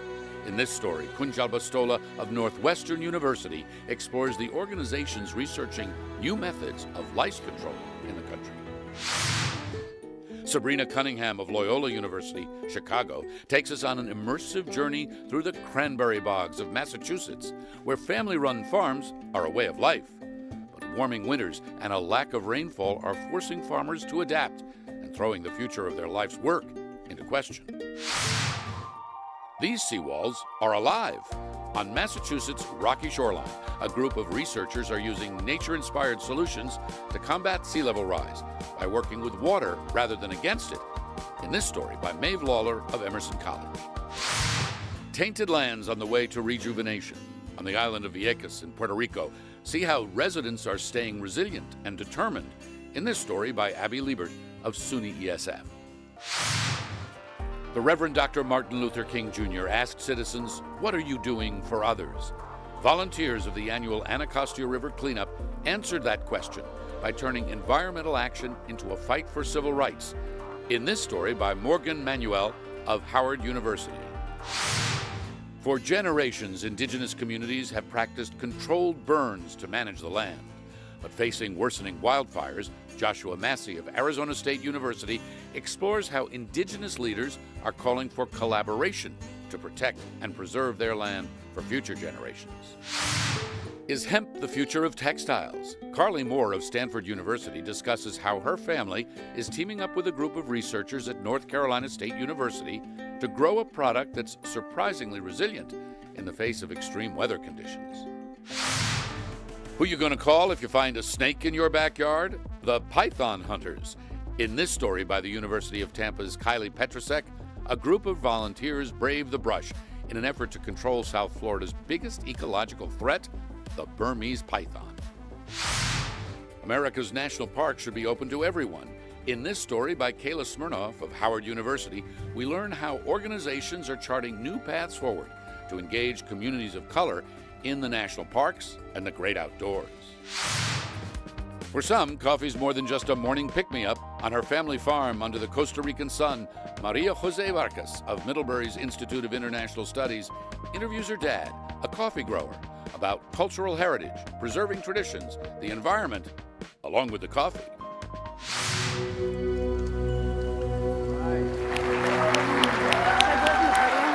Huge shout out to our finalists and the envelope. Amy has the envelope. Go ahead. And the winner of the Best Written Story is Kayla Smirnoff from Howard University. Come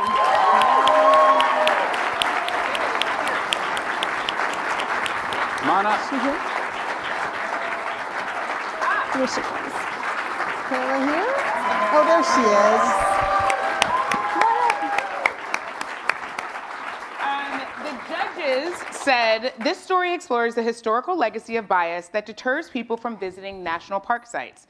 It sets itself apart with the quality of writing, the depth of reporting, and the thorough research into the cultural differences that shape how Black Americans and other people of color view efforts to preserve the natural world. Congratulations.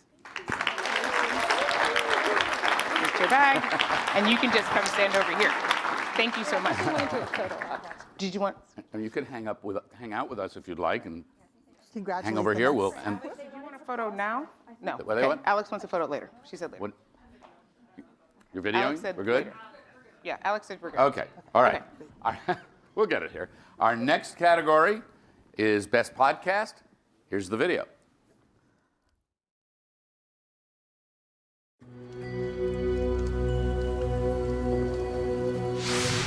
Heat does not burn equally in this podcast by the University of Navarra's Mario Castroviejo. In a conversation that bridges history, science, and social justice, hear how urban heat islands are highlighting systemic inequality in cities across the U.S. and what local governments can do to cool things down. Take a trip across the pond to visit Redcar, a seaside town in England once dominated by a booming steel industry. In this podcast, by Danny Nicholson of Teesside University, you explore the history and future of energy production in a town where public trust in hydrogen energy is a hard nut to crack. 5 hours north of London stands a seaside town where people once flooded for the picturesque views, the feeling of waves crashing against their feet and sand in between their toes. Whose air do you breathe?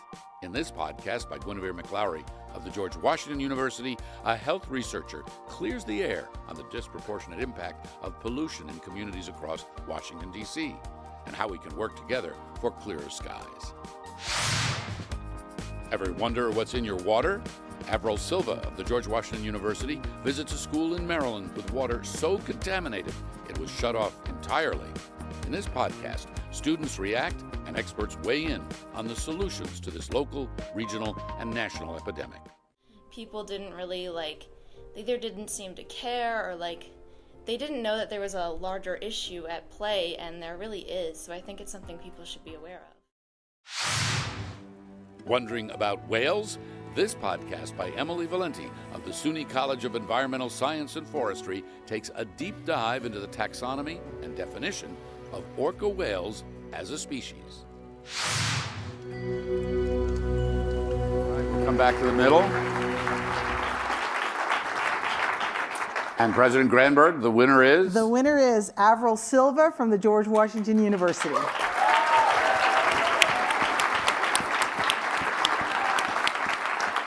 So the judges said Avril Silva's podcast powerfully uses the medium to tell the urgent story of PFAS contamination in Frederick, Maryland. She crafts a logical and engaging narrative that is both memorable and thought-provoking. The podcast demonstrates strong original journalism, clearly defining the problem and its impact on the community and highlighting potential solutions. Congratulations. Thank you. All right.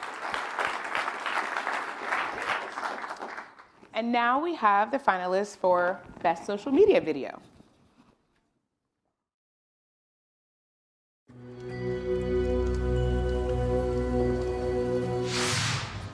Got a sweet tooth? In this vertical video, Mario Castroviejo of the University of Navarra explains how climate change is affecting one of our favorite treats, chocolate. Discover how rising temperatures and extreme weather are increasing prices and threatening our candy. Denmark is one of the best recycling nations in the world. Is it time to take notes? Gunjal Bastola of Northwestern University takes us to Copenhagen to learn more about the extensive waste management system that makes the country a leader in recycling. Some of the categories include residual waste, plastics, and food waste. Welcome to Indonesia, a country rife with biodiversity and natural resources, and a capital city that's sinking.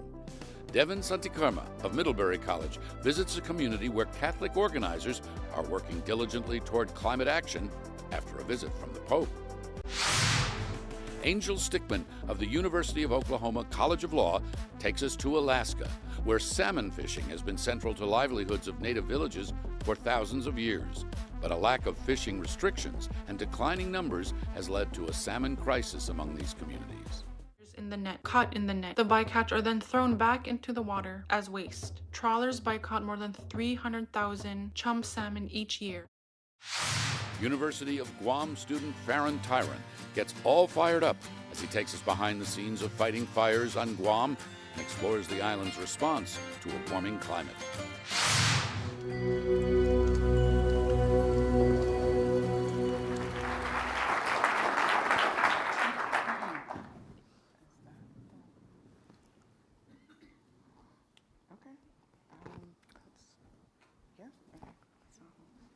Excuse me.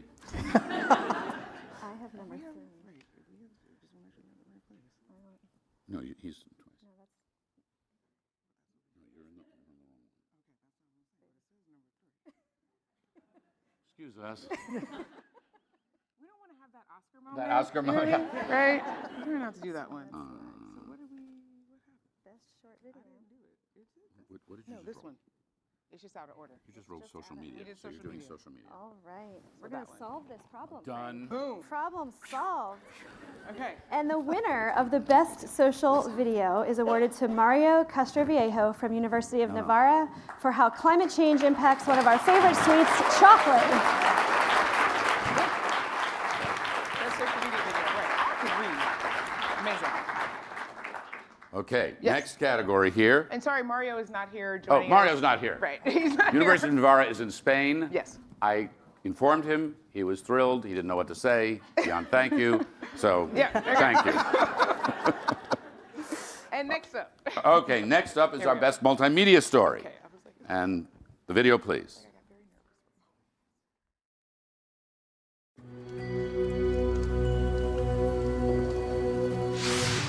Crack open the mysteries of warming waters in the Gulf of Maine in this multimedia story by George Washington University's Paul Leone, and discover how lobsters are at the center of climate change, biodiversity, the economy, and your plate. The island of Vieques in Puerto Rico has a unique story to tell. A series of poems by Brianna El Kahir of the SUNY College of Environmental Science and Forestry show us the island through her eyes. On a trip down under, Sophie Holtzman of the George Washington University visits Narrabri, where the Native Grains team is working with Aboriginal residents to revitalize traditional practices. Life finds a way thanks to a clever team of scientists working tirelessly to restore an ancient-looking fish to New York waterways. In this story by Elise Ruby of the SUNY College of Environmental Science and Forestry. In the rice fields of Bali, Indonesia, an ancient water irrigation system embodies spiritual harmony with nature. Devin Santikarma of Middlebury College captures a meditation on this quickly disappearing cultural heritage site and paints a portrait of the community keeping it alive. What does it look like when children grow up in ashtrays? Art and poetry are inspired by the legacy of environmental racism and a community's determination to overcome it, in this story by Micah Scott of Tuskegee University.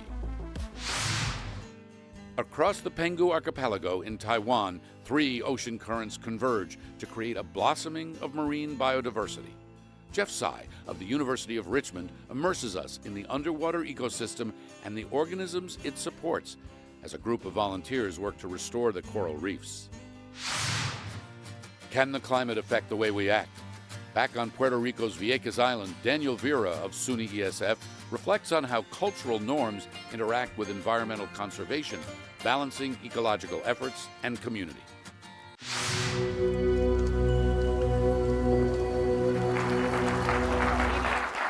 President Granberg, the envelope. And the winner is Devin Santa Carma from Middlebury College. The judges said, Water Gods captivated us with its powerful blend of personal narrative, strong journalism, and evocative photography, demonstrating the author's deep emotional connection to the story and utilizing compelling storytelling techniques to foster empathy and understanding. Congratulations. Thank you so much.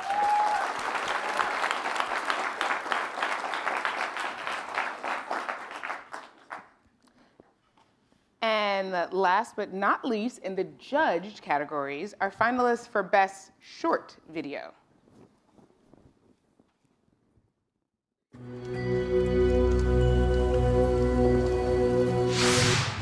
The fight for environmental justice is a fight for racial justice. In this poetic short film, Theo Daniels of Georgetown University uses montage and meditation to take viewers on a journey to overcome racial and environmental divides. Could catnip double as an insect repellent? In this video by Orr Doney and Emily Schneider of Rutgers University, a team of scientists studies the potential of the catnip plant to prevent the spread of disease. For generations, the Miccosukee tribe has called the Big Cypress National Preserve in South Florida home. In this video, Des Lewis of Florida State University explores how the 2022 wilderness designation proposal would impact their lives, neighborhoods, and spiritual places. The purple urchins are taking over. Eva Kotobuki Sideris of California Polytechnic University takes us underwater to discover the threat of the purple sea urchin and the innovative solutions being explored to restore the kelp forests on California's north coast. You've heard of swimming with dolphins, but what about snakes? In an effort to improve the management of Guam's invasive species, Farron Tyron of the University of Guam gets up close and personal with the brown tree snake as he explores their swimming capabilities. Oh, it's totally wrapped around my eyes. Out of cement grows hope. To see how vacant land is being transformed across Los Angeles, Arian Tomar of the University of Southern California takes us to the San Fernando Valley, where the founders of urban farms discuss the power of community that growing healthy foods can cultivate. We visit the Great Lakes in this video by Sajan Lily Quayle of the University of Wisconsin-Madison to explore the immense cultural and ecological significance of Manuman to the Anishinaabe people and how they're carrying forward the legacy of generational stewardship in the face of climate change. And like part of the harvesting and like that process is constantly holding the respect for that plant.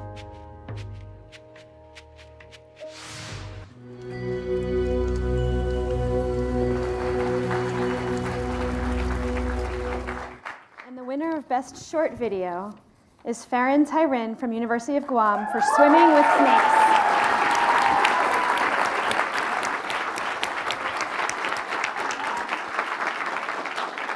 The judges said Farron's film stood out for its engaging and inviting hosts, clear storytelling, and empowering message. The story showcased citizen science in a way that made viewers feel like they too could take part. With strong explanations, emotional depth, and a clear focus on solution, this film was both inspiring and educational. Congratulations. Thank you.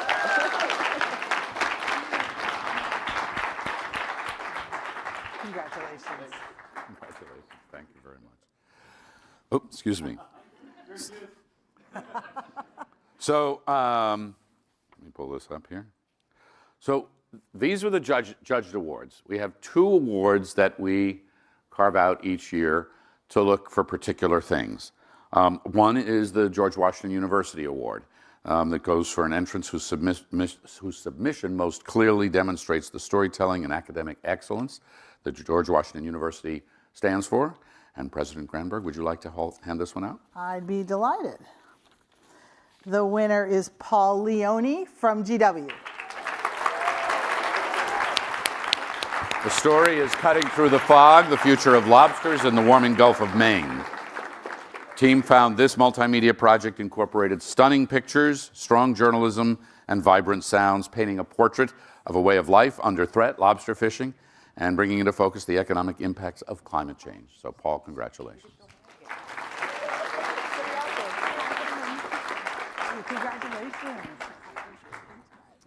And we also have our Spotlight Award, awarded to a student whose story most deeply highlights underserved communities with a focus on the extraordinary people who are innovating, leading, and inventing to address climate change, environmental degradation, and injustice in unhealthy communities. And this year's winner is Carly Moore from Stanford University for a native farmer growing a native crop, the role of fiber hemp in a more sustainable future.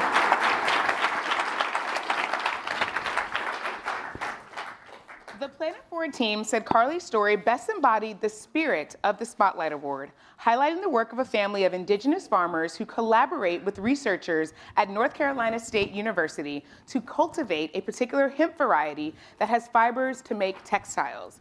It's a story about communities working together to innovate for a more sustainable future, joining wisdom and practices to move the planet forward. Congratulations. Congratulations. Lastly, this year we asked you all, we have a fan favorite, so people vote. So the last one is audience appreciation. We asked people to vote on their favorite story. So this student will also be joining us in the Galapagos, and the winner of this year's fan favorite is? Sajin Lily Quayle from the University of Wisconsin.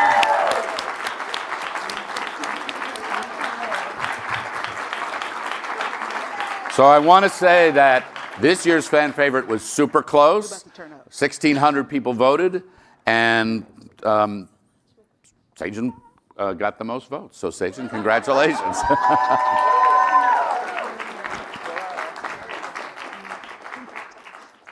Congratulations. So this is the point where we're going to stand for a photo in a moment with our amazing winners. You want to come in the middle here? Join us.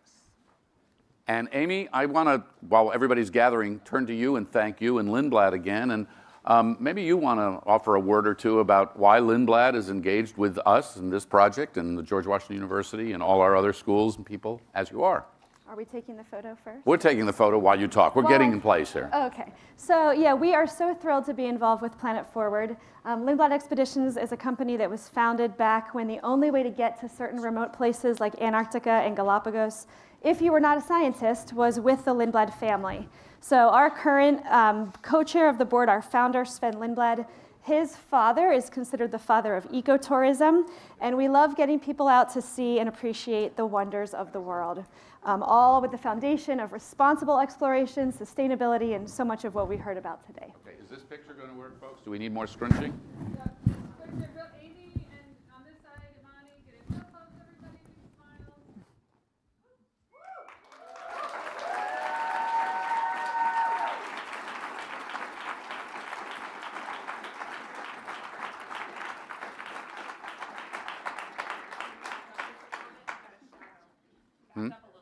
Back up a little bit. How's that? Oh, I was. William got it. He's a ham. She could say, "You're fired," but you. All right, thank you. So I'm going to say one more time that this was an excruciating process for our judges. They told us that. They said all of these pieces are amazing and all of these pieces are worthy. They judged by their criteria, and we have our winners here. For all the other finalists, if you are interested in this remarkable opportunity that we have just been offered through the Turner Ranches, you will have first opportunity to apply for that. As I said, find Aaron, find Kim, find me, or go to where?